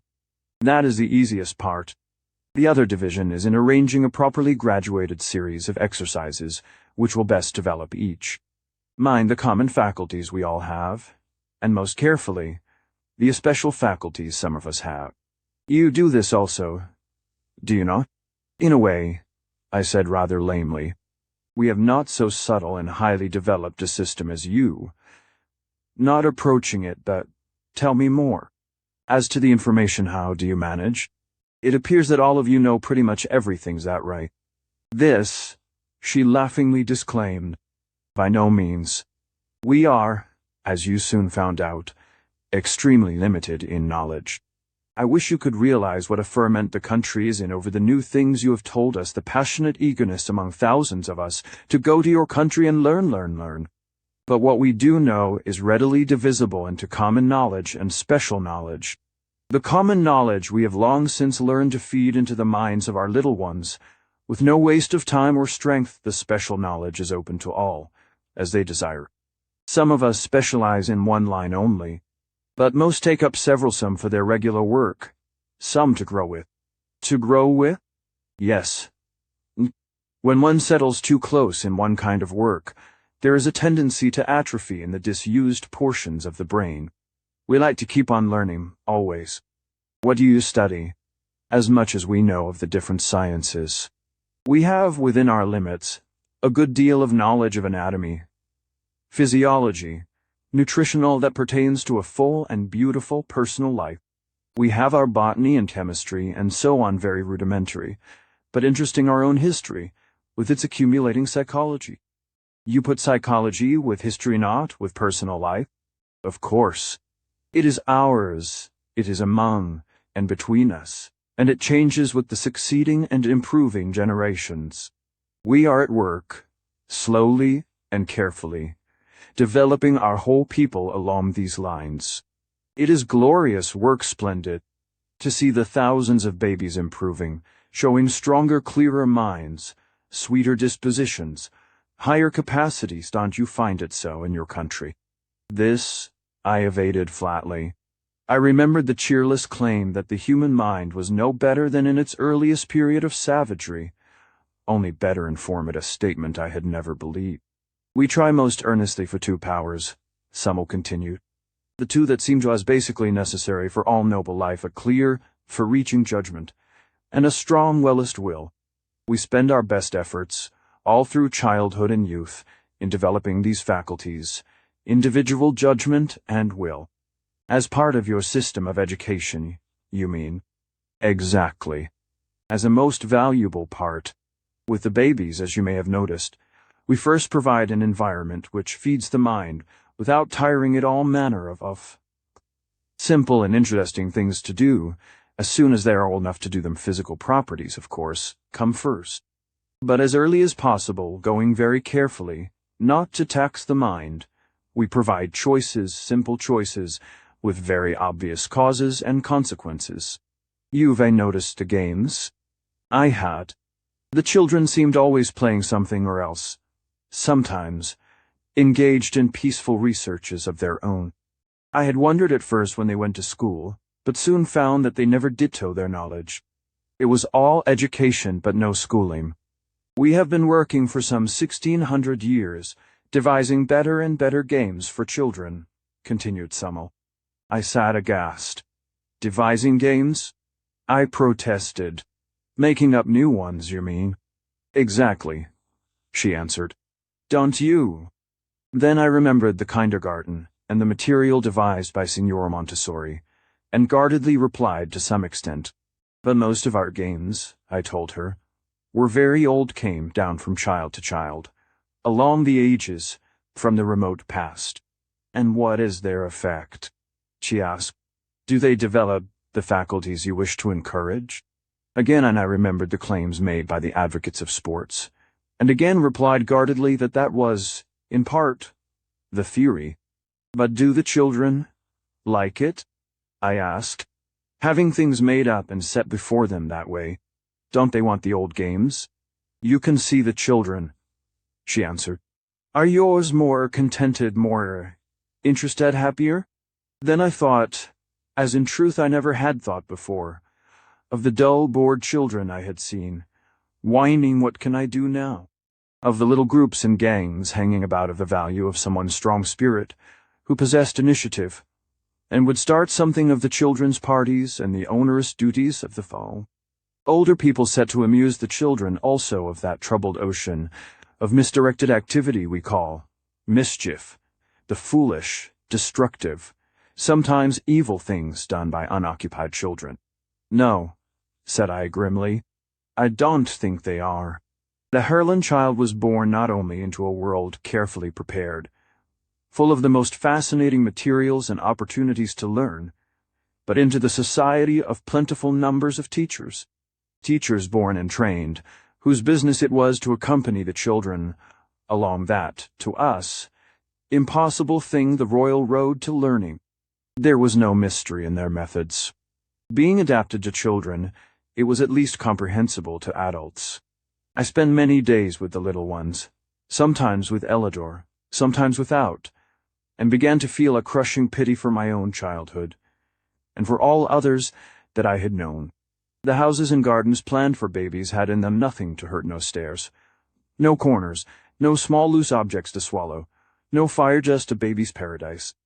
They were taught, as rapidly as feasible, to use and control their own bodies, and never did I see such sure-footed, steady-handed, clear-headed little things. It was a joy to watch a row of toddlers learning to walk, not only on a level floor, but a little later, on a sort of rubber rail raised an inch or two above the soft turf or heavy rugs, and falling off with shrieks of infant joy, to rush back to the end of the line and try again. Surely we have noticed how children love to get up on something and walk along it, but we have never thought to provide that simple and inexhaustible form of amusement and physical education for the young. Water they had, of course, and could swim even before they walked. If I feared at first the effects of a too intensive system of culture, that fear was dissipated by seeing the long, sunny days of pure physical merriment and natural sleep in which these heavenly babies passed their first years. They never knew they were being educated. They did not dream that in this association of hilarious experiment and achievement, they were laying the foundation for that close, beautiful group feeling into which they grew so firmly with the years. This was Education for Citizenship. Chapter 10. Their Religions and Our Marriages. It took me a long time, as a man, a foreigner, and a species of Christiani was that as much as anything to get any clear understanding of the religion of Herland. Its deification of motherhood was obvious enough, but there was far more to it than that, or, at least, than my first interpretation of that. I think it was only as I grew to love Elidor more than I believed anyone could love anybody, as I grew faintly to appreciate her inner attitude and state of mind, that I began to get some glimpses of this faith of theirs. When I asked her about it, she tried at first to tell me, and then, seeing me flounder, asked for more information about ours. She soon found that we had many, that they varied widely, but had some points in common. A clear, methodical, luminous mind had my Elidor, not only reasonable, but swiftly perceptive. She made a sort of chart, superimposing the different religions as I described them, with a pin run through them all, as it were, their common basis being a dominant power or powers, and some special behavior, mostly taboos, to please or placate. There were some common features in certain groups of religions, but the one always present was this power, and the things which must be done or not done because of it. It was not hard to trace our human imagery of the divine force up through successive stages of bloodthirsty, sensual, proud, and cruel gods of early times to the conception of a common father, with its corollary of a common brotherhood. This pleased her very much, and when I expatiated on the omniscience, omnipotence, omnipresence, and so on, of our God and of the loving kindness taught by his Son. She was much impressed. The story of the virgin birth naturally did not astonish her, but she was greatly puzzled by the sacrifice, and still more by the devil and the theory of damnation. When, in an inadvertent moment, I said that certain sects had believed in infant damnation and explained, she sat very still indeed. They believe that God was love and wisdom and power? Yes, all of that. Her eyes grew large, her face ghastly pale.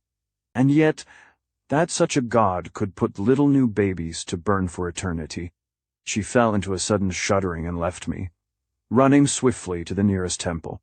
Every smallest village had its temple, and in those gracious retreats sat wise and noble women, quietly busy at some work of their own until they were wanted, always ready to give comfort, light, or help to any applicant. Ellador told me afterward how easily this grief of hers was assuaged, and seemed ashamed of not having helped herself out of it. You see, we are not accustomed to horrible ideas, she said, coming back to me rather apologetically. We haven't any. And when we get a thing like that into our minds, it's like red pepper in your eyes. So I just ran to her, blinded and almost screaming, and she took it out so quickly, so easily. How? I asked, very curious. Why, you blessed child, she said. You've got the wrong idea altogether. You do not have to think that there ever was such a God, for there wasn't. Or such a happening, for there wasn't. Nor even that this hideous false idea was believed by anybody. But only this that people who are utterly ignorant will believe anything which you certainly knew before. Anyhow, pursued Ellador, she turned pale for a minute when I first said it. This was a lesson to me. No wonder this whole nation of women was peaceful and sweet, an expression they had no horrible ideas. Surely you had some when you began, I suggested. Oh yes, no doubt. But as soon as our religion grew to any height at all, we left them out, of course. From this, as from many other things, I grew to see what I finally put in words. Have you no respect for the past? For what was thought and believed by your foremothers? Why, no, she said. Why should we? They are all gone. They knew less than we do. If we are not beyond them, we are unworthy of Timon, unworthy of the children who must go beyond us. This set me thinking in good earnest. I had always imagined simply from hearing it said, I supposed that women were by nature conservative. Yet these women, quite unassisted by any masculine spirit of enterprise, had ignored their past and built daringly for the future. Ellador watched me think. She seemed to know pretty much what was going on in my mind. It's because we began in a new way, I suppose. All our folks were swept away at once, and then, after that time of despair, came those wonder children the first. And then the whole breathless hope of us was for their children if they should have them. And they did. Then there was the period of pride and triumph till we grew too numerous, and after that, when it all came down to one child apiece, we began to really work to make better ones. But how does this account for such a radical difference in your religion? I persisted. She said she couldn't talk about the difference very intelligently, not being familiar with other religions, but that theirs seemed simple enough. Their great mother spirit was to them what their own motherhood was only magnified beyond human limits. That meant that they felt beneath and behind them an upholding, unfailing, serviceable love. Perhaps it was really the accumulated mother love of the race they felt, but it was a power. Just what is your theory of worship? I asked her. Worship? What is that? I found it singularly difficult to explain. This divine love, which they felt so strongly, did not seem to ask anything of Themony more than our mothers do, she said. But surely your mothers expect honor, reverence, obedience from you. You have to do things for your mothers, surely. Oh, no, she insisted, smiling, shaking her soft brown hair. We do things from our mothers, not for. We don't have to do things for them. They don't need it, you know. But we have to live on splendidly because of them, and that's the way we feel about God. I meditated again. I thought of that God of battles of ours, that jealous God, that vengeance-ism God. I thought of our world nightmare hell. You have no theory of eternal punishment, then, I take it? Elidor laughed. Her eyes were as bright as stars, and there were tears in them, too. She was so sorry for me. How could we? She asked fairly enough. We have no punishments in life, you see, so we don't imagine them after death. Have you no punishments? Neither for children or criminals, such mild criminals as you have? I urged. Do you punish a person for a broken leg or a fever? We have preventive measures, and cures. Sometimes we have to send the patient to bed, as it were. But that's not a punishment, it's only part of the treatment, she explained. Then, studying my point of view more closely, she added, you see, we recognize, in our human motherhood, a great tender, limitless, uplifting force, patience, and wisdom, and all subtlety of delicate method. We credit God, our idea of God, with all that, and more. Our mothers are not angry with us, why should God be? Does God mean a person to you? This, she thought over a little. Why, in trying to get close to it in our minds, we personify the idea. Naturally, but we certainly do not assume a big woman somewhere, who is God. What we call God is a pervading power, you know. An indwelling spirit, something inside of us that we want more of. Is your God a big man? She asked innocently. Why, yes, to most of us, I think. Of course we call it an indwelling spirit, just as you do, but we insist that it is him, a person, and a man with whiskers. Whiskers? Oh yes, because you have them. Or do you wear them because he does? On the contrary, we shave them off because it seems cleaner and more comfortable. Does he wear clothes in your idea, I mean? I was thinking over the pictures of God I had seen, rash advances of the devout mind of man, representing his omnipotent deity as an old man in a flowing robe, flowing hair, flowing beard. And in the light of her perfectly frank and innocent questions, this concept seemed rather unsatisfying. I explained that the God of the Christian world was really the ancient Hebrew God, and that we had simply taken over the patriarchal idea, that ancient one which quite inevitably closed its thought of God with the attributes of the patriarchal ruler, the grandfather. I see, she said eagerly, after I had explained the genesis and development of our religious ideals. They lived in separate groups, with a male head, and he was probably a little domineering? No doubt of that, I agreed, and we lived together without any head. In that sense, just our chosen leaders, that Eidos, make a difference. Your difference is deeper than that, I assured her. It is in your common motherhood. Your children grow up in a world where everybody loves them. They find life made rich and happy for them by the diffused love and wisdom of all mothers. So it is easy for you to think of God in the terms of a similar diffused and competent love. I think you are far nearer right than we are. What I cannot understand, she pursued carefully, is your preservation of such a very ancient state of mind. This patriarchal idea, you tell me, is thousands of years old. Oh yes, 4, 5, 6,000 every so many. And you have made wonderful progress in those years in other things. We certainly have. But religion is different. You see, our religions come from behind us and are initiated by some great teacher who is dead. He is supposed to have known the whole thing and taught it. Finally, all we have to do is believe and obey. Who was the great Hebrew teacher? There, it was different. The Hebrew religion is an accumulation of extremely ancient traditions, some far older than their people, and grew by accretion down the ages. We consider it inspired the word of God. How do you know it is? Because it says so. Does it say so in as many words? Who wrote that in? I began to try to recall some text that did say so, and could not bring it to mind. Apart from that, she pursued, what I cannot understand is why you keep these early religious ideas so long. You have changed all your others, haven't you? Pretty generally, I agree. But this we call revealed religion, and think it is final. But tell me more about these little temples of yours, I urged, and these temple mothers you run to. Then she gave me an extended lesson in applied religion, which I will endeavor to concentrate. They developed their central theory of a loving power, and assumed that its relation to them was motherly, that it desired their welfare, and especially their development. Their relation to it, similarly, was filial, a loving appreciation, and a glad fulfillment of its high purposes.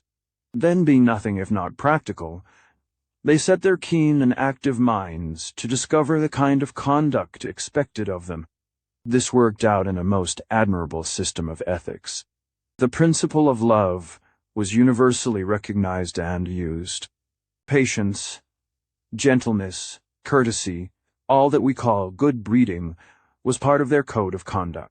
But where they went far beyond us was in the special application of religious feeling to every field of life.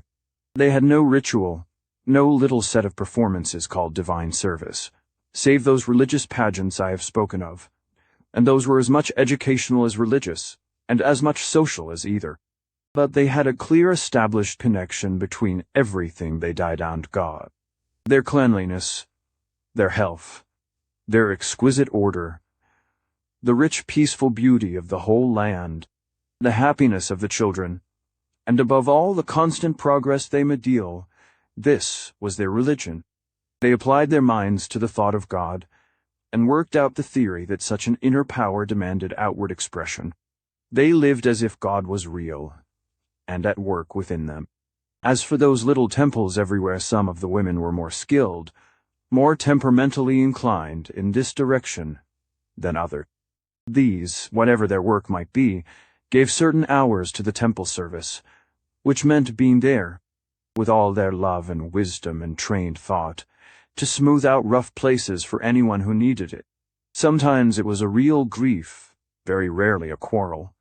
Most often a perplexity. Even in Herland the human soul had its hours of darkness. But all through the country their best and wisest were ready to give help. If the difficulty was unusually profound, the applicant was directed to someone more especially experienced in that line of thought. Here was a religion which gave to the searching mind a rational basis in life. The concept of an immense loving power working steadily out through them, toward good. It gave to the soul that sense of contact with the inmost force, of perception of the uttermost purpose, which we always crave. It gave to the heart the blessed feeling of being loved and understood. It gave clear, simple, rational directions as to how we should live and why. And for ritual, it gave first those triumphant group demonstrations, when with a union of all the arts, the revivifying combination of great multitudes moved rhythmically with march and dance, song and music, among their own noblest products and the open beauty of their groves and hills. Second, it gave these numerous little centers of wisdom where the least wise could go to the most wise and be helped. It is beautiful, I cried enthusiastically. It is the most practical, comforting, progressive religion I ever heard of. You do love one another, do bear one another's burdens, you do realize that a little child is a type of the kingdom of heaven. You are more Christian than any people I ever saw. But though about death, and the life everlasting, what does your religion teach about eternity?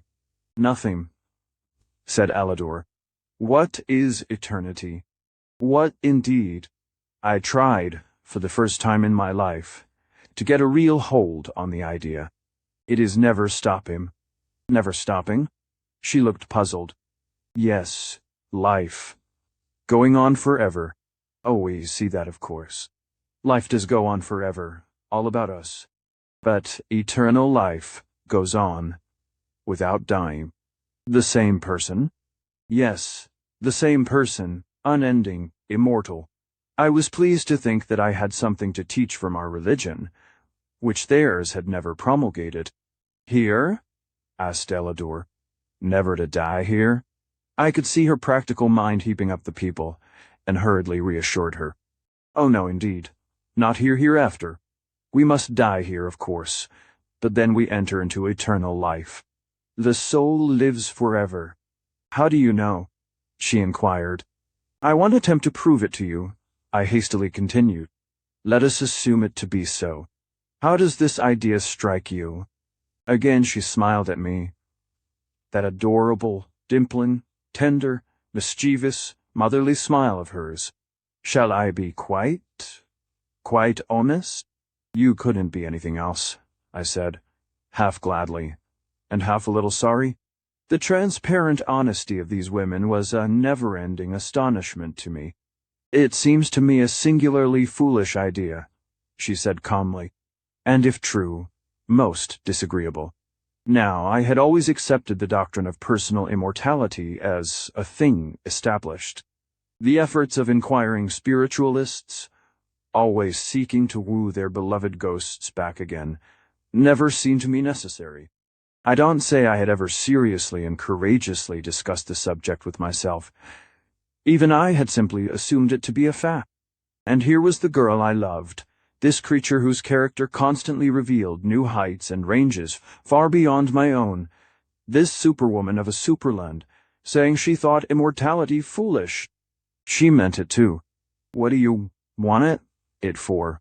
She asked. How can you not want it? I protested. Do you want to go out like a candle? Don't you want to go on and on growing and being happy, forever? Why, no, she said. I don't in the least. I want my child and my child's child to go on, and they will. Why should want to? But it means heaven, I insisted. Peace and beauty and comfort and love with God. I had never been so eloquent on the subject of religion. She could be horrified at damnation and question the justice of salvation, but immortality, that was surely a noble faith. Why, Van? She said, holding out her hands to me. Why, Van darling? How splendid of you to feel it so keenly. That's what we all want, of course, peace and beauty, and comfort and love with God, and progress too. Remember growth, always and always. That is what our religion teaches us to want and to work for, and we do. But that is hearing, I said, only for this life on earth. Well, and do not you in your country, with your beautiful religion of love and service, have it here, too, for this life on earth? None of us were willing to tell the women of Herland about the evils of our own beloved land. It was all very well for us to assume them to be necessary and essential, and to criticize us strictly among ourselves their all too perfect civilization. But when it came to telling them about the failures and wastes of our own, we never could bring ourselves to do it. Moreover, we sought to avoid too much discussion, and to press the subject of our approaching marriages. Jeff was the determined one on this score.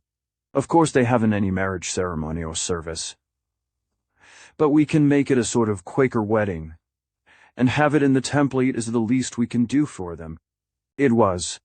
There was so little, after all, that we could do for them. Here we were, penniless guests and strangers, with no chance even to use our strength and courage and nothing to defend them from, or protect them against. We can at least give them our names, Jeff insisted. They were very sweet about it, quite willing to do whatever we asked to please us. As to the names, Alima, frank soul that she was, asked what good it would do. Terry, always irritating her, said it was a sign of possession. You are going to be Mrs. Nicholson, he said. Mrs. T.O. Nicholson. That shows everyone that you are my wife. What is a wife, exactly? She demanded, a dangerous gleam in her eye. A wife is the woman who belongs to a man, he began. But Jeff took it up eagerly, and a husband is the man who belongs to a woman. It is because we are monogamous, you know. And marriage is the ceremony, civil and religious, that joins the two together until death do us part, he finished, looking at Celis with unutterable devotion.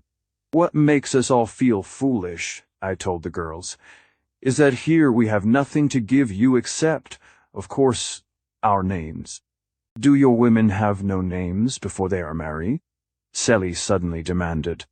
Why, yes, Jeff explained. They have their maiden names, their father's names, that is. And what becomes of them? Asked Alima. They change them for their husbands, my dear. Terry answered her. Change them? Do the husbands then take the wives' maiden names? Oh, no. He laughed. The man keeps his own and gives it to her, too. Then she just loses hers and takes a new one. How unpleasant. We won't do that, Alima said decidedly. Terry was good-humored about it. I don't care what you do or don't do so long as we have that wedding pretty soon, he said, reaching a strong brown hand after Alima's, quite as brown and nearly as strong. As to giving us things, of course, we can see that you'd like to, but we are glad you can't, Celis continued. You see, we love you just for yourselves. We wouldn't want you to pay anything. Isn't it enough to know that you are loved personalian just as men? Enough or not? That was the way we were married. We had a great triple wedding in the biggest temple of all, and it looked as if most of the nation was present. It was very solemn and very beautiful.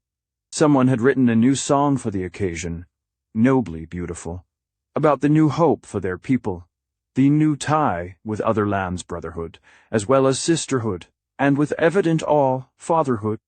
Terry was always restive under their talk of fatherhood. Anybody'd think we were high priests, alpha philoprogenitiveness. He protested. These women think of nothing but children. Seems to me. Well, teach, He was so certain of what he was going to teach, and Alima so uncertain in her moods of reception, that Jeff and I feared the worst. We tried to caution him much good that did. The big, handsome fellow drew himself up to his full height, lifted that great chest of his, and laughed. There are 3 separate marriages, he said. I won't interfere with yours nor you with mine.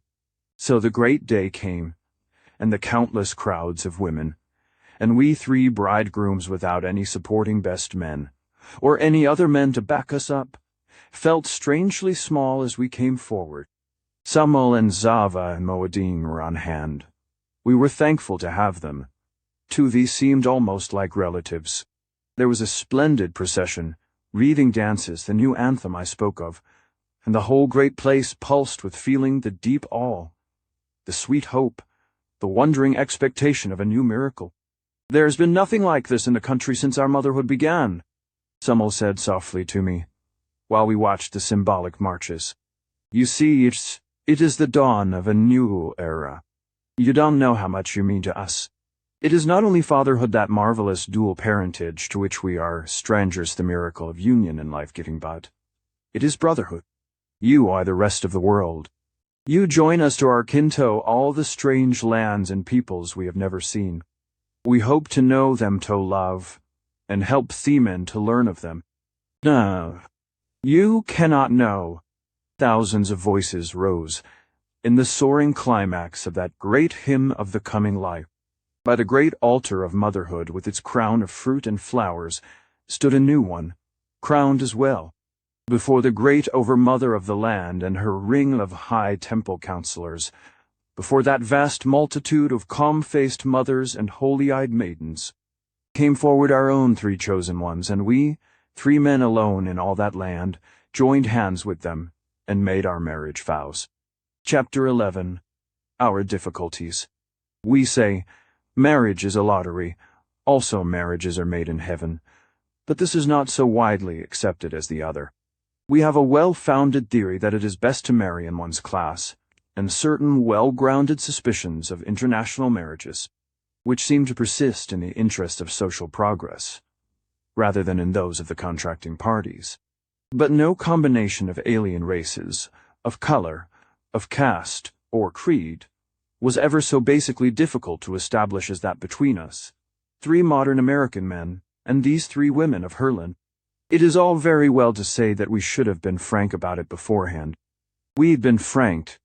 We had discussed it, at least Elidor and I, how the conditions of the great adventure, and thought the path was clear before us. But there are some things one takes for granted, supposes are mutually understood, and to which both parties may repeatedly refer, without ever meaning the same thing. The differences in the education of the average man and woman are great enough. But the trouble they make is not mostly for the man. He generally carries out his own views of the case. The woman may have imagined the conditions of married life to be different, but what she imagined, was ignorant of, or might have preferred, did not seriously matter. I can see clearly and speak calmly about this now, writing after a lapse of years full of growth and education. But at the time it was rather hard sledding, for all of you, especially for Terry. Poor Terry.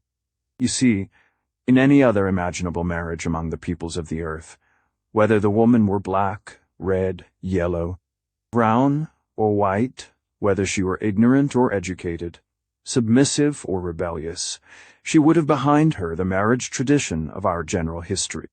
This tradition relates the woman to the man. He goes on with his business, and she adapts herself to him and to it. Even in citizenship, by some strange hocus-pocus, that fact of birth and geography was waved aside, and the woman automatically acquired the nationality of her husband. Well, here were we, 3 aliens in this land of women. It was small in area, and the external differences were not so great as to astound us. We did not yet appreciate the differences between the race mind of this people and ours. In the first place, they were a pure stock of 2,000 uninterrupted years, where we have some long connected lines of thought and feeling, together with a wide range of differences, often irreconcilable.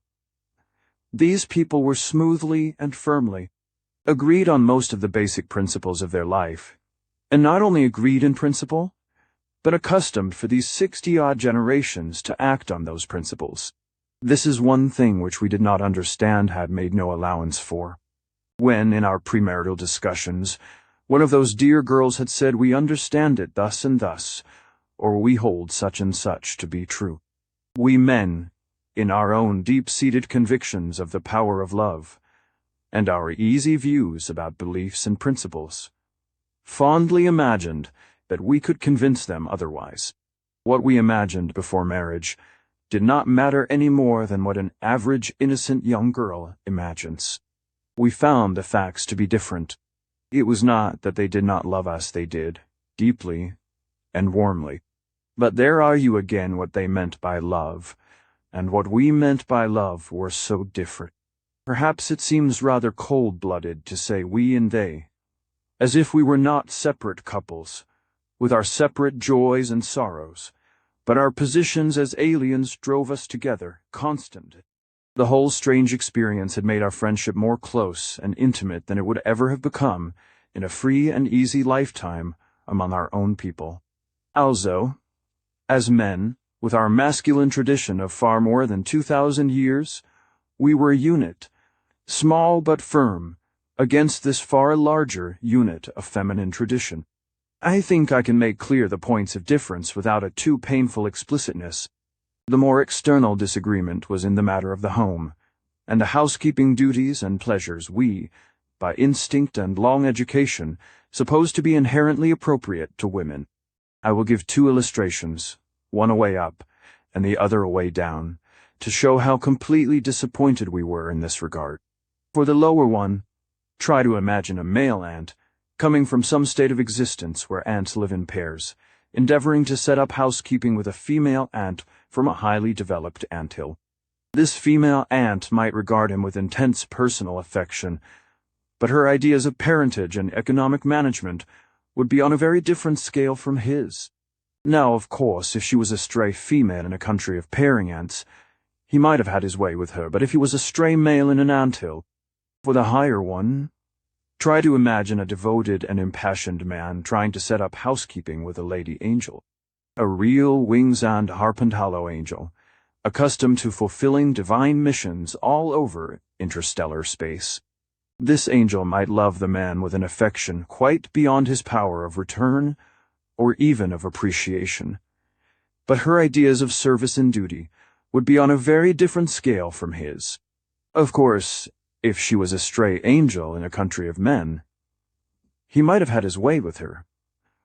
But if he was a stray man among angels, Terry, at his worst, in a black fury for which as a man I must have some sympathy, preferred the ant simile. More of Terry and his special troubles later. It was hard on Terry. Jeff always had a streak that was too good for this world. He's the kind that would have made a saintly priest and parent to earlier times. He accepted the angel theory, swallowed it whole, tried to force it on us with varying effect. He so worshipped Celis, and not only Celis but what she represented, he had become so deeply convinced of the almost supernatural advantages of this country and people, that he took his medicine like AI cannot say like a man. But more, as if he wasn't one. Don't misunderstand me for a moment. Dear old Jeff was no milksop, or mollycoddle either. He was a strong, brave, efficient man, and an excellent fighter when fighting was necessary. But there was always this angel streak in him. It was rather a wonder, Terry being so different, that he really loved Jeff as he did, but it happened so sometimes, in spite of the difference, perhaps because of it. As for me, I stood between. I was no such gay Lothario as Terry, and no such Galahad as Jeff. But, for all my limitations, I think I had the habit of using my brains in regard to behavior, rather more frequently than either of them. I had to use brain power now, I can tell you. The big point at issue between us and our wives was, as may easily be imagined, in the very nature of the relation.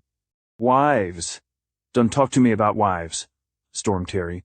They don't know what the word means. Which is exactly the fact they didn't. How could they? Back in their prehistoric records of polygamy and slavery, there were no ideals of wifehood as we know it, and since then no possibility of forming such. The only thing they can think of about a man is fatherhood. Say Terry, in high scorn. Fatherhood? As if a man was always wanting to be a father. The young. This also was correct. They had their long, wide, deep, rich experience of motherhood, and their only perception of the value of a male creature as such was for fatherhood. Aside from that, of course, was the whole range of personal love. Love which, as Jeff earnestly phrased, it passeth the love of women. It did, too. I can give no idea either now, after long and happy experience of it, or as it seemed then, in the first measureless wonder of the beauty and power of the love they gave us.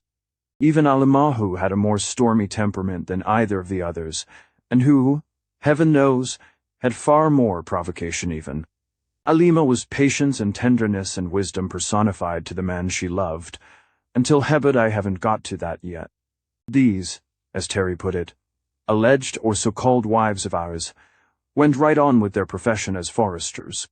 We, having no special learnings, had long since qualified as assistants. We had to do something, if only to pass the time, and it had to be work couldn't be playing forever. This kept us out of doors with those dear girls, and more or less together, too much together sometimes. These people had, it now became clear to us, the highest, keenest, most delicate sense of personal privacy, but not the faintest idea of that solitude à deux we are so fond of. They had, every one of them, the 2 rooms and a bath theory realized. From earliest childhood, each had a separate bedroom with toilet conveniences, and one of the marks of coming of age was the addition of an outer room in which to receive friends. Long since we had been given our own 2 rooms apiece, and as being of a different race and race, these were in a separate house. It seemed to be recognized that we should breathe easier if able to free our minds in real seclusion. For food, we either went to any convenient eating house, ordered a meal brought in, or took it with us to the woods, always and equally good. All this we had become used to, and enjoyed in our courting days.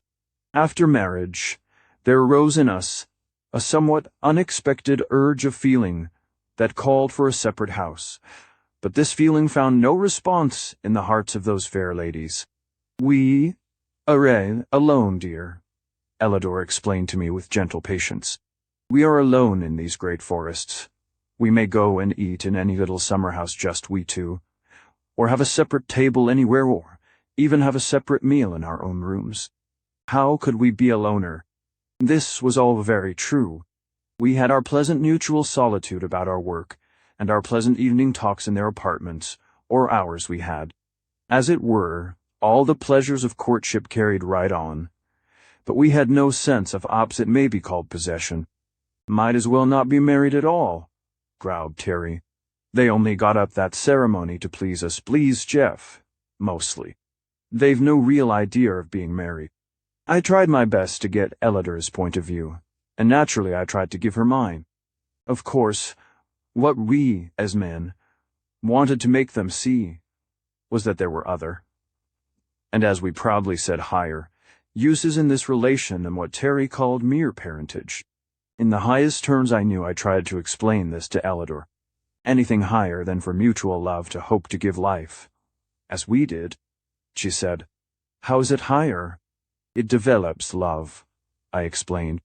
All the power of beautiful permanent mated love comes through this higher development. Are you sure? She asked gently.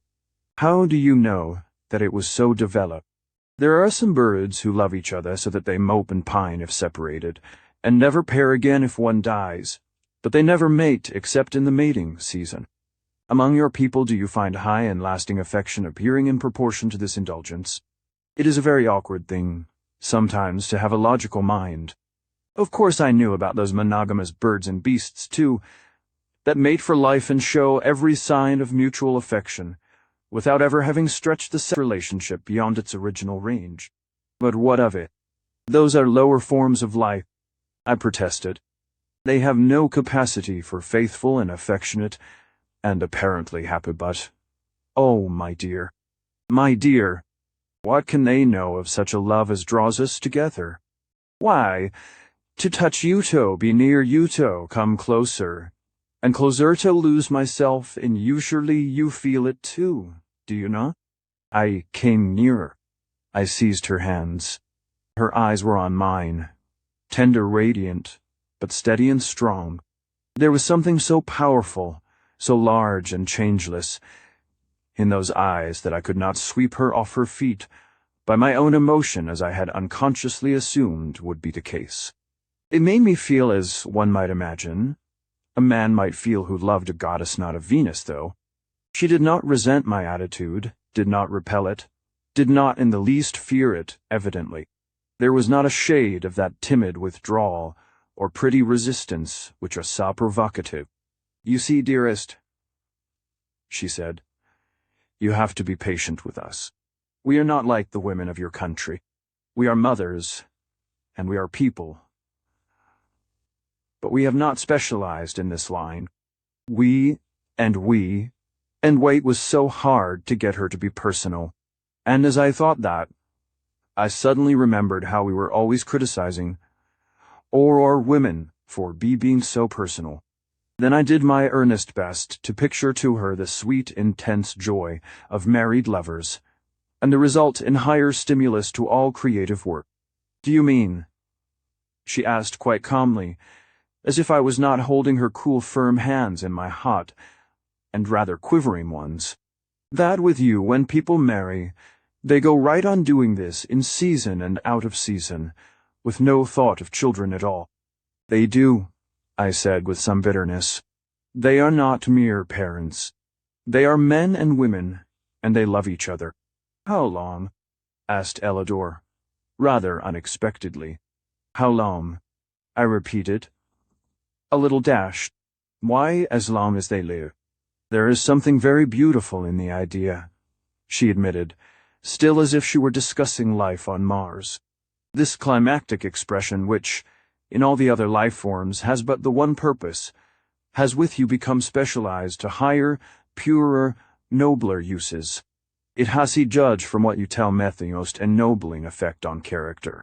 People marry not only for parentage, but for this exquisite interchange, and, as a result, you have a world full of continuous lovers, ardent, happy, mutually devoted, always living on that high tide of supreme emotion, which we had supposed to belong only to one season and one use. And you say it has other results, stimulating all high creative work. That must mean floods, oceans of such work, blossoming from this intense happiness of every married pair. It is a beautiful idea. She was silent, thinking. So was I.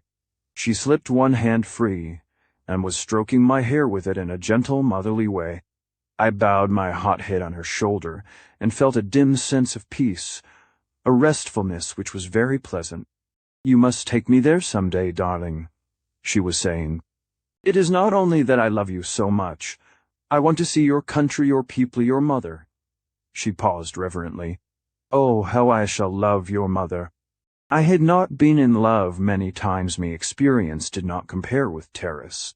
But such as I had was so different from this that I was perplexed, and full of mixed feelings, partly a growing sense of common ground between us, a pleasant, rested, calm feeling, which I had imagined could only be attained in one way, and partly a bewildered resentment, because what I found was not what I had looked for.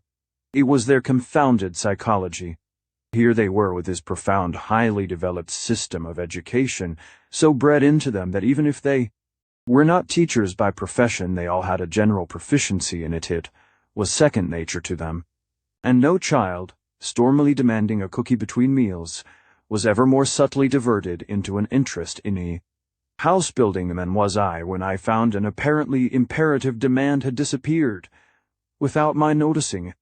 And all the time those tender mother eyes, those keen scientific eyes, noting every condition and circumstance, and learning how to take time by the forelock and avoid discussion before occasion arose. I was amazed at the results. I found that much, very much, of what I had honestly supposed to be a physiological necessity was a psychological necessity, or so believed. I found, after my ideas of what was essential had changed, that my feelings changed also, and more than all, I found this a factor of enormous weight. These women were not provocative. That made an immense difference. The thing that Terry had so complained of when we first came, that they weren't feminine, they lacked charm, now became a great comfort. Their vigorous beauty was an aesthetic pleasure, not an irritant. Their dress and ornaments had not a touch of the command-finding element. Even with my own Elidor, my wife, who had for a time unveiled a woman's heart and faced the strange new hope and joy of dual parentage, she afterward withdrew again into the same good comrade she had been at first. They were women, plus, and so much plus that when they did not choose to let the womanness appear, you could not find it anywhere. I don't say it was easy for me, it wasn't. But when I made appeal to her sympathies, I came up against another immovable wall. She was sorry, honestly sorry, for my distresses, and made all manner of thoughtful suggestions, often quite useful, as well as the wise foresight I have mentioned above, which often saved all difficulty before it arose. But her sympathy did not alter her convictions. If I thought it was really right and necessary, I could perhaps bring myself to it, for your sake, dear. But I do not want to, not at all. You would not have a mere submission, would you? That is not the kind of high romantic love you spoke of, surely. It is a pity, of course, that you should have to adjust your highly specialized faculties to our unspecialized ones. Confound it. I hadn't married the nation, and I told her so. But she only smiled at her own limitations, and explained that she had to think in West. Confound it again. Here I'd have all my energies focused on one wish, and before I knew it should have them dissipated in one direction or another. Some subject of discussion that began just at the point I was talking about and ended miles away. It must not be imagined that I was just repelled, ignored, left to cherish a grievance. Not at all. My happiness was in the hands of a larger, sweeter womanhood than I had ever imagined. Before our marriage, my own ardor had perhaps blinded me to much of this. I was madly in love with not so much what was there as with what I supposed to be there. Now I found an endlessly beautiful undiscovered country to explore, and in it the sweetest wisdom and understanding. It was as if I had come to some new place and people, with a desire to eat at all hours, and no other interests in particular, and as if my hosts, instead of merely saying, "You shall not eat," had presently aroused in me a lively desire for music, for pictures, for games, for exercise, for playing in the water, for running some ingenious machine, and in the multitude of my satisfactions, I forgot the one point which was not satisfied, and got along very well until mealtime. One of the cleverest and most ingenious of these tricks was only clear to me many years after, when we were so wholly at one on this subject that I could laugh at my own predicament then. It was this, you see. With us, women are kept as different as possible, and as feminine as possible. We men have our own world. With only men in it we get tired of our ultra-maleness, and turn gladly to the ultra-femaleness. Also, in keeping our women as feminine as possible, we see to it that when we turn to them, we find the thing we want always in evidence. Well, the atmosphere of this place was anything but seductive. The very numbers of these human women, always in human relation, made them anything but alluring, when in spite of this, my hereditary instincts and race traditions made me long for the feminine response in Ellador. Instead of withdrawing so that I should want her more, she deliberately gave me a little too much of her society, always defeminized as it were. It was awfully funny, really. Here was I, with an ideal in mind, for which I hotly longed, and here was she, deliberately obtruding in the foreground of my consciousness, a fact which I coolly enjoyed, but which actually interfered with what I wanted. I see now clearly enough why a certain kind of man, like Sir Amroth Wright, resents the professional development of women. It gets in the way of the ideal. It temporarily covers and excludes femininity. Of course, in this case, I was so fond of Ellador, my friend, of Ellador, my professional companion, that I necessarily enjoyed her society on any terms. Only when I had had her with me in her feminine capacity for a 16-hour day, I could go to my own room and sleep without dreaming about her. The witch! If ever anybody worked to woo and win and hold a human soul, she did, great superwoman that she was. I couldn't then half comprehend the skill of it, the wonder. But this I soon began to find, that under all our cultivated attitude of mind toward women, there is an older, deeper, more natural feeling, the restful reverence which looks up to the mother sex. So we grew together in friendship and happiness, Ellador and I, and so did Jeff and Celis. When it comes to Terrace part of it, and Alimas, im sorriond, im ashamed. Of course I blame her somewhat. She wasn't as fine a psychologist as Ellador, and what's more, I think she had a far-descended atavistic trace of more marked femaleness, never apparent till Terry called it out. But when all is said, it doesn't excuse him. I hadn't realized to the full Terrace character he couldn't, being a man. The position was the same as with us, of course, only with these distinctions. Alima, a shade more alluring, and several shades less able as a practical psychologist, Terry, 100-fold more demanding and proportionately less reasonable. Things grew strained very soon between them. I fancy at first, when they were together, in her great hope of parentage and his keen joy of conquest, that Terry was inconsiderate. In fact, I know it. From things he said. "You needn't talk to me," he snapped at Jeff one day, just before our weddings. "There never was a woman yet that did not enjoy being mastered.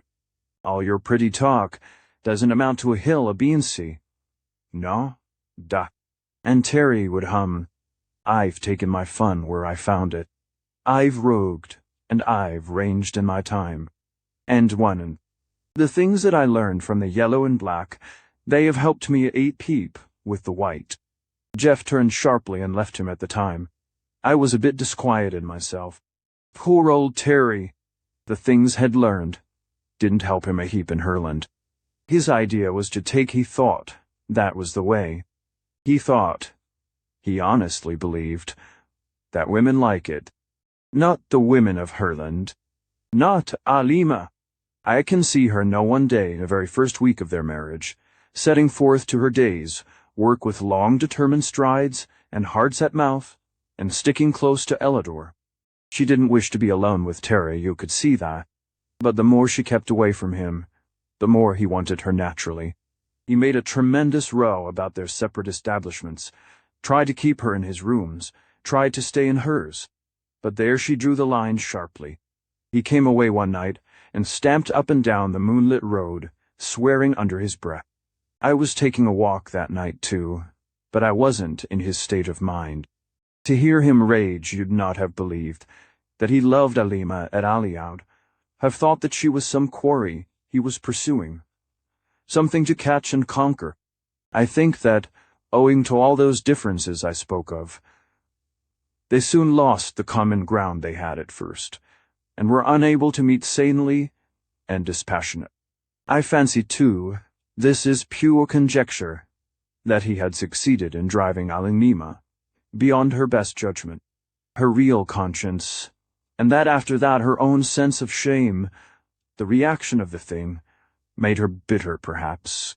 They quarreled, really quarreled, and after making it up once or twice they seemed to come to a real break. She would not be alone with him at all. And perhaps she was a bit nervous, I don't know, but she got Modine to come and stay next door to her. Also, she had a sturdy assistant, detailed to accompany her in her work. Terry had his own ideas, as I've tried to show. I dare say he thought he had a right to do as he did. Perhaps he even convinced himself that it would be better for her. Anyhow, he hid himself in her bedroom one night. The women of Herland have no fear of men. Why should they have? They are not timid in any sense. They are not weak, and they all have strong, trained, athletic bodies. Othello could not have extinguished Alima with a pillow, as if she were a mouse. Terry put in practice his pet conviction that a woman loves to be mastered, and by sheer brute force, in all the pride and passion of his intense masculinity, he tried to master this woman. It did not work. I got a pretty clear account of it later from Ellador, but what we heard at the time was the noise of a tremendous struggle, and Alima calling to Modine. Modine was close by, and came at once. One or two more strong, grave women followed. Terry dashed about like a madman. He would cheerfully have killed them, he told me that. Himself, but he couldn't. When he swung a chair over his head, one sprang in the air and caught it. Two threw themselves bodily upon him, and forced him to the floor. It was only the work of a few moments to have him tied hand and foot, and then, in sheer pity for his futile rage, to anesthetize him. Alima was in a cold fury. She wanted him killed, actually. There was a trial before the local overmother, and this woman, who did not enjoy being mastered, stated her case. In a court in our country, he would have been held quite within his rights, of course. But this was not our country. It was theirs. They seemed to measure the enormity of the offense by its effect upon a possible fatherhood, and he scorned even to reply to this way of putting it. He did let himself go once, and explained in definite terms that they were incapable of understanding a man's needs, a man's desires, a man's point of view. He called them neuters, epicens, bloodless, sexless creatures. He said they could of course kill him as so many insects could, but that he despised them nonetheless. And all those stern grave mothers did not seem to mind his despising them, not in the least. It was a long trial, and many interesting points were brought out as to their views of our habits, and after a while Terry had his sentence. He waited, grim and defiant. The sentence was you must go home. Chapter 12. Expelled. We had all meant to go home again. Indeed we had. Not by any means to stay as long as we had. But when it came to being turned out, dismissed, sent away for bad conduct, we none of us really liked it. Terry said he did. He professed great scorn of the penalty and the trial, as well as all the other characteristics of this miserable half-country. But he knew, and we knew, that in any whole country we should never have been as forgivingly treated as we had been here. If the people had come after us according to the directions we left, there'd have been quite a different story, said Terry. We found out later why no reserve party had arrived. All our careful directions had been destroyed in a fire. We might have all died there, and no one at home have ever known our whereabouts. Terry was under guard now, all the time known as unsafe, convicted of what was to them an unpardonable sin. He laughed at their chill horror. Parcel of old maids, he called them. They're all old maid children or not. They don't know the first thing about sex. When Terry said sex with a very large HS, he meant the male sex, naturally its special values, its profound conviction of being the life force, its cheerful ignoring of the true life process, and its interpretation of the other sex solely from its own point of view. I had learned to see these things very differently since living with Ellador, and as for Jeff, he was so thoroughly Herlandized that he wasn't fair to Terry, who fretted sharply in his new restraint. Moadine, grave and strong, as sadly patient as a mother with a degenerate child, kept steady watch on him, with enough other women close at hand to prevent an outbreak. He had no weapons, and well knew that all his strength was of small avail against those grim, quiet women. We were allowed to visit him freely, but he had only his room, and a small high-walled garden to walk in, while the preparations for our departure were underway. 3 of us were to go Terry, because he must I, because 2 were safer for our flyer, and the long boat trip to the coast Ellador, because she would not let me go without her. If Jeff had elected to return, Celis would have gone too, were the most absorbed of lovers, but Jeff had no desire that way. Why should I want to go back to all our noise and dirt, our vice and crime, our disease and degeneracy? He demanded of me privately. We never spoke like that before the women. I wouldn't take Celis there for anything on earth, he protested. She'd die of horror and shame to see our slums and hospitals. How can you risk it with Ellador? You better break it to her gently before she really makes up her mind. Jeff was right. I ought to have told her more fully than I did, of all the things we had to be ashamed of. But it is very hard to bridge the gulf of as deep a difference as existed between our life and theirs. I tried to. Look here, my dear, I said to her. If you are really going to my country with me, you've got to be prepared for a good many shocks. It's not as beautiful as the cities, I mean, the civilized parts of course the wild country is. I shall enjoy it all, she said, her eyes starry with hope. I understand it's not like ours. I can see how monotonous our quiet life must seem to you, how much more stirring yours must be. It must be like the biological change you told me about, when the second sex was introduced a far greater movement, constant change, with new possibilities of growth. I had told her of the later biological theories of sex, and she was deeply convinced of the superior advantages of having 2, the superiority of a world with men in. We have done what we could alone, perhaps we have some things better in a quiet way, but you have the whole world, all the people of the different nations, all the long, rich history behind you, the wonderful new knowledge. Oh, I just can't wait to see it. What could I do? I told her in so many words that we had our unsolved problems, that we had dishonesty and corruption, vice and crime, disease and insanity, prisons and hospitals, and it made no more impression on her than it would to tell a South Sea Islander about the temperature of the Arctic Circle. She could intellectually see that it was bad to have those things, but she could not feel it.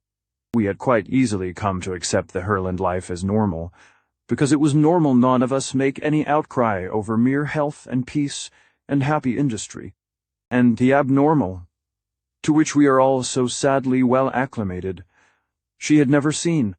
The 2 things she cared most to hear about, and wanted most to see, were these: the beautiful relation of marriage, and the lovely women who were mothers and nothing else beyond these, her keen, active mind, hungered eagerly for the world life.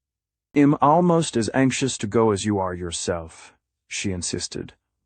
"And you must be desperately homesick." I assured her that no one could be homesick in such a paradise as theirs, but she would have none of it. "Oh, yesy, no. It's like those little tropical islands you've told me about, shining like jewels in the big blue sea. Can't wait to see the sea. The little island may be as perfect as a garden, but you always want to get back to your own big country, don't you? Even if it is bad in some ways." Ellador was more than willing, but the nearer it came to our really going, and to my having to take her back to our civilization, after the clean peace and beauty of theirs, the more I began to dread it, and the more I tried to explain. Of course I had been homesick at first while we were prisoners, before I had Ellador, and of course I had at first rather idealized my country and its ways in describing it. Also, I had always accepted certain evils as integral parts of our civilization, and never dwelt on them at all. Even when I tried to tell her the worst, I never remembered some things which, when she came to see them, impressed her at once as they had never impressed me. Now, in my efforts at explanation, I began to see both ways more keenly than I had before, to see the painful defects of my own land, the marvelous gains of this. In missing men, we three visitors had naturally missed the larger part of life, and had unconsciously assumed that they must miss it too. It took me a long time to realize Terry never did realize how little it meant to them. When we say man, manly, manhood, and all the other masculine derivatives, we have in the background of our minds a huge, vague, crowded picture of the world and all its activities. To grow up and be a man, to act like a man, the meaning and connotation is wide indeed. That vast background is full of marching columns of men, of changing lines of men, of long processions of men steering their ships into new seas, exploring unknown mountains, breaking horses, herding cattle, plowing and sowing and reaping, toiling at the forge and furnace, digging in the mine, building roads and bridges and high cathedrals, managing great businesses, teaching in all the colleges, preaching in all the churches of men everywhere, doing everything the world. And when we say women, we think a female, the sex. But to these women, in the unbroken sweep of this 2,000-year-old feminine civilization, the word woman called up all that big background, so far as they had gone in social development, and the word man meant to them only malethi, sex. Of course we could tell them that in our world men did everything, but that did not alter the background of their minds. That man, the male, did all these things was to them a statement, making no more change in the point of view than was made in ours when we first faced the astounding facto that in Herland women were the world. We had been living there more than a year. We had learned their limited history, with its straight, smooth, upreaching lines, reaching higher and going faster up to the smooth comfort of their present life. We had learned a little of their psychology, a much wider field than history, but here we could not follow so readily. We were now well used to seeing women not as females but as people of all sorts, doing every kind of work. This outbreak of terror, and the strong reaction against it, gave us a new light on their genuine femininity. This was given me with great clearness by both Ellador and Summel. The feeling was the same sick revulsion and horror, such as would be felt at some climactic blasphemy. They had no faintest approach to such a thing in their minds, knowing nothing of the custom of marital indulgence among us. To them the one high purpose of motherhood had been for so long the governing law of life, and the contribution of the father, though known to them, so distinctly another method to the same end, that they could not, with all their effort, get the point of view of the male creature, whose desires quite ignore parentage, and seek only for what we euphoniously term the joys of love. When I tried to tell Ellador that women too felt so, with us, she drew away from me, and tried hard to grasp intellectually what she could in no way sympathize with. You mean that with you love between man and woman expresses itself in that way without regard to motherhood? Dupage, I mean, she added carefully. Yes, surely. It is love we think of, the deep, sweet love between two. Of course we want children, and children come, but that is not what we think about. But it seems so against nature, she said. None of the creatures we know do that. Do other animals in your country? We are not animals, I replied with some sharpness. At least we are something more, something higher. This is a far nobler and more beautiful relation, as I have explained before. Your view seems to us rather, shall I say, practical, prosaic, merely a means to an end. With you so, my dear girl, cannot you see? Cannot you feel? It is the last, sweetest, highest consummation of mutual love. She was impressed visibly. She trembled in my arms as I held her close, kissing her hungrily. But there rose in her eyes that look I knew so well, that remote, clear look as if she had gone far away even, though I held her beautiful body so close, and was now on some snowy mountain regarding me from a distance. I feel it quite clearly, she said to me. It gives me a deep sympathy with what you feel, no doubt more strongly still. But what I feel, even what you feel, dearest, does not convince me that it is right. Until I am sure of that, of course I cannot do as you wish.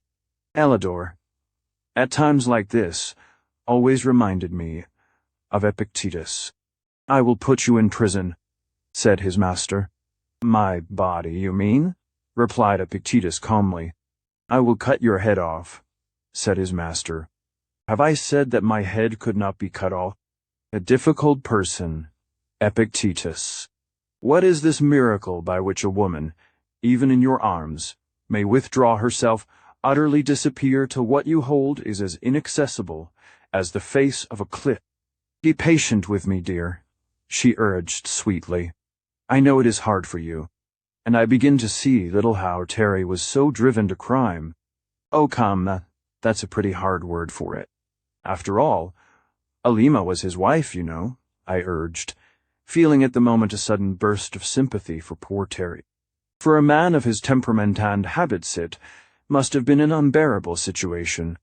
But Ellador, for all her wide intellectual grasp, and the broad sympathy in which their religion trained them, could not make allowance for her sacrilegious brutality. It was the more difficult to explain to her, because we three, in our constant talks and lectures about the rest of the world, had naturally avoided the seamy side, not so much from a desire to deceive, but from wishing to put the best foot foremost for our civilization, in the face of the beauty and comfort of theirs. Also, we really thought some things were right, or at least unavoidable, which we could readily see would be repugnant to them, and therefore did not discuss. Again, there was much of our world's life which we, being used to it, had not noticed as anything worth describing. And still further, there was about these women a colossal innocence upon which many of the things we did say had made no impression whatever. I am thus explicit about it because it shows how unexpectedly strong was the impression made upon Ellador. When she at last entered our civilization, she urged me to be patient. And I was patient. You see, I loved her so much that even the restrictions she so firmly established left me much happiness. We were lovers, and there is surely delight enough in that. Do not imagine that these young women utterly refused the great new hope, as they called it, that of dual parentage. For that they had agreed to marry us, though the marrying part of it was a concession to our prejudices rather than theirs. To them the process was the holy thing, and they meant to keep it holy. But so far only Celis, her blue eyes swimming in happy tears, her heart lifted with that tide of race motherhood, which was their supreme passion, could with ineffable joy and pride announce that she was to be a mother. The new motherhood they called it, and the whole country knew. There was no pleasure, no service, no honor in all the land that Celis might not have had. almost like the breathless reverence with which, 2,000 years ago, that dwindling band of women had watched.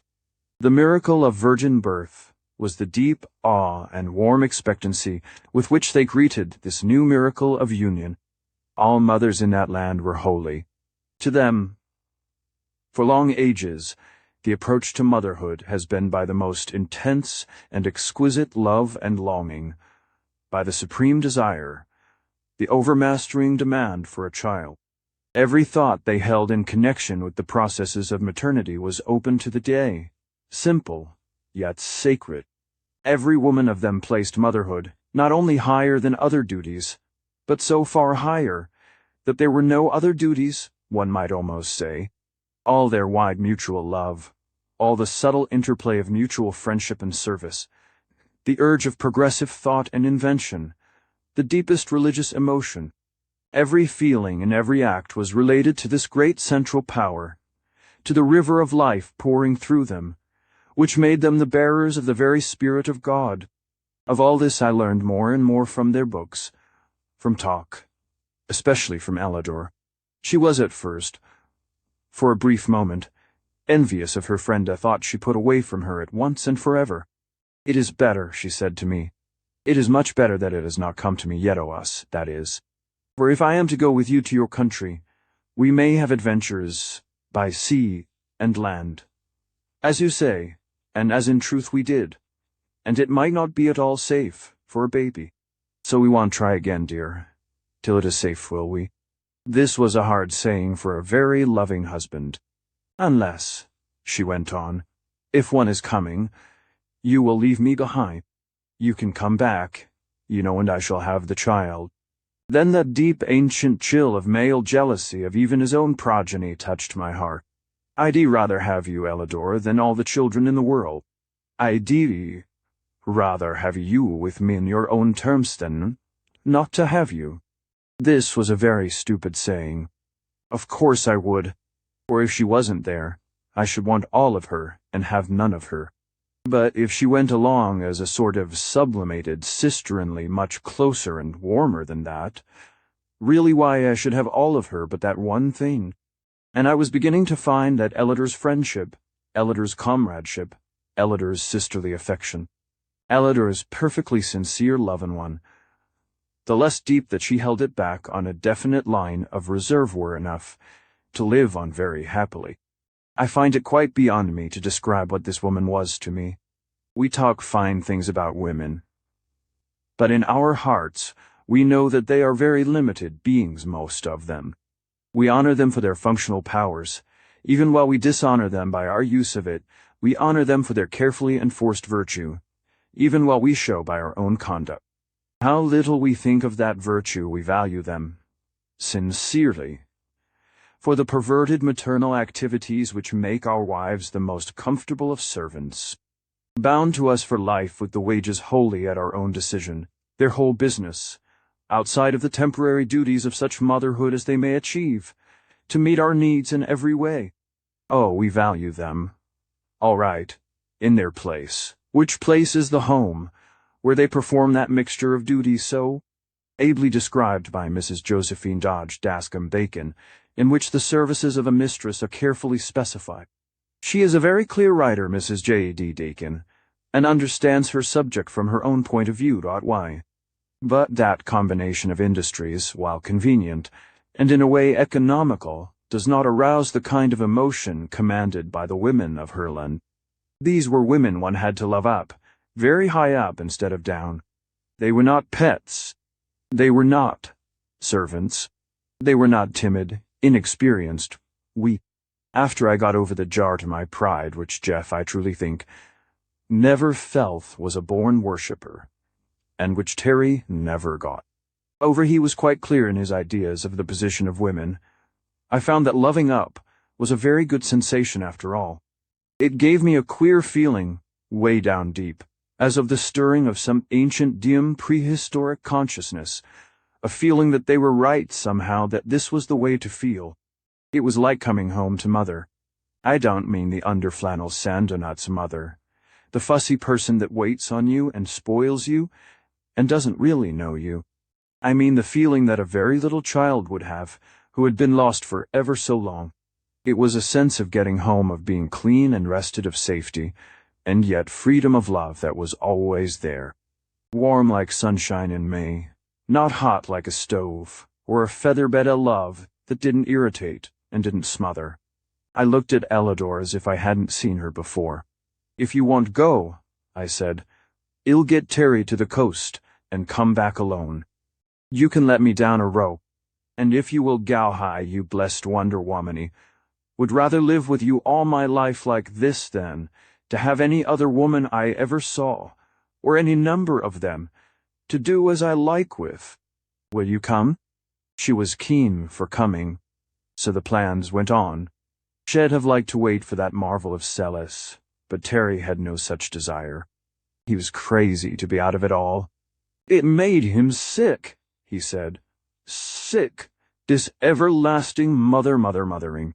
I don't think Terry had what the phrenologists call the lump of philoprogenitiveness at all well developed. Morbid one-sided cripples, he called them.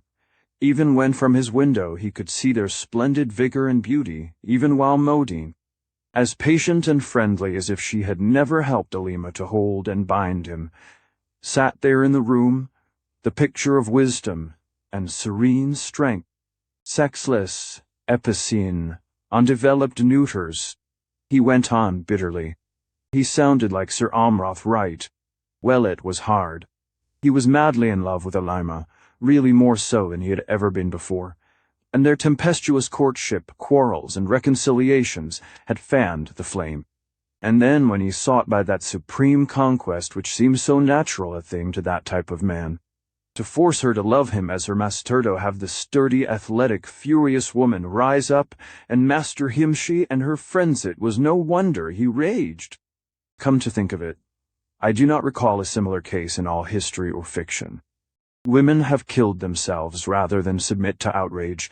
They have killed the outrager, they have escaped, or they have submitted sometimes, seeming to get on very well with the victor afterward. There was that adventurer of false Sextus, for instance, who found Lucrece combing the fleece under the midnight lamp. He threatened, as I remember, that if she did not submit he would slay her, slay a slave, and place him beside her, and say he found him there. A poor device, it always seemed to me. If Mr. Lucretius had asked him how he came to be in his wife's bedroom, overlooking her morals, what could he have said? But the point is, Lucrece submitted, and Alima didn't. She kicked me. Confided the embittered prisoner he had to talk to someone. I was doubled up with the pain, of course, and she jumped on me and yelled for this old harpy Modine. Couldn't hear him, and they had me trussed up in no time. I believe Alima could have done it alone, he added with reluctant admiration. She's as strong as a horse, and of course a man's helpless when you hit him like that. No woman with a shade of decency. I had to grin at that, and even Terry did. Sourly. He wasn't given to reasoning, but it did strike him that an assault, like his rather waived considerations of decency. I'd give a year of my life to have her alone again, he said slowly, his hands clenched till the knuckles were white. But he never did. She left our end of the country entirely, went up into the fir forest on the highest slopes, and stayed there. Before we left, he quite desperately longed to see her. But she would not come, and he could not go. They watched him like lynxes. Do lynxes watch any better than mouse and cats, I wonder? Well, we had to get the flyer in order, and be sure there was enough fuel left, though Terry said we could glide all right down to that lake once we got started.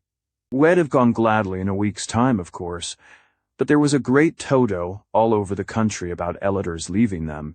She had interviews with some of the leading Ephesus-wise women with still eyes, and with the best of the teachers. There was a stir, a thrill, a deep excitement everywhere.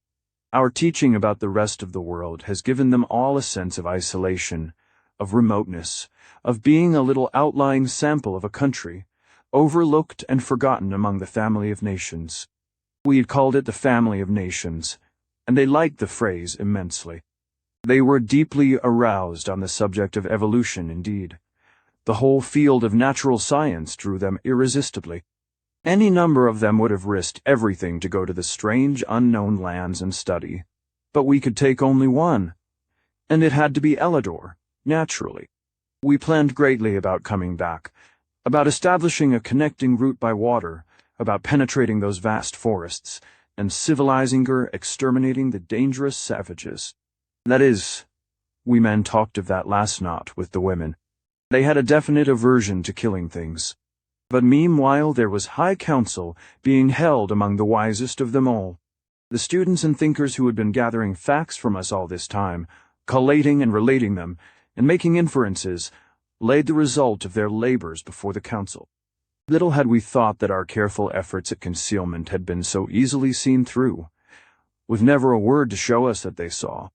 They had followed up words of ours on the science of optics, asked innocent questions about glasses and the like, and were aware of the defective eyesight so common among us. With the lightest touch, different women asking different questions at different times, and putting all our answers together like a picture puzzle, they had figured out a sort of skeleton chart as to the prevalence of disease among us. Even more subtly, with no show of horror or condemnation, they had gathered something far from the truth, but something pretty clear about poverty, vice, and crime. They even had a goodly number of our dangers all itemized, from asking us about insurance and innocent things like that. They were well posted as to the different races, beginning with their poison arrow natives down below, and widening out to the broad racial divisions we had told them about. Never a shocked expression of the face or exclamation of revolt had warned us they had been extracting the evidence, without our knowing it all this time, and now were studying with the most devout earnestness the matter they had prepared. The result was rather distressing to us. They first explained the matter fully to Elidor, as she was the one who purposed visiting the rest of the world. To Celis, they said nothing. She must not be in any way distressed, while the whole nation waited on her great work. Finally, Jeff and I were called in. Summel and Zava were there, and Elidor, with many others that we knew. They had a great globe, quite fairly mapped out from the small section maps in that compendium of ours. They had the different peoples of the earth roughly outlined, and their status in civilization indicated. They had charts and figures and estimates, based on the facts in that traitorous little book, and what they had learned from us. Summel explained, we find that in all your historic period, so much longer than ours, that with all the interplay of services, the exchange of inventions and discoveries, and the wonderful progress we so admire, that in this widespread other world of yours, there is still much disease, often contagious. We admitted this at once. Also there is still, in varying degree, ignorance, with prejudice and unbridled emotion. This, too, was admitted. We find also that in spite of the advance of democracy and the increase of wealth, that there is still unrest and sometimes combat. Yes, we admitted it all. We were used to these things, and saw no reason for so much seriousness. All things considered, they said, and they did not say 100th part of the things they were considering. We are unwilling to expose our country to free communication with the rest of the world as yet. If Elidor comes back and we approve her report, it may be done later, but not yet. So we have this to ask of you, gentlemen. They knew that word was held a title of honor with us. That you promise not in any way to betray the location of this country until permission after Elidor's return. Jeff was perfectly satisfied. He thought they were quite right. He always did. I never saw an alien become naturalized more quickly than that man in Herland. I studied it a while, thinking of the time they'd have if some of our contagions got loose there, and concluded they were right. So I agreed. Terry was the obstacle. Indeed I want, he protested. The first thing he'll do is to get an expedition fixed up to force an entrance into Malland. Then, they said quite calmly, he must remain an absolute prisoner, always. Anesthesia would be kinder, urged Moadine. And safer, added Zava. You will promise, I think, said Elidor. And he did, with which agreement we at last left Herland.